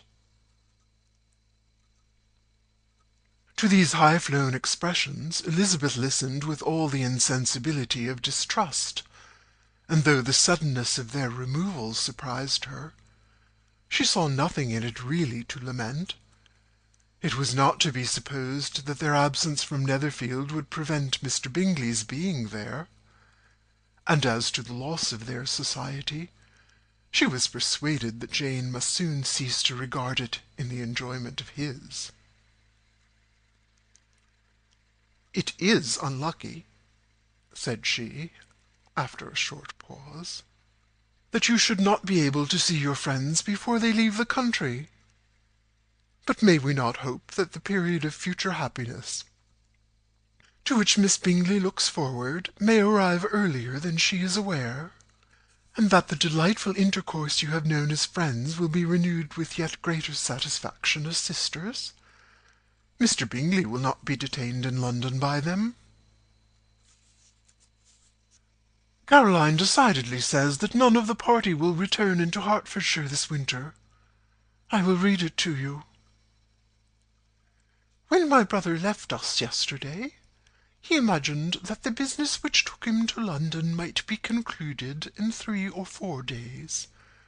But as we are certain it cannot be so, and at the same time convinced that when Charles gets to town he will be in no hurry to leave it again, we have determined on following him thither, that he may not be obliged to spend his vacant hours in a comfortless hotel. Many of my acquaintance are already there for the winter. I wish I could hear that you, my dearest friend, had any intention of making one in the crowd, but of that I despair. I sincerely hope your Christmas in Hertfordshire may abound in the gaieties which that season generally brings, and that your beaux will be so numerous as to prevent your feeling the loss of the 3 of whom we shall deprive you. It is evident by this," added Jane, "that he comes back no more this winter." "It is only evident that Miss Bingley does not mean he should." "Why will you think so? It must be his own doing. He is his own master.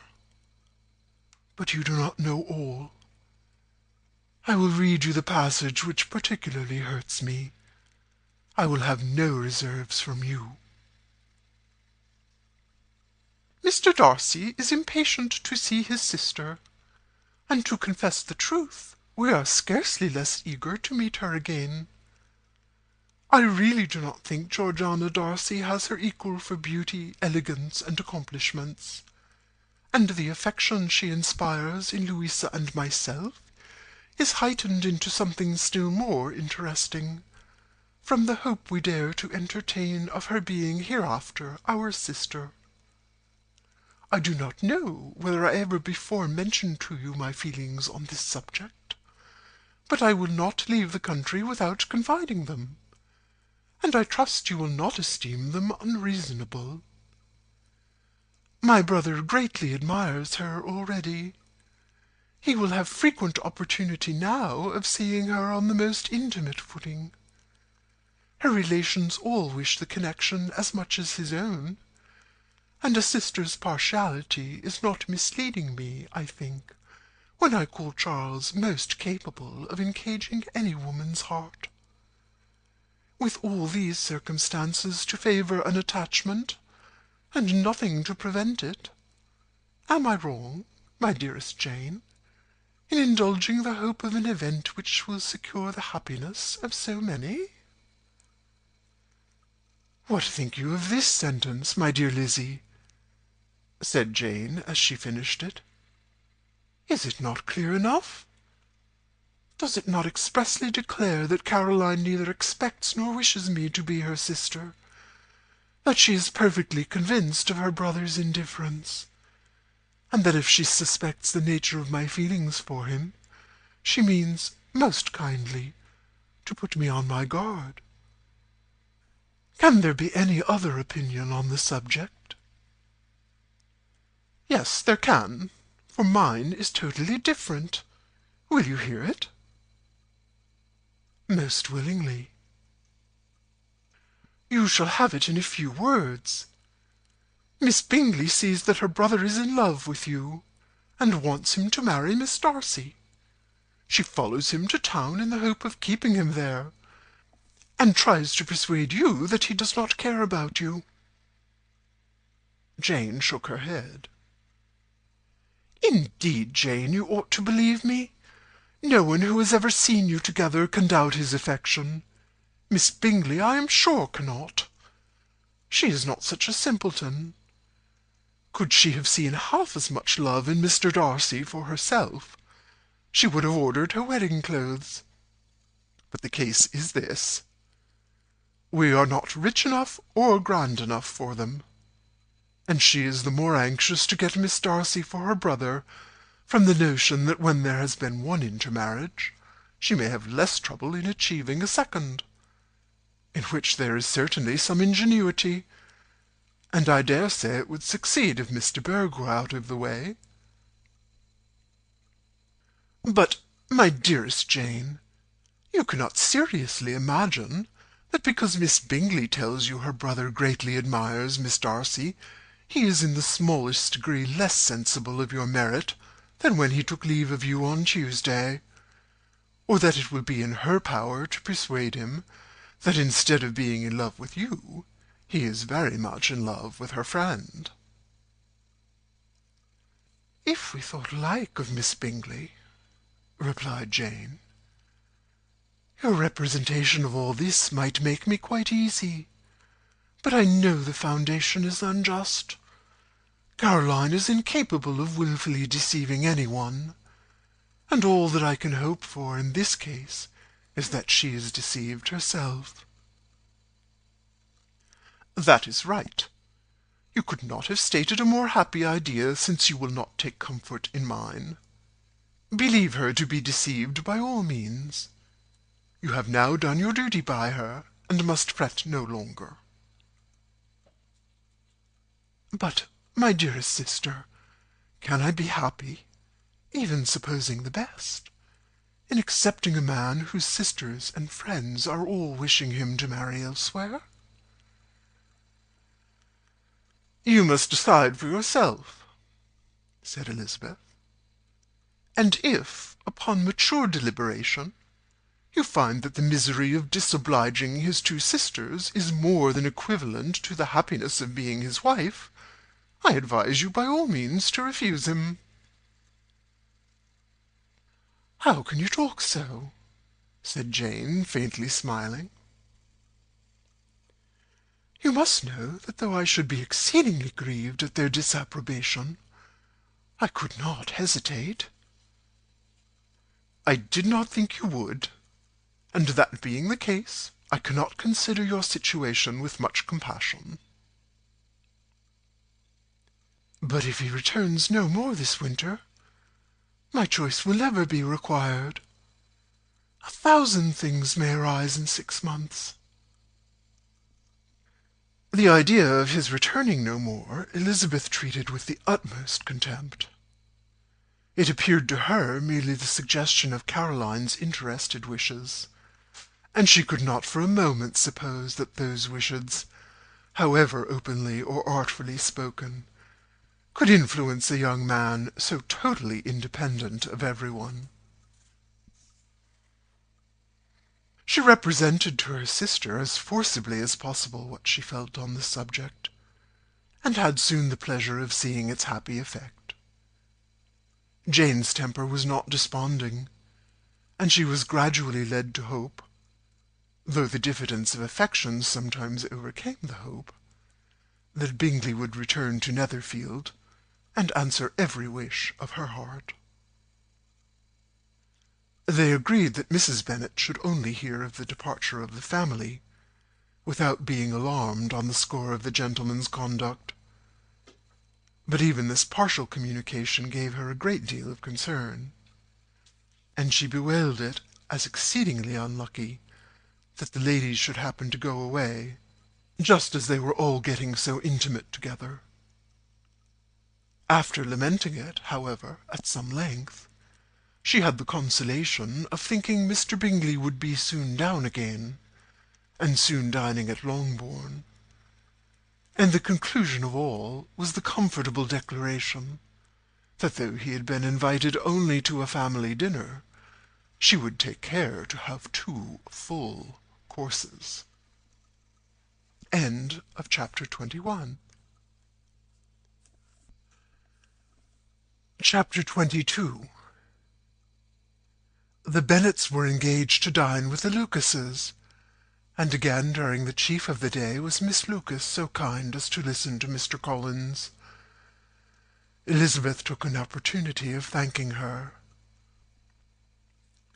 "It keeps him in good humour," said she, "and I am more obliged to you than I can express." Charlotte assured her friend of her satisfaction in being useful, and that it amply repaid her for the little sacrifice of her time. This was very amiable, but Charlotte's kindness extended farther than Elizabeth had any conception of. Its object was nothing less than to secure her from any return of Mr. Collins's addresses by engaging them towards herself. Such was Miss Lucas's scheme, and appearances were so favourable that when they parted at night she would have felt almost sure of success if he had not been leaving Hertfordshire so very soon. But here she did an injustice to the fire and independence of his character, for it led him to escape out of Longbourn House the next morning with admirable slyness, and hasten to Lucas Lodge to throw himself at her feet. He was anxious to avoid the notice of his cousins, from a conviction that if they saw him depart, they could not fail to conjecture his design, and he was not willing to have the attempt known till its success could be known likewise. For though feeling almost secure, and with reason, for Charlotte had been tolerably encouraging, he was comparatively diffident since the adventure of Wednesday. His reception, however, was of the most flattering kind. Miss Lucas perceived him from an upper window as he walked towards the house, and instantly set out to meet him accidentally in the lane. But little had she dared to hope that so much love and eloquence awaited her there. In as short a time as Mr. Collins's long speeches would allow, Everything was settled between them to the satisfaction of both, and as they entered the house, he earnestly entreated her to name the day that was to make him the happiest of men. And though such a solicitation must be waived for the present, the lady felt no inclination to trifle with his happiness. The stupidity with which he was favoured by nature must guard his courtship from any charm that could make a woman wish for its continuance, and Miss Lucas, who accepted him solely from the pure and disinterested desire of an establishment, cared not how soon that establishment were gained.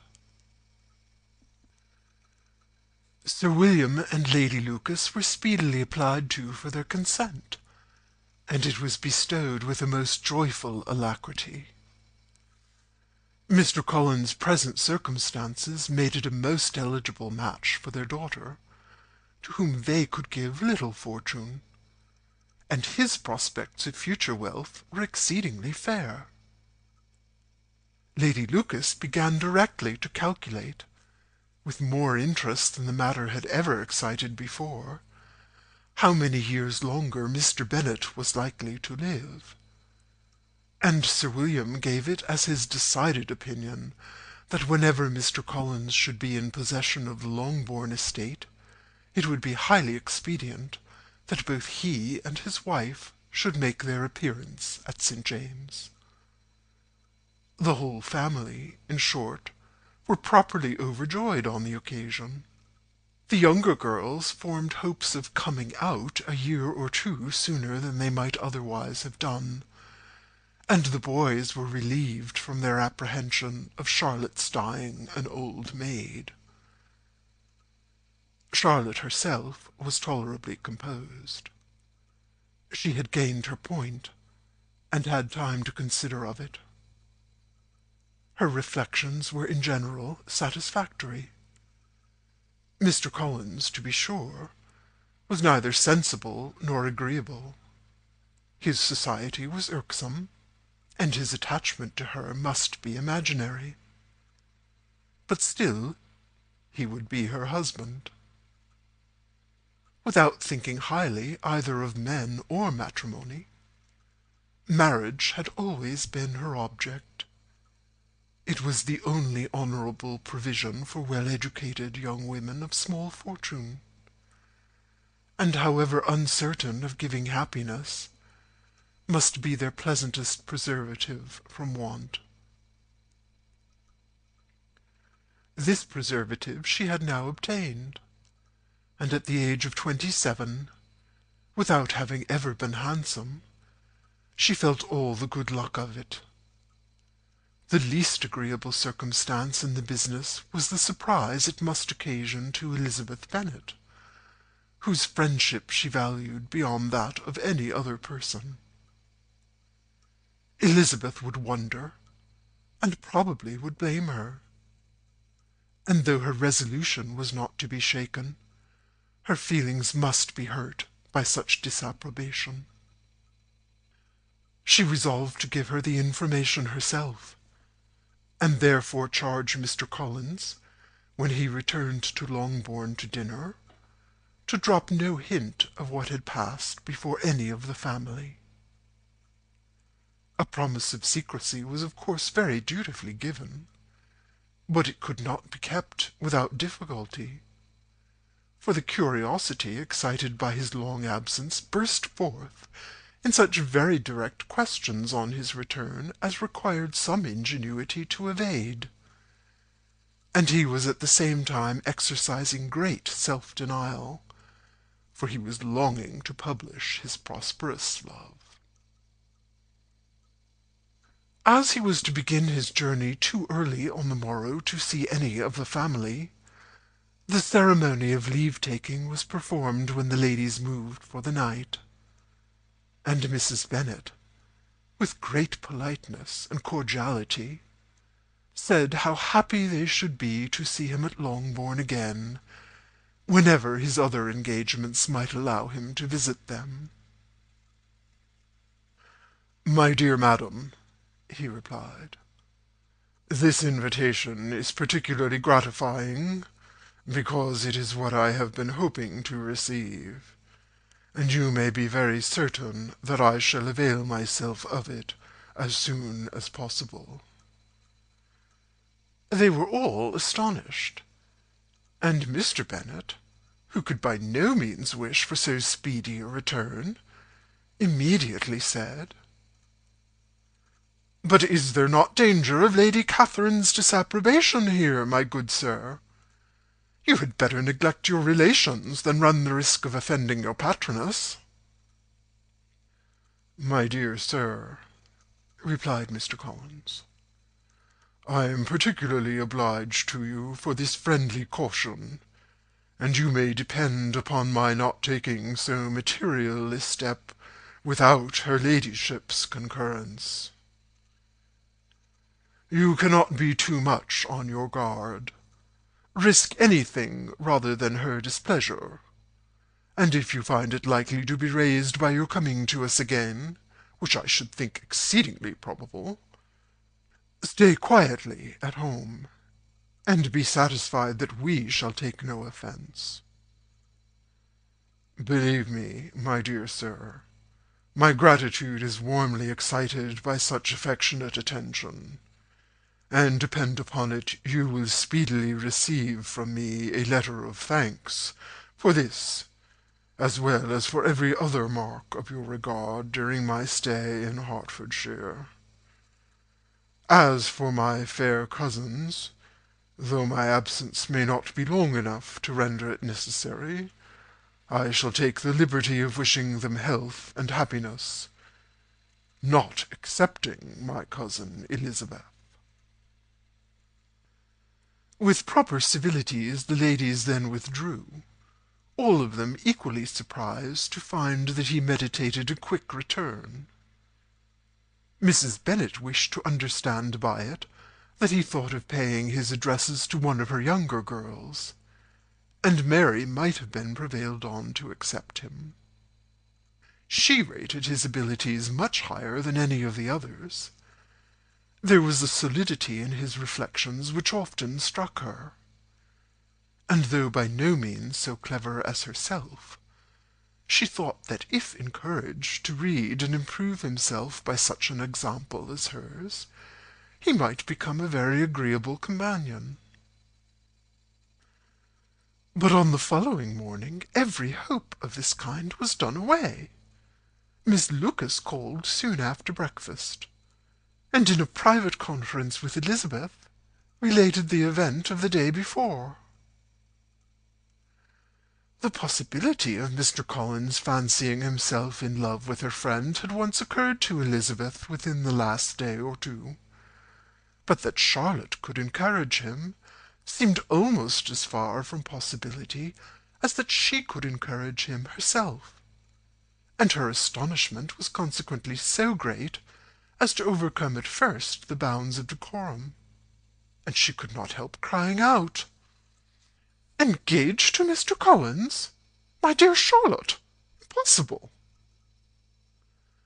The steady countenance which Miss Lucas had commanded in telling her story gave way to a momentary confusion here, on receiving so direct a reproach, though, as it was no more than she expected, she soon regained her composure, and calmly replied, "Why should you be surprised, my dear Eliza? Do you think it incredible that Mr. Collins should be able to procure any woman's good opinion because he was not so happy as to succeed with you?" But Elizabeth had now recollected herself, and making a strong effort for it, was able to assure her with tolerable firmness that the prospect of their relationship was highly grateful to her, and that she wished her all imaginable happiness. "I see what you are feeling," replied Charlotte. "You must be surprised, very much surprised, so lately as Mr. Collins was wishing to marry you. But when you have time to think it all over, I hope you will be satisfied with what I have done. I am not romantic, you know. I never was. I ask only a comfortable home, and considering Mr. Collins's character, connections, and situation in life, I am convinced that my chance of happiness with him is as fair as most people can boast on entering the marriage state." Elizabeth quietly answered, "Undoubtedly." And after an awkward pause, they returned to the rest of the family. Charlotte did not stay much longer, and Elizabeth was then left to reflect on what she had heard. It was a long time before she became at all reconciled to the idea of so unsuitable a match. The strangeness of Mr. Collins making 2 offers of marriage within 3 days was nothing in comparison of his being now accepted. She had always felt that Charlotte's opinion of matrimony was not exactly like her own, but she could not have supposed it possible that when called into action she would have sacrificed every better feeling to worldly advantage. Charlotte, the wife of Mr. Collins, was a most humiliating picture, and to the pang of a friend disgracing herself and sunk in her esteem was added the distressing conviction that it was impossible for that friend to be tolerably happy in the lot she had chosen. End of chapter 22.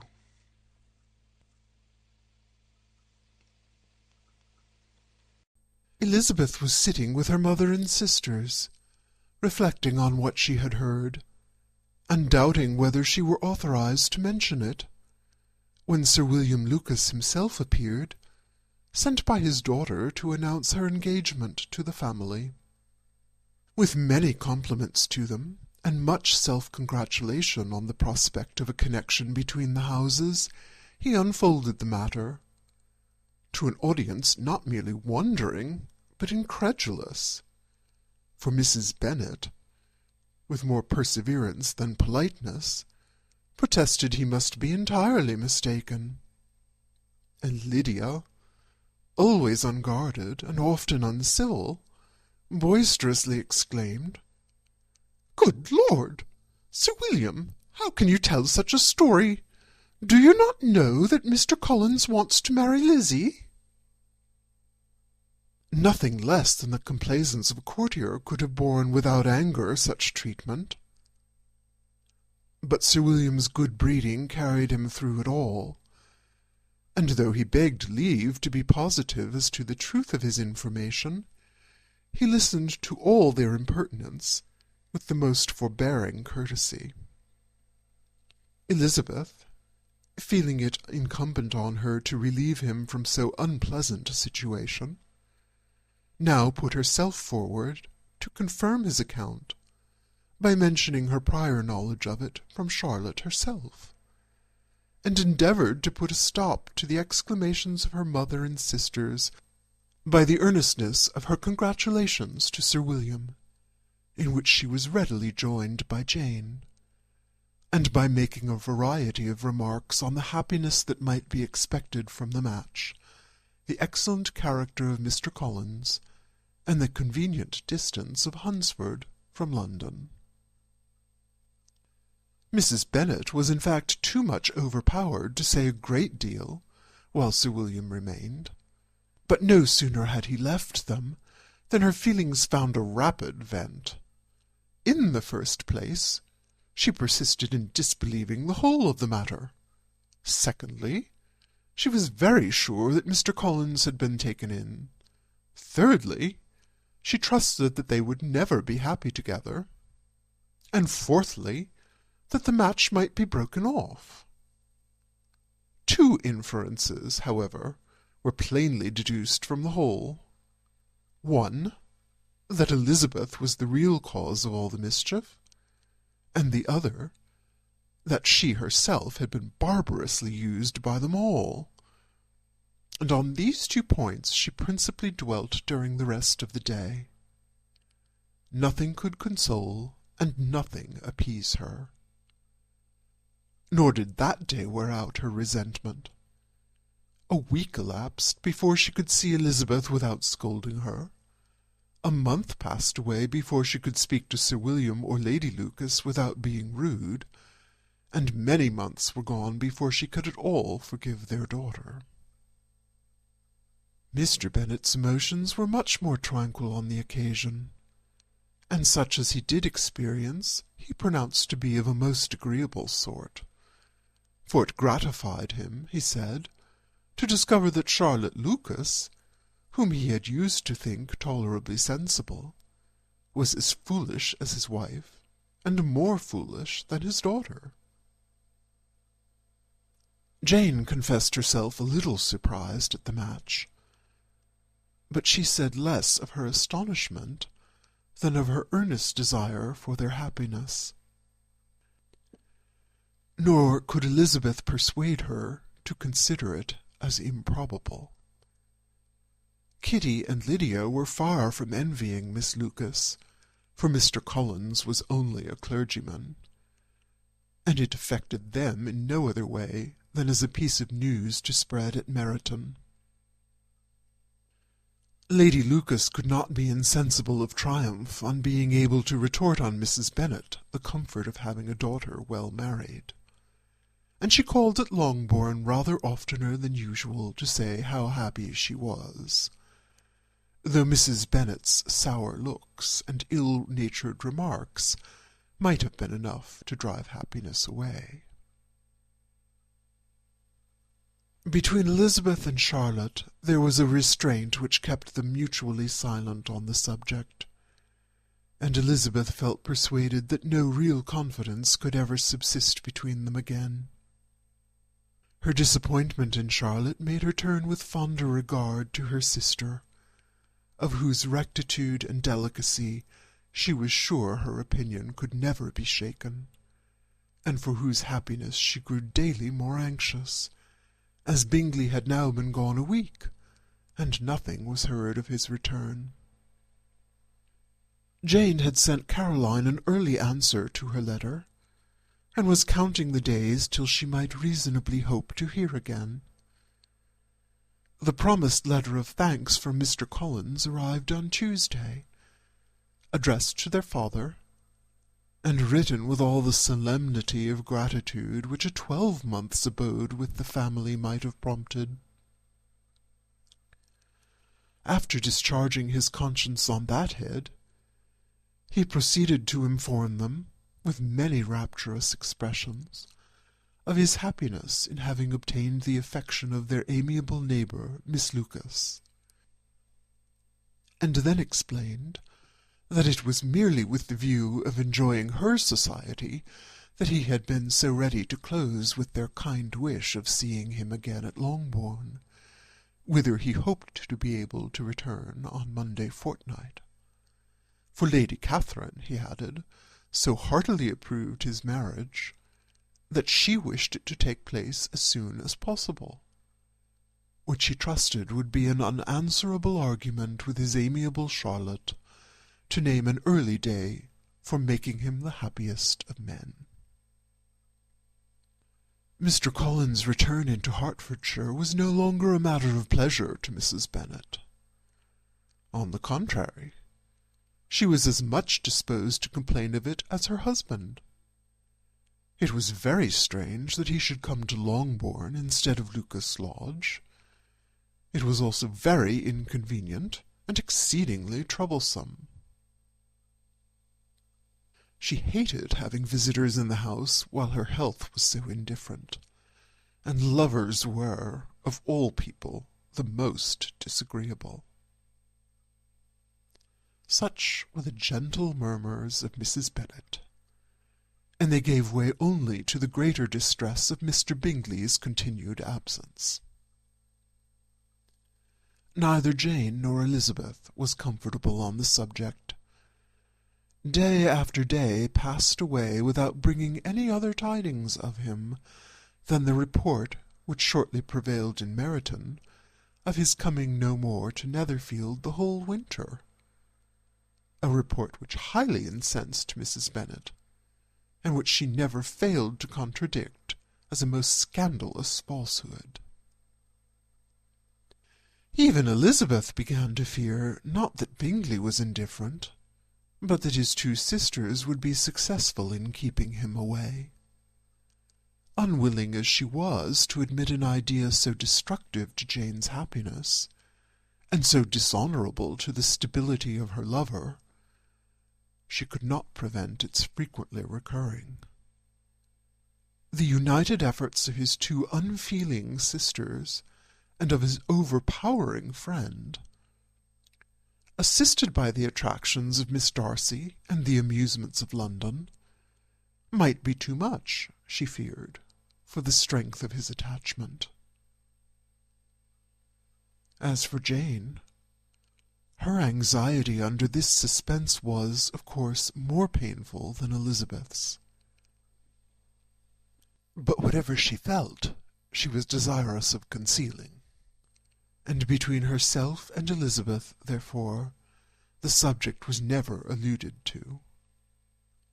But as no such delicacy restrained her mother, an hour seldom passed in which she did not talk of Bingley, express her impatience for his arrival, or even require Jane to confess that if he did not come back, she should think herself very ill-used. It needed all Jane's steady mildness to bear these attacks with tolerable tranquillity. Mr. Collins returned most punctually on the Monday fortnight, but his reception at Longbourn was not so gracious as it had been on his first introduction. He was too happy, however, to need much attention, and luckily for the others, the business of love-making relieved them from a great deal of his company. The chief of every day was spent by him at Lucas Lodge, and he sometimes returned to Longbourn only in time to make an apology for his absence before the family went to bed. Mrs. Bennet was really in a most pitiable state. The very mention of anything concerning the match threw her into an agony of ill-humour, and wherever she went, she was sure of hearing it talked of. The sight of Miss Lucas was odious to her. As her successor in that house, she regarded her with jealous abhorrence. Whenever Charlotte came to see them, she concluded her to be anticipating the hour of possession, and whenever she spoke in a low voice to Mr. Collins, was convinced that they were talking of the Longbourn estate, and resolving to turn herself and her daughters out of the house as soon as Mr. Bennet was dead. She complained bitterly of all this to her husband. "Indeed, Mr. Bennet," said she, "it is very hard to think that Charlotte Lucas should ever be mistress of this house, that I should be forced to make way for her, and live to see her take my place in it." "My dear, do not give way to such gloomy thoughts. Let us hope for better things. Let us flatter ourselves that I may be the survivor." This was not very consoling to Mrs. Bennet, and therefore, instead of making any answer, she went on as before. "I cannot bear to think that they should have all this estate. If it was not for the entail, I should not mind it." "What should you not mind?" "I should not mind anything at all." "Let us be thankful that you are preserved from a state of such insensibility." "I can never be thankful, Mr. Bennet, for anything about the entail. How any one could have the conscience to entail away an estate from one's own daughters, I cannot understand, and all for the sake of Mr. Collins, too. Why should he have it more than anybody else?" "I leave it to yourself to determine," said Mr. Bennet. End of chapter 23. Chapter 24. Miss Bingley's letter arrived, and put an end to doubt. The very first sentence conveyed the assurance of their all being settled in London for the winter, and concluded with her brother's regret at not having had time to pay his respects to his friends in Hertfordshire before he left the country. Hope was over, entirely over, and when Jane could attend to the rest of the letter, she found little, except the professed affection of the writer, that could give her any comfort. Miss Darcy's praise occupied the chief of it. Her many attractions were again dwelt on, and Caroline boasted joyfully of their increasing intimacy, and ventured to predict the accomplishment of the wishes which had been unfolded in her former letter. She wrote also with great pleasure of her brother's being an inmate of Mr. Darcy's house, and mentioned with raptures some plans of the latter with regard to new furniture. Elizabeth, to whom Jane very soon communicated the chief of all this, heard it in silent indignation. Her heart was divided between concern for her sister and resentment against all the others. To Caroline's assertion of her brother's being partial to Miss Darcy she paid no credit. That he was really fond of Jane, she doubted no more than she had ever done, and much as she had always been disposed to like him, she could not think without anger, hardly without contempt, on that easiness of temper, that want of proper resolution, which now made him the slave of his designing friends, and led him to sacrifice his own happiness to the caprice of their inclinations. Had his own happiness, however, been the only sacrifice, he might have been allowed to sport with it in whatever manner he thought best. But her sister's was involved in it, as she thought he must be sensible himself. It was a subject, in short, on which reflection would be long indulged, and must be unavailing. She could think of nothing else, and yet whether Bingley's regard had really died away, or were suppressed by his friend's interference, whether he had been aware of Jane's attachment, or whether it had escaped his observation, whichever were the case, though her opinion of him must be materially affected by the difference, her sister's situation remained the same, her peace equally wounded.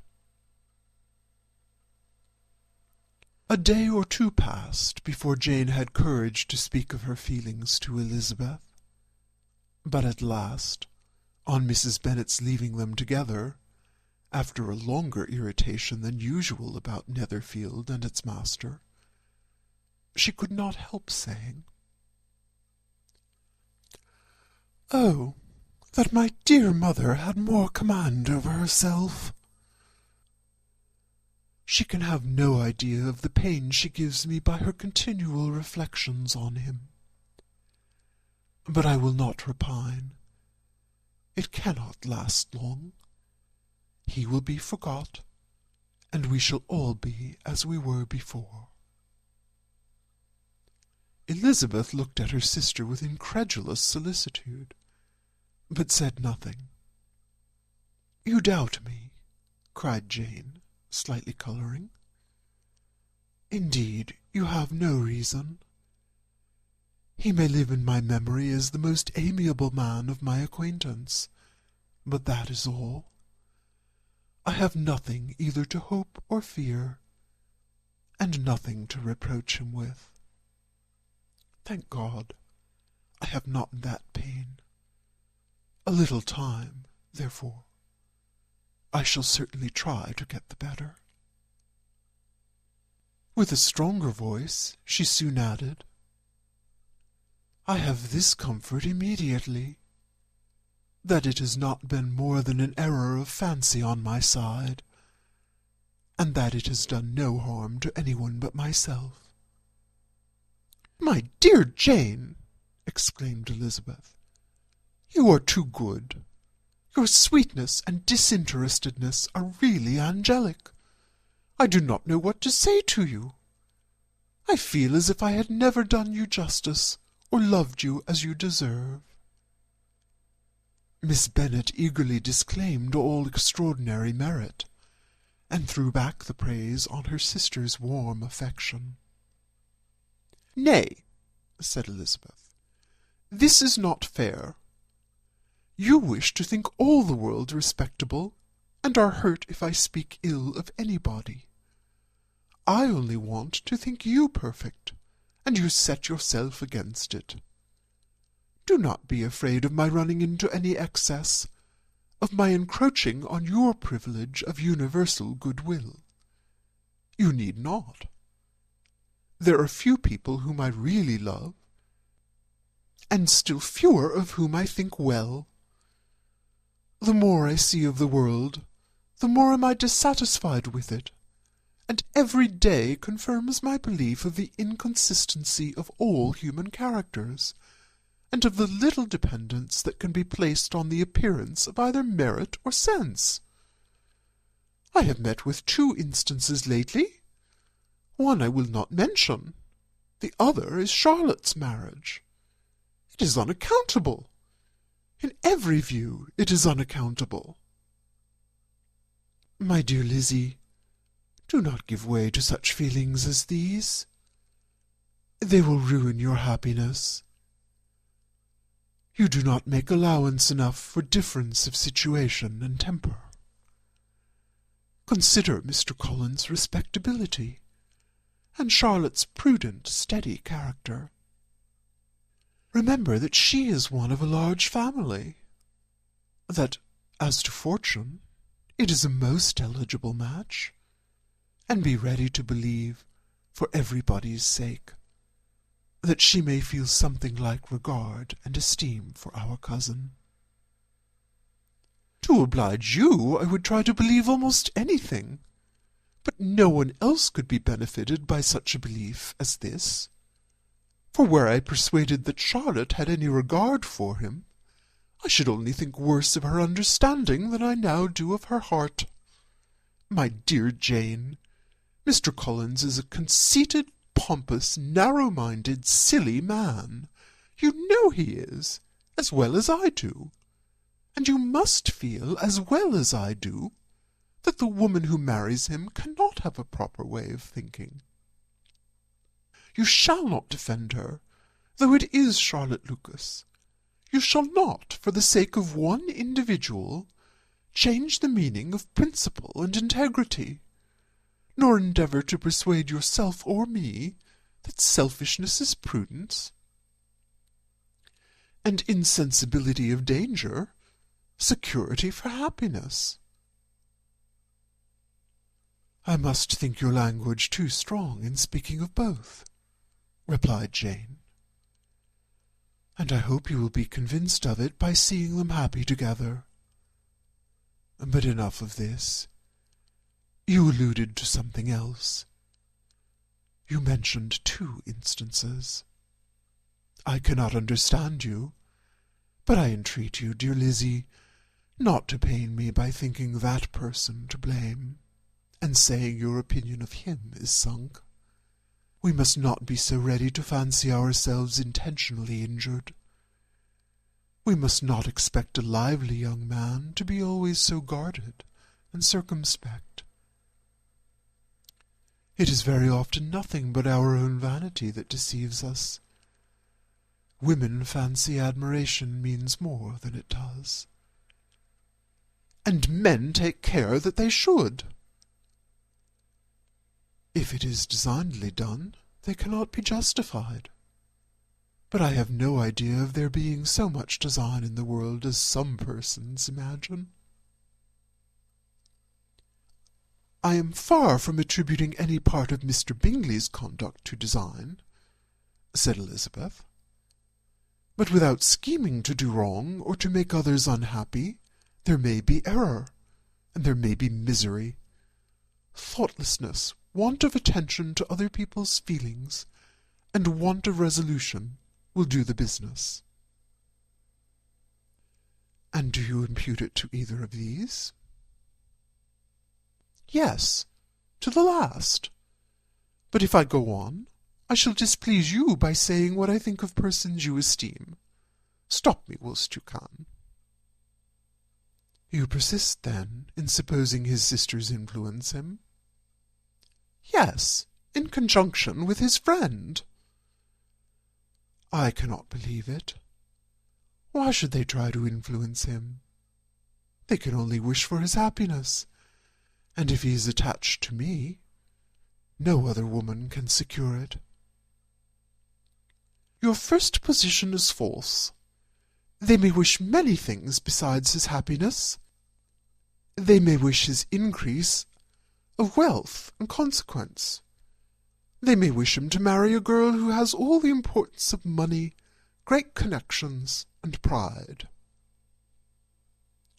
Beyond a doubt, they do wish him to choose Miss Darcy, replied Jane. But this may be from better feelings than you are supposing. They have known her much longer than they have known me. No wonder if they love her better. But whatever may be their own wishes, it is very unlikely they should have opposed their brothers. What sister would think herself at liberty to do it, unless there was something very objectionable? If they believed him attached to me, they would not try to part us. If he were so, they could not succeed. By supposing such an affection, you make everybody acting unnaturally and wrong, and me most unhappy. Do not distress me by the idea. I am not ashamed of having been mistaken. Or at least it is slight. It is nothing in comparison of what I should feel in thinking ill of him or his sisters. Let me take it in the best light, in the light in which it may be understood. Elizabeth could not oppose such a wish, and from this time Mr. Bingley's name was scarcely ever mentioned between them. Mrs. Bennet still continued to wonder and repine at his returning no more, and though a day seldom passed in which Elizabeth did not account for it clearly, there seemed little chance of her ever considering it with less perplexity. Her daughter endeavoured to convince her of what she did not believe herself, that his attentions to Jane had been merely the effect of a common and transient liking, which ceased when he saw her no more. But though the probability of the statement was admitted at the time, she had the same story to repeat every day. Mrs. Bennet's best comfort was that Mr. Bingley must be down again in the summer. Mr. Bennet treated the matter differently. "So, Lizzie," said he one day, "your sister is crossed in love, I find. I congratulate her. Next to being married, a girl likes to be crossed in love a little now and then. It is something to think of, and gives her a sort of distinction among her companions. When is your turn to come? You will hardly bear to be long outdone by Jane. Now is your time. Here are officers enough at Meryton to disappoint all the young ladies in the county. Let Wickham be your man. He is a pleasant fellow, and would jilt you creditably." "Thank you, sir, but a less agreeable man would satisfy me. We must not all expect Jane's good fortune." "True," said Mr. Bennet, "but it is a comfort to think that whatever of that kind may befall you, You have an affectionate mother, who will always make the most of it. Mr. Wickham's society was of material service in dispelling the gloom, which the late perverse occurrences had thrown on many of the Longbourn family. They saw him often, and to his other recommendations was now added that of general unreserve. The whole of what Elizabeth had already heard, his claims on Mr. Darcy, and all that he had suffered from him, was now openly acknowledged and publicly canvassed. And everybody was pleased to think how much they had always disliked Mr. Darcy before they had known anything of the matter. Miss Bennet was the only creature who could suppose there might be any extenuating circumstances in the case, unknown to the society of Hertfordshire. Her mild and steady candour always pleaded for allowances, and urged the possibility of mistakes. But by everybody else, Mr. Darcy was condemned as the worst of men. End of chapter 24. Chapter 25. After a week spent in professions of love and schemes of felicity, Mr. Collins was called from his amiable Charlotte by the arrival of Saturday. The pain of separation, however, might be alleviated on his side by preparations for the reception of his bride, as he had reason to hope that shortly after his next return into Hertfordshire the day would be fixed that was to make him the happiest of men. He took leave of his relations at Longbourn with as much solemnity as before, wished his fair cousin's health and happiness again, and promised their father another letter of thanks. On the following Monday, Mrs. Bennet had the pleasure of receiving her brother and his wife, who came as usual to spend the Christmas at Longbourn. Mr. Gardiner was a sensible, gentlemanlike man, greatly superior to his sister, as well by nature as education. The Netherfield ladies would have had difficulty in believing that a man who lived by trade, and within view of his own warehouses, could have been so well bred and agreeable. Mrs. Gardiner, who was several years younger than Mrs. Bennet and Mrs. Phillips, was an amiable, intelligent, elegant woman, and a great favourite with all her Longbourn nieces. Between the two eldest and herself especially, there subsisted a very particular regard. They had frequently been staying with her in town. The first part of Mrs. Gardiner's business on her arrival was to distribute her presents and describe the newest fashions. When this was done, she had a less active part to play. It became her turn to listen.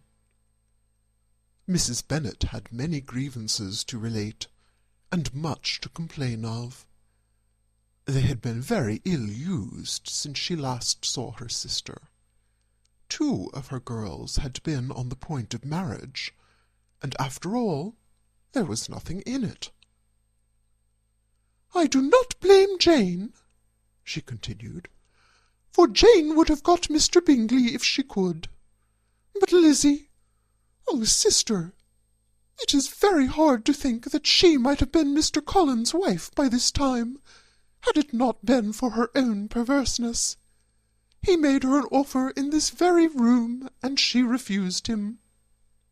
The consequence of it is that Lady Lucas will have a daughter married before I have, and that Longbourn estate is just as much entailed as ever. The Lucases are very artful people indeed, sister. They are all for what they can get. I am sorry to say it of them, but so it is. It makes me very nervous and poorly to be thwarted so in my own family, and to have neighbours who think of themselves before anybody else. However, your coming just at this time is the greatest of comforts, and I am very glad to hear what you tell us of long sleeves." Mrs. Gardiner, to whom the chief of this news had been given before, in the course of Jane and Elizabeth's correspondence with her, made her sister a slight answer, and, in compassion to her nieces, turned the conversation. When alone with Elizabeth afterwards, she spoke more on the subject. "It seems likely to have been a desirable match for Jane," said she. "I am sorry it went off. But these things happen so often. A young man, such as you describe Mr. Bingley, so easily falls in love with a pretty girl for a few weeks, and when accident separates them, so easily forgets her, that these sort of inconstancies are very frequent." "An excellent consolation in its way," said Elizabeth, "but it will not do for us. We do not suffer by accident. It does not often happen that the interference of friends will persuade a young man of independent fortune to think no more of a girl whom he was violently in love with only a few days before." "But that expression of violently in love is so hackneyed, so doubtful, so indefinite, that it gives me very little idea. It is as often applied to feelings which arise only from a half-hour's acquaintance, as to a real strong attachment. Pray, how violent was Mr. Bingley's love?" "I never saw a more promising inclination. He was growing quite inattentive to other people, and wholly engrossed by her. Every time they met, it was more decided and remarkable. At his own ball he offended 2 or 3 young ladies by not asking them to dance, and I spoke to him twice myself without receiving an answer. Could there be finer symptoms? Is not general incivility the very essence of love?" "Oh, yes, of that kind of love which I suppose him to have felt. Poor Jane! I am sorry for her, because with such a disposition she may not get over it immediately. It had better have happened to you, Lizzie. You would have laughed yourself out of it sooner. But do you think she would be prevailed on to go back with us? Change of scene might be of service, and perhaps a little relief from home may be as useful as anything." Elizabeth was exceedingly pleased with this proposal, and felt persuaded of her sister's ready acquiescence.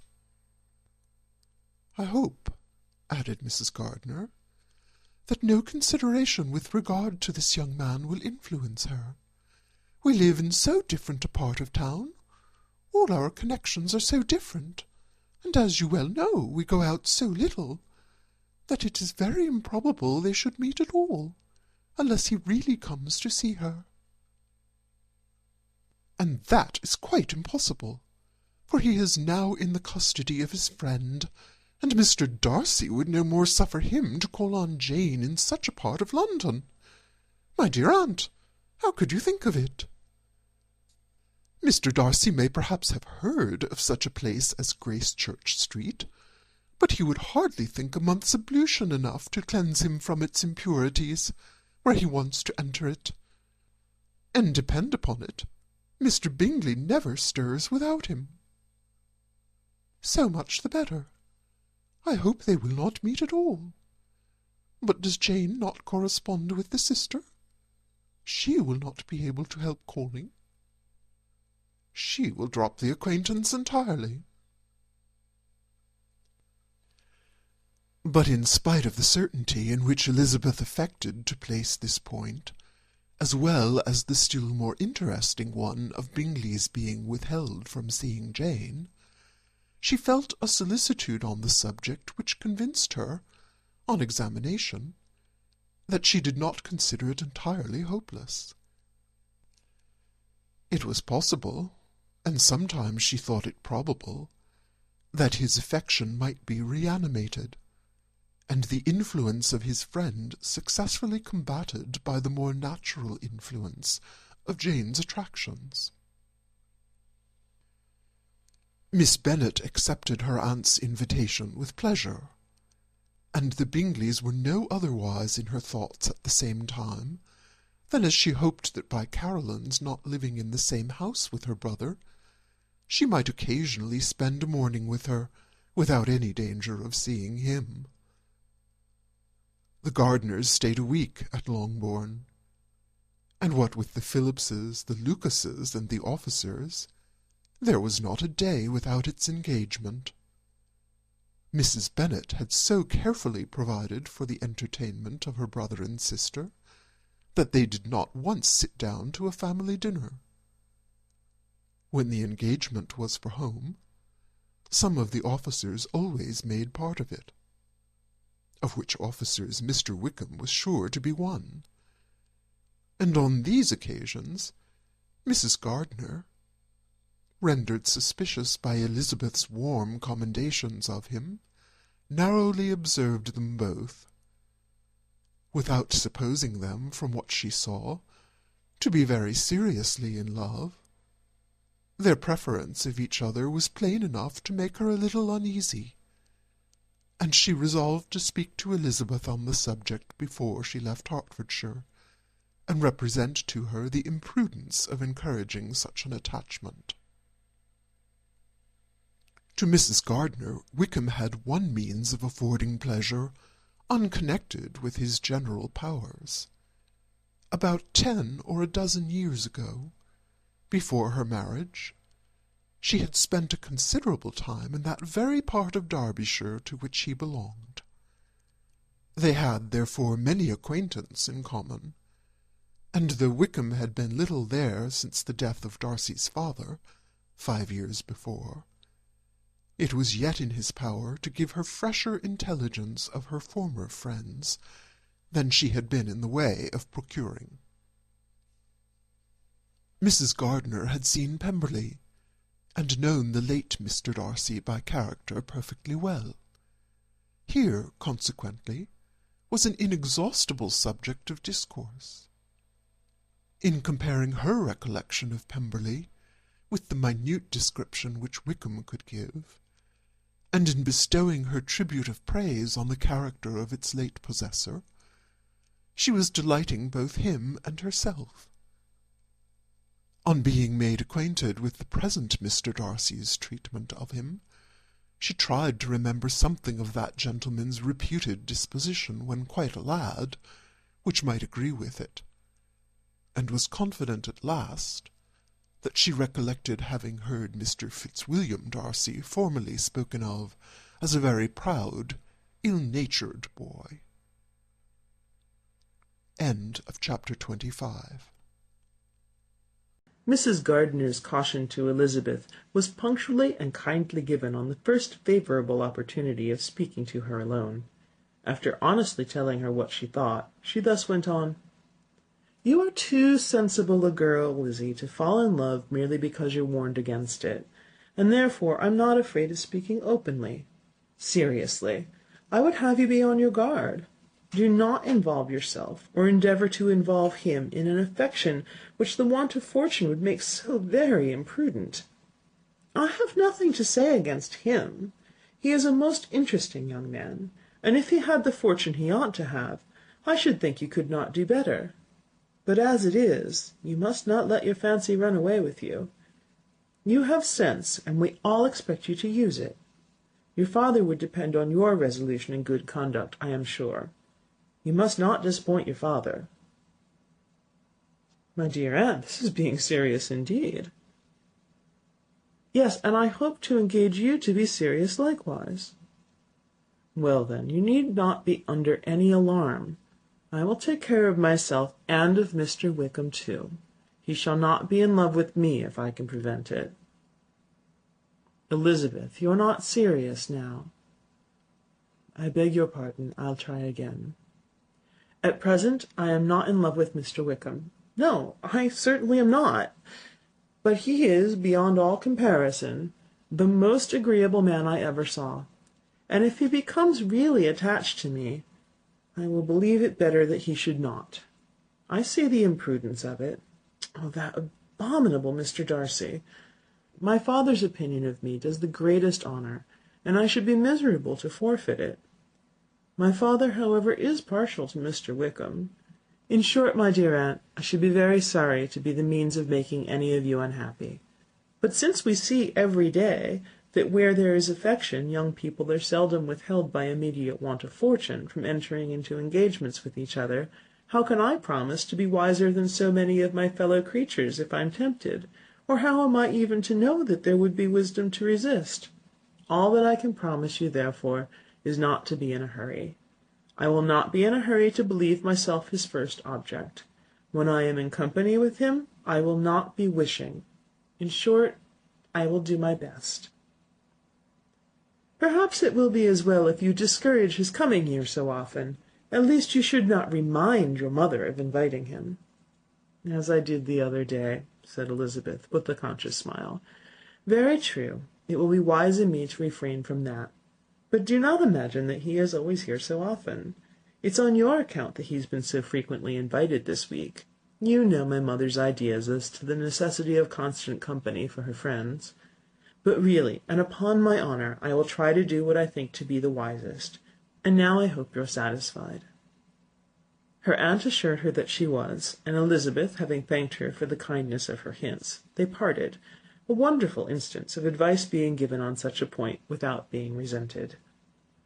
Mr. Collins returned into Hertfordshire soon after it had been quitted by the Gardiners and Jane, but as he took up his abode with the Lucases, his arrival was no great inconvenience to Mrs. Bennet. His marriage was now fast approaching, and she was at length so far resigned as to think it inevitable, and even repeatedly to say, in an ill-natured tone, that she wished they might be happy. Thursday was to be the wedding day, and on Wednesday Miss Lucas paid her farewell visit, and when she rose to take leave, Elizabeth, ashamed of her mother's ungracious and reluctant good wishes, and sincerely affected herself, accompanied her out of the room. As they went downstairs together, Charlotte said, "I shall depend upon hearing from you very often, Eliza." "That you certainly shall." "And I have another favour to ask you. Will you come and see me?" "We shall often meet, I hope, in Hertfordshire." "I am not likely to leave Kent for some time. Promise me, therefore, to come to Hunsford." Elizabeth could not refuse, though she foresaw little pleasure in the visit. "My father and Maria are coming to me in March," added Charlotte, "and I hope you will consent to be of the party. Indeed, Eliza, you will be as welcome as either of them." The wedding took place. The bride and bridegroom set off for Kent from the church door, and everybody had as much to say or to hear on the subject as usual. Elizabeth soon heard from her friend, and their correspondence was as regular and frequent as it had ever been.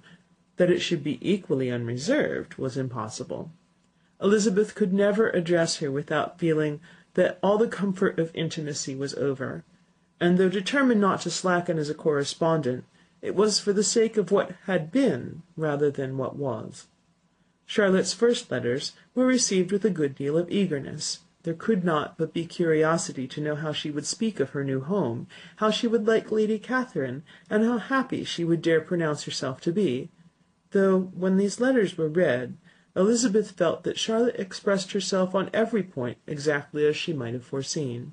She wrote cheerfully, seemed surrounded with comforts, and mentioned nothing which she could not praise. The house, furniture, neighbourhood, and roads were all to her taste, and Lady Catherine's behaviour was most friendly and obliging. It was Mr. Collins' picture of Hunsford and Rosings rationally softened, and Elizabeth perceived that she must wait for her own visit there to know the rest. Jane had already written a few lines to her sister to announce their safe arrival in London, and when she wrote again, Elizabeth hoped it would be in her power to say something of the Bingleys. Her impatience for this second letter was as well rewarded as impatience generally is. Jane had been a week in town without either seeing or hearing from Caroline. She accounted for it, however, by supposing her last letter to her friend from Longbourn had by some accident been lost. My aunt," she continued, "is going to-morrow into that part of the town, and I shall take the opportunity of calling in Grosvenor Street." She wrote again when the visit was paid, and she had seen Miss Bingley. "I did not think Caroline in spirits," were her words, "but she was very glad to see me, and reproached me for giving her no notice of my coming to London. I was right, therefore my last letter had never reached her. I inquired after their brother, of course. He was well, but so much engaged with Mr. Darcy that they scarcely ever saw him. I found that Miss Darcy was expected to dinner. I wish I could see her. My visit was not long, as Caroline and Mrs. Hurst were going out. I dare say I shall see them soon here." Elizabeth shook her head over this letter. It convinced her that accident only could discover to Mr. Bingley her sister's being in town. 4 weeks passed away, and Jane saw nothing of him. She endeavoured to persuade herself that she did not regret it, but she could no longer be blind to Miss Bingley's inattention. After waiting at home every morning for a fortnight, and inventing every evening a fresh excuse for her, the visit did at last appear, but the shortness of her stay, and yet more the alteration of her manner, would allow Jane to deceive herself no longer. The letter which she wrote on this occasion to her sister will prove what she felt. "My dearest Lizzie will, I am sure, be incapable of triumphing in her better judgment at my expense, when I confess myself to have been entirely deceived in Miss Bingley's regard for me. But, my dear sister, though the event has proved you right, do not think me obstinate if I still assert that, considering what her behaviour was, my confidence was as natural as your suspicion. I do not at all comprehend her reason for wishing to be intimate with me, but if the same circumstances were to happen again, I am sure I should be deceived again. Caroline did not return my visit till yesterday, and not a note, not a line did I receive in the meantime. When she did come, it was very evident that she had no pleasure in it. She made a slight formal apology for not calling before, said not a word of wishing to see me again, and was in every respect so altered a creature that when she went away I was perfectly resolved to continue the acquaintance no longer. I pity, though I cannot help blaming her. She was very wrong in singling me out as she did. I can safely say that every advance to intimacy began on her side. But I pity her, because she must feel that she has been acting wrong, and because I am very sure that anxiety for her brother is the cause of it. I need not explain myself farther, and though we know this anxiety to be quite needless, yet if she feels it, it will easily account for her behaviour to me. And so deservedly dear is he to his sister, whatever anxiety she must feel on his behalf is natural and amiable. I cannot but wonder, however, at her having any such fears now, because if he had at all cared about me, we must have met long ago. He knows of my being in town, I'm certain, from something she said herself, and yet it would seem by her manner of talking as if she wanted to persuade herself that he really is partial to Miss Darcy. I cannot understand it. If I were not afraid of judging harshly, I should be almost tempted to say that there's a strong appearance of duplicity in all this. But I will endeavour to banish every painful thought, and think only of what will make me happy, your affection, and the invariable kindness of my dear uncle and aunt. Let me hear from you very soon. Miss Bingley said something of his never returning to Netherfield again, of giving up the house, but not with any certainty. We'd better not mention it. I am extremely glad that you had such pleasant accounts from our friends at Hunsford. Pray go and see them with Sir William and Maria. I'm sure you will be very comfortable there. Yours, etc. This letter gave Elizabeth some pain, but her spirits returned as she considered that Jane would no longer be duped, by the sister at least. All expectation from the brother was now absolutely over. She would not even wish for a renewal of his attentions. His character sunk on every review of it, and as a punishment for him, as well as a possible advantage to Jane, she seriously hoped he might really soon marry Mr. Darcy's sister, as by Wickham's account she would make him abundantly regret what he had thrown away. Mrs. Gardiner, about this time, reminded Elizabeth of her promise concerning that gentleman, and required information, and Elizabeth had such to send as might rather give contentment to her aunt than to herself. His apparent partiality had subsided, his attentions were over. He was the admirer of some one else. Elizabeth was watchful enough to see it all, but she could see it and write of it without material pain. Her heart had been but slightly touched, and her vanity was satisfied with believing that she would have been his only choice, had fortune permitted it. The sudden acquisition of £10,000 was the most remarkable charm of the young lady to whom he was now rendering himself agreeable. But Elizabeth, less clear-sighted perhaps in this case than in Charlotte's, did not quarrel with him for his wish of independence. Nothing, on the contrary, could be more natural, and while able to suppose that it cost him a few struggles to relinquish her, she was ready to allow it a wise and desirable measure for both, and could very sincerely wish him happy. All this was acknowledged to Mrs. Gardiner, and after relating the circumstances, she thus went on: "I am now convinced, my dear aunt, that I have never been much in love, for had I really experienced that pure and elevating passion, I should at present detest his very name and wish him all manner of evil. But my feelings are not only cordial towards him, they are even impartial towards Miss King. I cannot find out that I hate her at all, or that I am in the least unwilling to think her a very good sort of girl. There can be no love in all this. My watchfulness has been effectual, and though I certainly should be a more interesting object to all my acquaintances were I distractedly in love with him, I cannot say that I regret my comparative insignificance. Importance may sometimes be purchased too dearly. Kitty and Lydia take his defection to heart much more than I do. They are young in the ways of the world, and not yet open to the mortifying conviction that handsome young men must have something to live on as well as the plain." End of chapter 26. Read by Kristen McQuillan, November 7th, 2005. With no greater events than these in the Longbourn family, and otherwise diversified by little beyond walks to Meryton, sometimes dirty and sometimes cold, did January and February pass away. March was to take Elizabeth to Hunsford. She had not at first thought very seriously of going thither, but Charlotte, she soon found, was depending on the plan, and she gradually learned to consider it herself with greater pleasure as well as greater certainty. Absence had increased her desire of seeing Charlotte again, and weakened her disgust of Mr. Collins. There was novelty in the scheme, and as with such a mother and such uncompanionable sisters, home could not be faultless. A little change was not unwelcome for its own sake. The journey would moreover give her a peep at Jane, and in short, as the time drew near, she would have been very sorry for any delay. Everything, however, went smoothly, and was finally settled according to Charlotte's first sketch. She was to accompany Sir William and his second daughter. The improvement of spending a night in London was added in time, and the plan became perfect as plan could be. The only pain was in leaving her father, who would certainly miss her, and who, when it came to the point, so little liked her going, that he told her to write to him, and almost promised to answer her letter.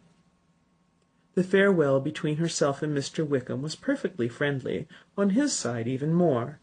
His present pursuit could not make him forget that Elizabeth had been the first to excite and to deserve his attention, the first to listen and to pity, the first to be admired, and in his manner of bidding her adieu, wishing her every enjoyment, reminding her of what she was to expect in Lady Catherine de Bourgh, and trusting their opinion of her, their opinion of everybody, would always coincide, there was a solicitude, an interest which she felt must ever attach her to him with a most sincere regard, and she parted from him convinced that, whether married or single, he must always be her model of the amiable and pleasing. Her fellow travellers the next day were not of a kind to make her think him less agreeable. Sir William Lucas and his daughter Maria, a good-humoured girl, but as empty-headed as himself, had nothing to say that could be worth hearing, and were listened to with about as much delight as the rattle of the chaise. Elizabeth loved absurdities, but she had known Sir William's too long. He could tell her nothing new of the wonders of his presentation in knighthood, and his civilities were worn out like his information.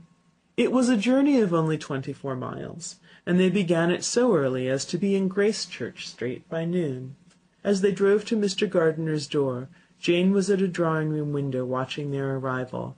When they entered the passage, she was there to welcome them, and Elizabeth, looking earnestly in her face, was pleased to see it healthful and lovely as ever.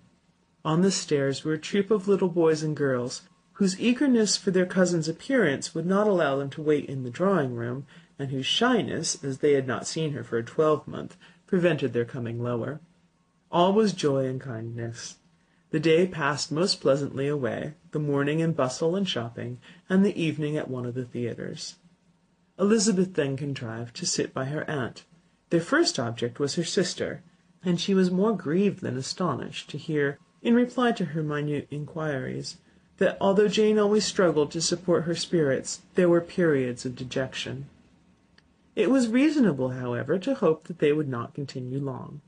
Mrs. Gardiner gave her the particulars also of Miss Bingley's visit in Gracechurch Street, and repeated conversations occurring at different times between Jane and herself, which proved that the former had, from her heart, given up the acquaintance.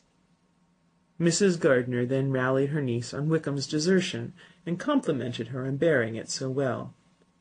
"But, my dear Elizabeth," she added, "what sort of girl is Miss King? I should be sorry to think our friend mercenary." "Pray, my dear aunt, what is the difference in matrimonial affairs between the mercenary and the prudent motive? Where does discretion end and avarice begin? Last Christmas you were afraid of his marrying me because it would be imprudent, and now, because he's trying to get a girl with only £10,000, you want to find out that he's mercenary. If you will only tell me what sort of girl Miss King is, I shall know what to think." "She's a very good kind of girl, I believe. I know no harm of her." "But he paid her not the smallest attention till her grandfather's death made her mistress of this fortune." "No, what should he?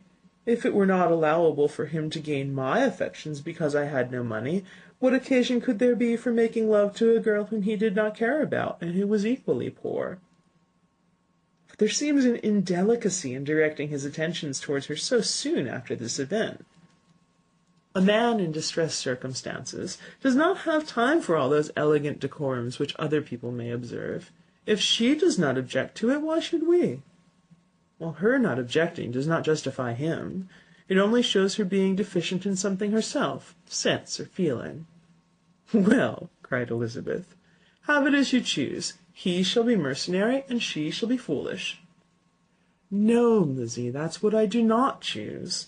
I should be sorry, you know, to think ill of a young man who's lived so long in Derbyshire." "Oh, if that is all, I have a very poor opinion of young men who live in Derbyshire, and their intimate friends who live in Hertfordshire are not much better. I'm sick of them all. Thank heaven I'm going to-morrow, where I shall find a man who has not one agreeable quality, who has neither manner nor sense to recommend him. Stupid men are the only ones worth knowing, after all." "Oh, take care, Lizzie, that speech savours strongly of disappointment." Before they were separated by the conclusion of the play, she had the unexpected happiness of an invitation to accompany her uncle and aunt on a tour of pleasure which they proposed taking in the summer. "We have not determined how far it shall carry us," said Mrs. Gardiner, "but perhaps to the lakes." No scheme could have been more agreeable to Elizabeth, and her acceptance of the invitation was most ready and grateful. "Oh, my dear, dear aunt," she rapturously cried, "what delight! What felicity! You give me fresh life and vigour.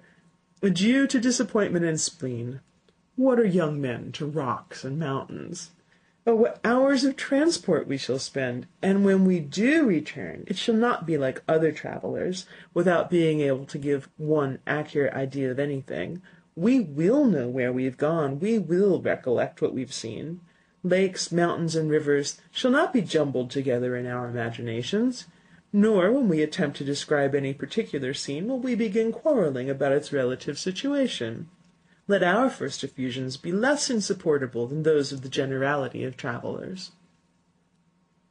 End of chapter 27. Read by Kristen McQuillan, Tokyo, Japan, November 7th, 2005. Every object in the next day's journey was new and interesting to Elizabeth, and her spirits were in a state of enjoyment, for she had seen her sister looking so well as to banish all fear for her health, and the prospect of her northern tour was a constant source of delight.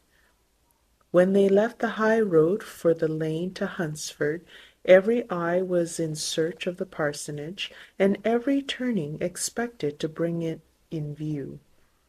The palings of Rosings Park was their boundary on one side. Elizabeth smiled at the recollection of all that she had heard of its inhabitants. At length the parsonage was discernible, the garden sloping to the road, the house standing in it, the green pales, and the laurel hedge. Everything declared they were arriving. Mr. Collins and Charlotte appeared at the door, and the carriage stopped at the small gate, which led by a short gravel walk to the house, amidst the nods and smiles of the whole party. In a moment they were all out of the chaise, in rejoicing at the sight of each other. Mrs. Collins welcomed her friend with the liveliest pleasure, and Elizabeth was more and more satisfied with coming when she found herself so affectionately received. She saw instantly that her cousin's manners were not altered by his marriage.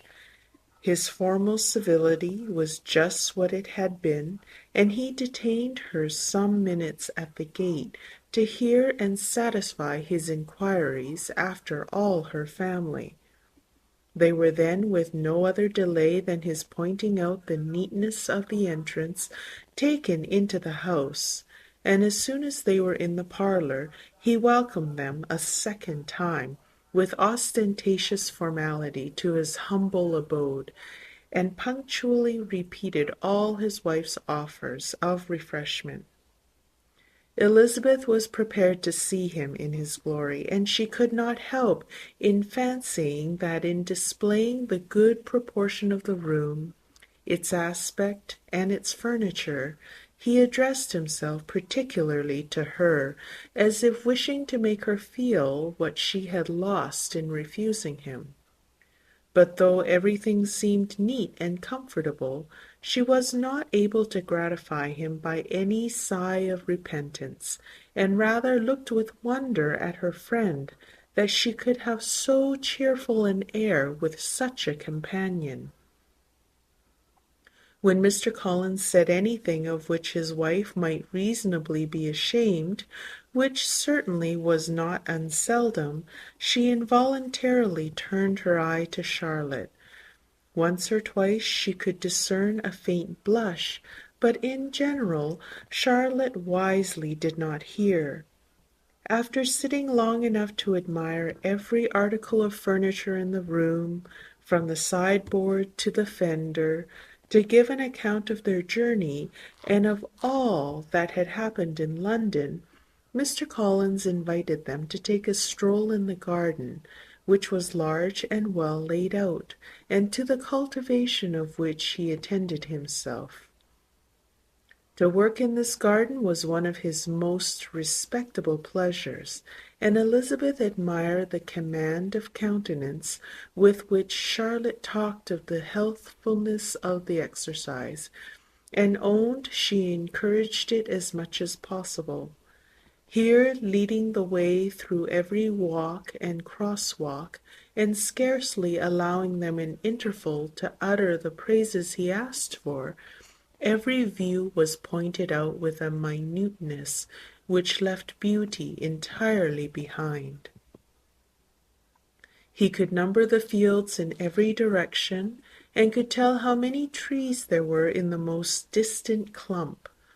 But of all the views which his garden, or which the country or kingdom could boast, none were to be compared with the prospect of Rosings, afforded by an opening in the trees that bordered the park nearly opposite the front of his house. It was a handsome modern building, well situated on rising ground. From his garden Mr. Collins would have led them round his 2 meadows, but the ladies, not having shoes to encounter the remains of a white frost, turned back, and while Sir William accompanied him, Charlotte took her sister and friend over the house, extremely well pleased, probably, to have the opportunity of showing it without her husband's help. It was rather small, but well built and convenient, and everything was fitted up and arranged with a neatness and consistency of which Elizabeth gave Charlotte all the credit. When Mr. Collins could be forgotten, there was really an air of great comfort throughout, and by Charlotte's evident enjoyment of it, Elizabeth supposed he must be often forgotten. She had already learnt that Lady Catherine was still in the country. It was spoken of again while they were at dinner, when Mr. Collins, joining in, observed, "Yes, Miss Elizabeth, you will have the honour of seeing Lady Catherine de Bourgh on the ensuing Sunday at church, and I need not say you will be delighted with her. She is all affability and condescension, and I doubt not but you will be honoured with some portion of her notice when service is over.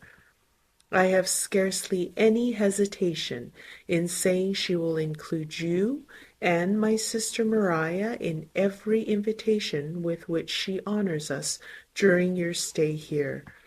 Her behaviour to my dear Charlotte is charming. We dine at Rosings twice every week, and are never allowed to walk home. Her ladyship's carriage is regularly ordered for us. I should say one of her ladyship's carriages, for she has several. Lady Catherine is a very respectable, sensible woman indeed," added Charlotte, "and a most attentive neighbour." "Very true, my dear, that is exactly what I say. She is the sort of woman whom one cannot regard with too much deference." The evening was spent cheerfully in taking over Hertfordshire news, and telling again what had already been written, and when it closed, Elizabeth, in the solitude of her chamber, had to meditate upon Charlotte's degree of contentment, to understand her addressing in guiding and composure in bearing with her husband, and to acknowledge that it was all done very well. She had also to anticipate how her visit would pass, the quiet tenor of their usual employments, the vexatious interruptions of Mr. Collins, and the gaieties of their intercourse with Rosings. A lively imagination soon settled it all. About the middle of the next day, as she was in her room getting ready for a walk, a sudden noise below seemed to speak the whole house in confusion, and after listening a moment, she heard somebody running upstairs in a violent hurry and calling loudly after her. She opened the door and met Maria in the landing-place, who, breathless with agitation, cried out, "Oh, my dear Eliza, pray make haste and come into the dining-room, for there is such a sight to be seen. I will not tell you what it is. Make haste and come down this moment." Elizabeth asked questions in vain. Maria would tell her nothing more, and down they ran into the dining-room, which fronted the lane, in quest of this wonder. It was two ladies stopping in a low phaeton at the garden gate. "And is this all?" cried Elizabeth. "I expected at least that the pigs were got into the garden, and here is nothing but Lady Catherine and her daughter." "La, my dear," said Maria, quite shocked at the mistake, "it is not Lady Catherine. The old lady is Mrs. Jenkinson, who lives with them. The other is Miss de Bourgh. Only look at her. She is quite a little creature. Who would have thought that she could be so thin and small? She is abominably rude to keep Charlotte out of doors in all this wind. Why does she not come in?" "Oh, Charlotte says she hardly ever does. It is the greatest of favours when Miss de Bourgh comes in." "I like her appearance," said Elizabeth, struck with other ideas. "She looks sickly and cross. She will do for him very well. She will make him a very proper wife."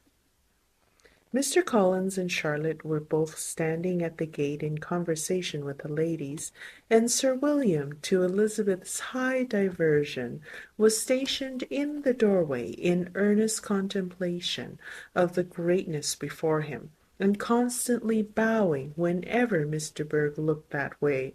At length there was nothing more to be said. The ladies drove on, and the others returned to the house. Mr. Collins no sooner saw the two girls than he began to congratulate them on their good fortune, which Charlotte explained by letting them know that the whole party was asked to dine at Rosings the next day. End of chapter 28. Chapter 29. Mr. Collins's triumph in consequence of this invitation was complete. The power of displaying the grandeur of his patroness to his wondering visitors, and of letting them see her civility towards himself and his wife, was exactly what he had wished for, and that an opportunity of doing it should be given so soon was such an instance of Lady Catherine's condescension as he knew not how to admire enough. "I confess," said he, "that I should not have been at all surprised by her ladyship's asking us on Sunday to drink tea, and spending the evening at Rosings. I rather expected, from my knowledge of her affability, that it would happen. But who could have foreseen such an attention as this? Who could have imagined that we should receive an invitation to dine there, an invitation, moreover, including the whole party, so immediately after your arrival?" "I am the less surprised at what has happened," replies Sir William, "from that knowledge of what the manners of the great really are, which my situation in life has allowed me to acquire. About the court, such instances of elegant breeding are not uncommon." Scarcely anything was talked of the whole day or next morning but their visit to Rosings. Mr. Collins was carefully instructing them in what they were to expect, that the sight of such rooms, so many servants, and so splendid a dinner might not wholly overpower them. When the ladies were separating for the toilette, he said to Elizabeth, "Do not make yourself uneasy, my dear cousin, about your apparel. Lady Catherine is far from requiring that elegance of dress in us which becomes herself and her daughter. I would advise you merely to put on whatever of your clothes is superior to the rest. There is no occasion for anything more. Lady Catherine will not think the worse of you for being simply dressed. She likes to have the distinction of rank preserved." While they were dressing, he came 2 or 3 times to their different doors to recommend their being quick, as Lady Catherine very much objected to being kept waiting for her dinner.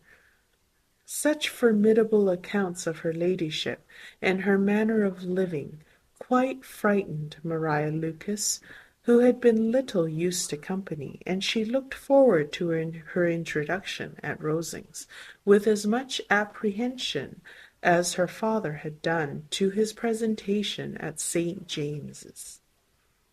As the weather was fine, they had a pleasant walk of about half a mile across the park. Every park has its beauty and its prospects, and Elizabeth saw much to be pleased with, though she could not be in such raptures as Mr. Collins expected the scene to inspire, and was but slightly affected by his enumeration of the windows in front of the house, and his relation of what the glazing altogether had originally cost Sir Louis de Bourgh. When they ascended the steps to the hall, Maria's alarm was every moment increasing, and even Sir William did not look perfectly calm. Elizabeth's courage did not fail her. She had heard nothing of Lady Catherine that spoke of her awful from any extraordinary talents or miraculous virtue, and the mere stateliness of money or rank she thought she could witness without trepidation. From the entrance hall, of which Mr. Collins pointed out, with a rapturous air, the fine proportion and the finished ornaments, They followed the servants through an antechamber to the room where Lady Catherine, her daughter, and Mrs. Jenkinson were sitting. Her ladyship, with great condescension, arose to receive them, and as Mrs. Collins had settled it with her husband that the office of introduction should be hers, it was performed in a proper manner, without any of those apologies and thanks which he would have thought necessary. In spite of having been at St. James's, Sir William was so completely awed by the grandeur surrounding him that he had but just courage enough to make a very low bow and take his seat without saying a word. And his daughter, frightened almost out of her senses, sat on the edge of her chair, not knowing which way to look. Elizabeth found herself quite equal to the scene, and could observe the three ladies before her composedly. Lady Catherine was a tall, large woman, with strongly marked features, which might once have been handsome. Her air was not conciliating, nor was her manner of receiving them such as to make her visitors forget their inferior rank. She was not rendered formidable by silence, but whatever she said was spoken in so authoritative a tone as marked her self-importance, and brought Mr. Wickham immediately to Elizabeth's mind, and from the observation of the day altogether, she believed Lady Catherine to be exactly what he represented. When, after examining the mother, in whose countenance and deportment she soon found some resemblance of Mr. Darcy, she turned her eyes on the daughter.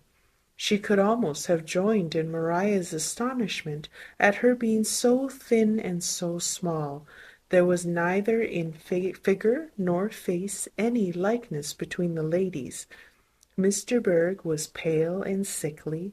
Her features, though not plain, were insignificant, and she spoke very little, except in a low voice, to Mrs. Jenkinson, in whose appearance there was nothing remarkable, and who was entirely engaged in listening to what she said and placing a screen in the proper direction before her eyes.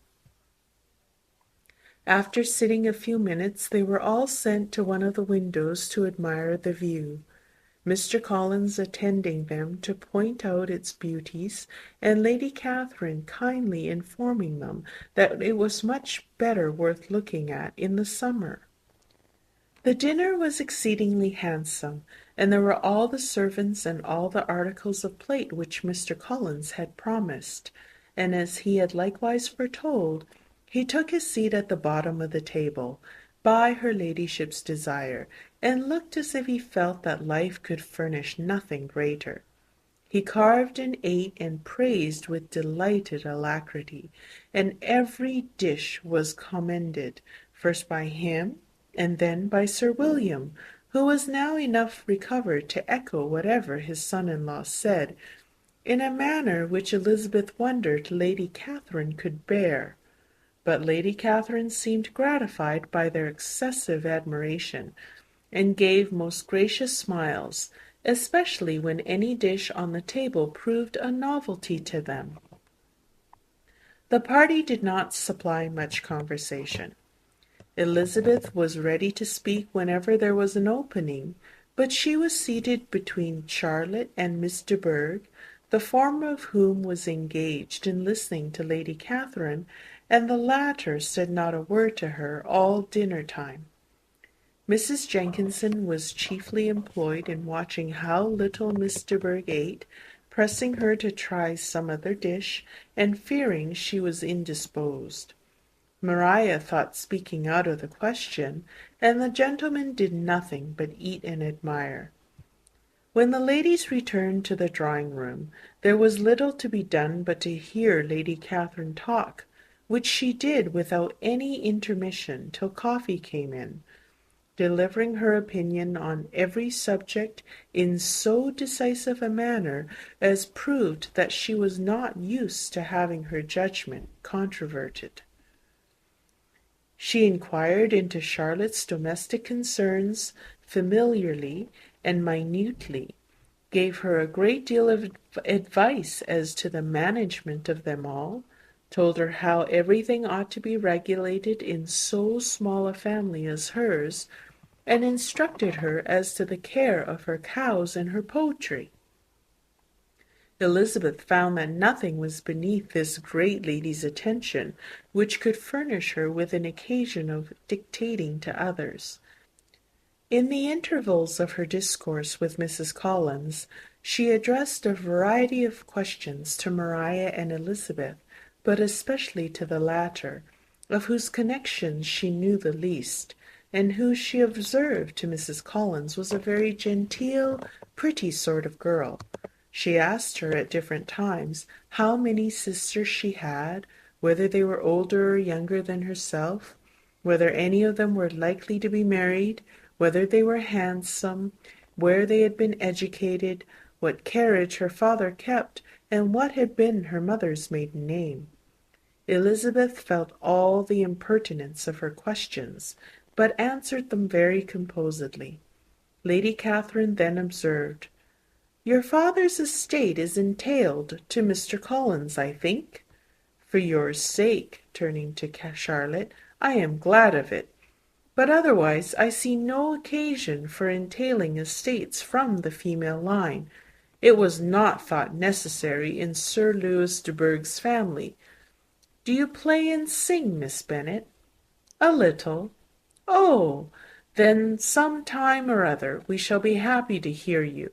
Our instrument is a capital one, probably superior to— You shall try it some day. Do your sisters play and sing?" "One of them does." "Why did you not all learn? You ought all to have learned. The Miss Webbs all play, and their father has not so good an income as yours. Do you draw?" "No, not at all." "What, none of you?" "Not one." "That is very strange. But I suppose you had no opportunity. Your mother should have taken you to town every spring for the benefit of masters." "My mother would have had no objection, but my father hates London." "Has your governess left you?" "We never had any governess." "No governess! How was that possible? 5 daughters brought up at home without a governess? I have never heard of such a thing. Your mother must have been quite a slave to your education." Elizabeth could hardly help smiling as she assured her that she had not been the case. "Then who taught you? Who attended to you? Without a governess, you must have been neglected." "Compared with some families, I believe we were, but such of us as wished to learn never wanted the means. We were always encouraged to read, and had all the masters that were necessary. Those who chose to be idle certainly might." "Ay, no doubt, but that is what a governess will prevent, and if I had known your mother I would have advised her most strenuously to engage one. I always say that nothing is to be done in education without steady and regular instruction, and nobody but a governess can give it. It is wonderful how many families I have been the means of supplying in that way. I am always glad to get a young person well placed out. 4 nieces of Mrs. Jenkinson's are most delightfully situated through my means, and it was but the other day that I recommended another young person, who was merely accidentally mentioned to me, and the family are quite delighted with her. Mrs. Collins, did I tell you of Lady Metcalfe's calling yesterday to thank me? She finds Miss Pope a treasure. 'Lady Catherine,' she said, 'you have given me a treasure.' Are any of your younger sisters out, Miss Bennet?" "Yes, ma'am, all." "All? What, all 5 out at once? Very odd. And you only the second. The younger ones out before the elder ones are married? Your younger sisters must be very young." Yes, my youngest is not 16. Perhaps she is a full young to be much in company, but really, ma'am, I think it would be very hard upon younger sisters that they should not have their share of society and amusement, because the elder may not have the means or inclination to marry early. The last born has as good a right to the pleasures of youth as the first, and to be kept back on such a motive, I think it would not be very likely to promote sisterly affection or delicacy of mind. Upon my word, said her ladyship, you give your opinion very decidedly for so young a person. Pray, what is your age?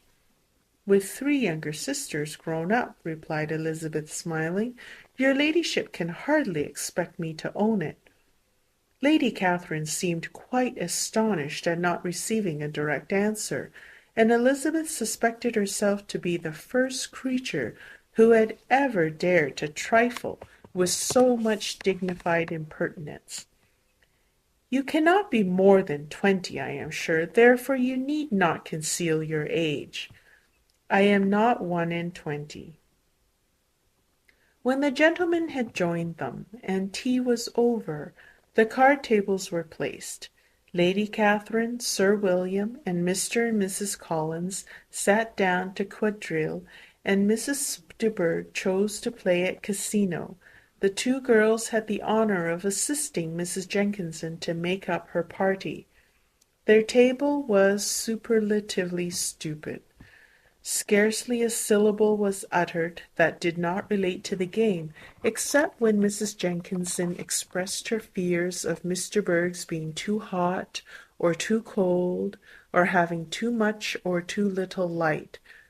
A great deal more passed at the other table. Lady Catherine was, generally speaking, stating the mistakes of the 3 others, or relating some anecdote of herself.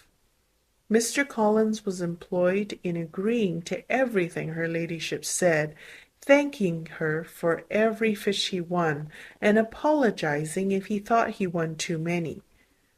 Mr. William did not say much. He was storing his memory with anecdotes and noble names.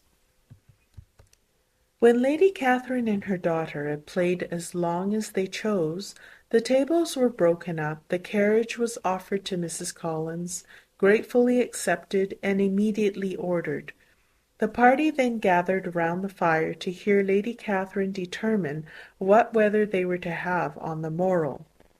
From these instructions they were summoned by the arrival of the coach, and with many speeches of thankfulness on Mr. Collins's side, and as many bows on Sir William's, they departed.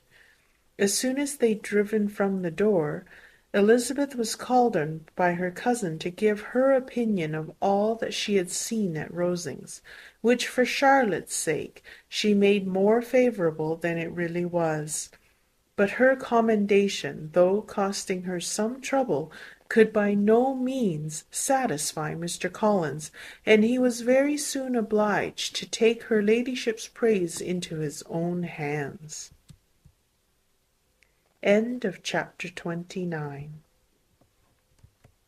Sir William stayed only a week at Hunsford, but his visit was long enough to convince him of his daughter's being most comfortably settled, and of her possessing such a husband and such a neighbour as were not often met with. While Sir William was with them, Mr. Collins devoted his morning to driving him out in his gig and showing him the country. But when he went away, the whole family returned to their usual employments, and Elizabeth was thankful to find that they did not see more of her cousin by the alteration, for the chief of the time between breakfast and dinner was now passed by him either at work in the garden, or in reading and writing, and looking out of the window in his own book-room, which fronted the road. The room in which the ladies sat was backwards. Elizabeth, at first, rather wondered that Charlotte should not prefer the dining-parlour for common use. It was a better-sized room, and had a more pleasant aspect. But she soon saw that her friend had an excellent reason for what she did, for Mr. Collins would undoubtedly have been much less in his own apartment, had they sat in one equally lively, and she gave Charlotte credit for the arrangement. From the drawing-room they could distinguish nothing in the lane. and were indebted to Mr. Collins for the knowledge of what carriages went along, and how often, especially, Miss de Bourgh drove by in her phaeton, which he never failed coming to inform them of, though it happened almost every day. She not unfrequently stopped at the parsonage, and had a few minutes' conversation with Charlotte, but was scarcely ever prevailed upon to get out. Very few days passed in which Mr. Collins did not walk to Rosings, and not many in which his wife did not think it necessary to go likewise, till Elizabeth recollected that there might be other family livings to be disposed of. She could not understand the sacrifice of so many hours. Now and then they were honoured with a call from her ladyship, and nothing escaped her observation that was passing in the room during these visits. She examined into their employments, looked at their work, and advised them to do it differently, found fault with the arrangement of the furniture, or detected the housemaid in negligence, and if she accepted any refreshment, seemed to do it only for the sake of finding out that Mrs. Collins's joints of meat were too large for her family. Elizabeth soon perceived that, though this great lady was not in commission of the peace of the county, she was a most active magistrate in her own parish, the minutest concerns of which were carried to her by Mr. Collins, and whenever any of the cottagers were disposed to be quarrelsome, discontented, or too poor, she sallied forth into the village to settle their differences, silence their complaints, and scold them into harmony and plenty. The entertainment of dining at Rosings was repeated about twice a week, and, allowing for the loss of Sir William, and there being only one card table in the evening, every such entertainment was the counterpart of the first. Their other engagements were few, as the style of living in the neighbourhood in general was beyond Mr. Collins's reach. This, however, was no evil to Elizabeth, and upon the whole she spent her time comfortably enough. There were half hours of pleasant conversation with Charlotte, and the weather was so fine for the time of year that she had often great enjoyment out of doors. Her favourite walk, and where she frequently went while the others were calling on Lady Catherine, was along the open grove which edged that side of the park, where there was a nice sheltered path which no one seemed to value but herself, and where she felt beyond the reach of Lady Catherine's curiosity. In this quiet way the first fortnight of her visit soon passed away. Easter was approaching, and the week preceding it was to bring an addition to the family at Rosings, which, in so small a circle, must be important. Elizabeth had heard soon after her arrival that Mr. Darcy was expected there in the course of a few weeks, and though there were not many of her acquaintances whom she did not prefer, his coming would furnish one comparatively new to look at in their Rosings parties, and she might be amused in seeing how hopeless Miss Bingley's designs on him were, by his behaviour to his cousin, for whom he was evidently destined by Lady Catherine, who talked of his coming with the greatest satisfaction, spoke of him in terms of the highest admiration, and seemed almost angry to find that he had already been frequently seen by Miss Lucas and herself.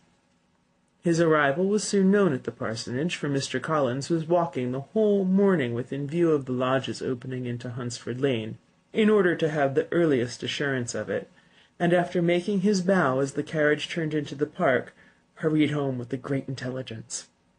On the following morning he hastened to Rosings to pay his respects. There were 2 nephews of Lady Catherine to require them, for Mr. Darcy had brought with him a Colonel Fitzwilliam, the younger son of his lord, and, to the great surprise of all the party, when Mr. Collins returned, the gentleman accompanied him. Charlotte had seen them from her husband's room crossing the road, and immediately, running into the other, told the girls what an honour they might expect, adding, "I may thank you, Eliza, for this piece of civility. Mr. Darcy would never have come so soon to wait upon me." Elizabeth had scarcely time to disclaim all right to the compliment, before their approach was announced by the door-bell, and shortly afterwards the 3 gentlemen entered the room. Colonel Fitzwilliam, who led the way, was about 30, not handsome, but in person and address most truly the gentleman. Mr. Darcy looked just as he had been used to look in Hertfordshire, paid his compliments with the usual reserve to Mrs. Collins, and, whatever might be his feelings towards her friend, met her with every appearance of composure. Elizabeth merely curtsied to him, without saying a word. Colonel Fitzwilliam entered into a conversation directly with the readiness and ease of a well-bred man, and talked very pleasantly. But his cousin, after having addressed a slight observation on the house and garden to Mrs. Collins, sat for some time without speaking to anybody. At length, however, his civility was so far awakened as to inquire of Elizabeth after the health of her family. She answered him in the usual way, and after a moment's pause added, "My eldest sister has been in town these 3 months. Have you never happened to see her there?" She was perfectly sensible that he never had, but she wished to see whether he would betray any consciousness of what had passed between the Bingleys and Jane, and she thought he looked a little confused as he answered that he'd never been so fortunate as to meet Miss Bennet. The subject was pursued no farther, and the gentlemen soon afterwards went away. End of chapter 30.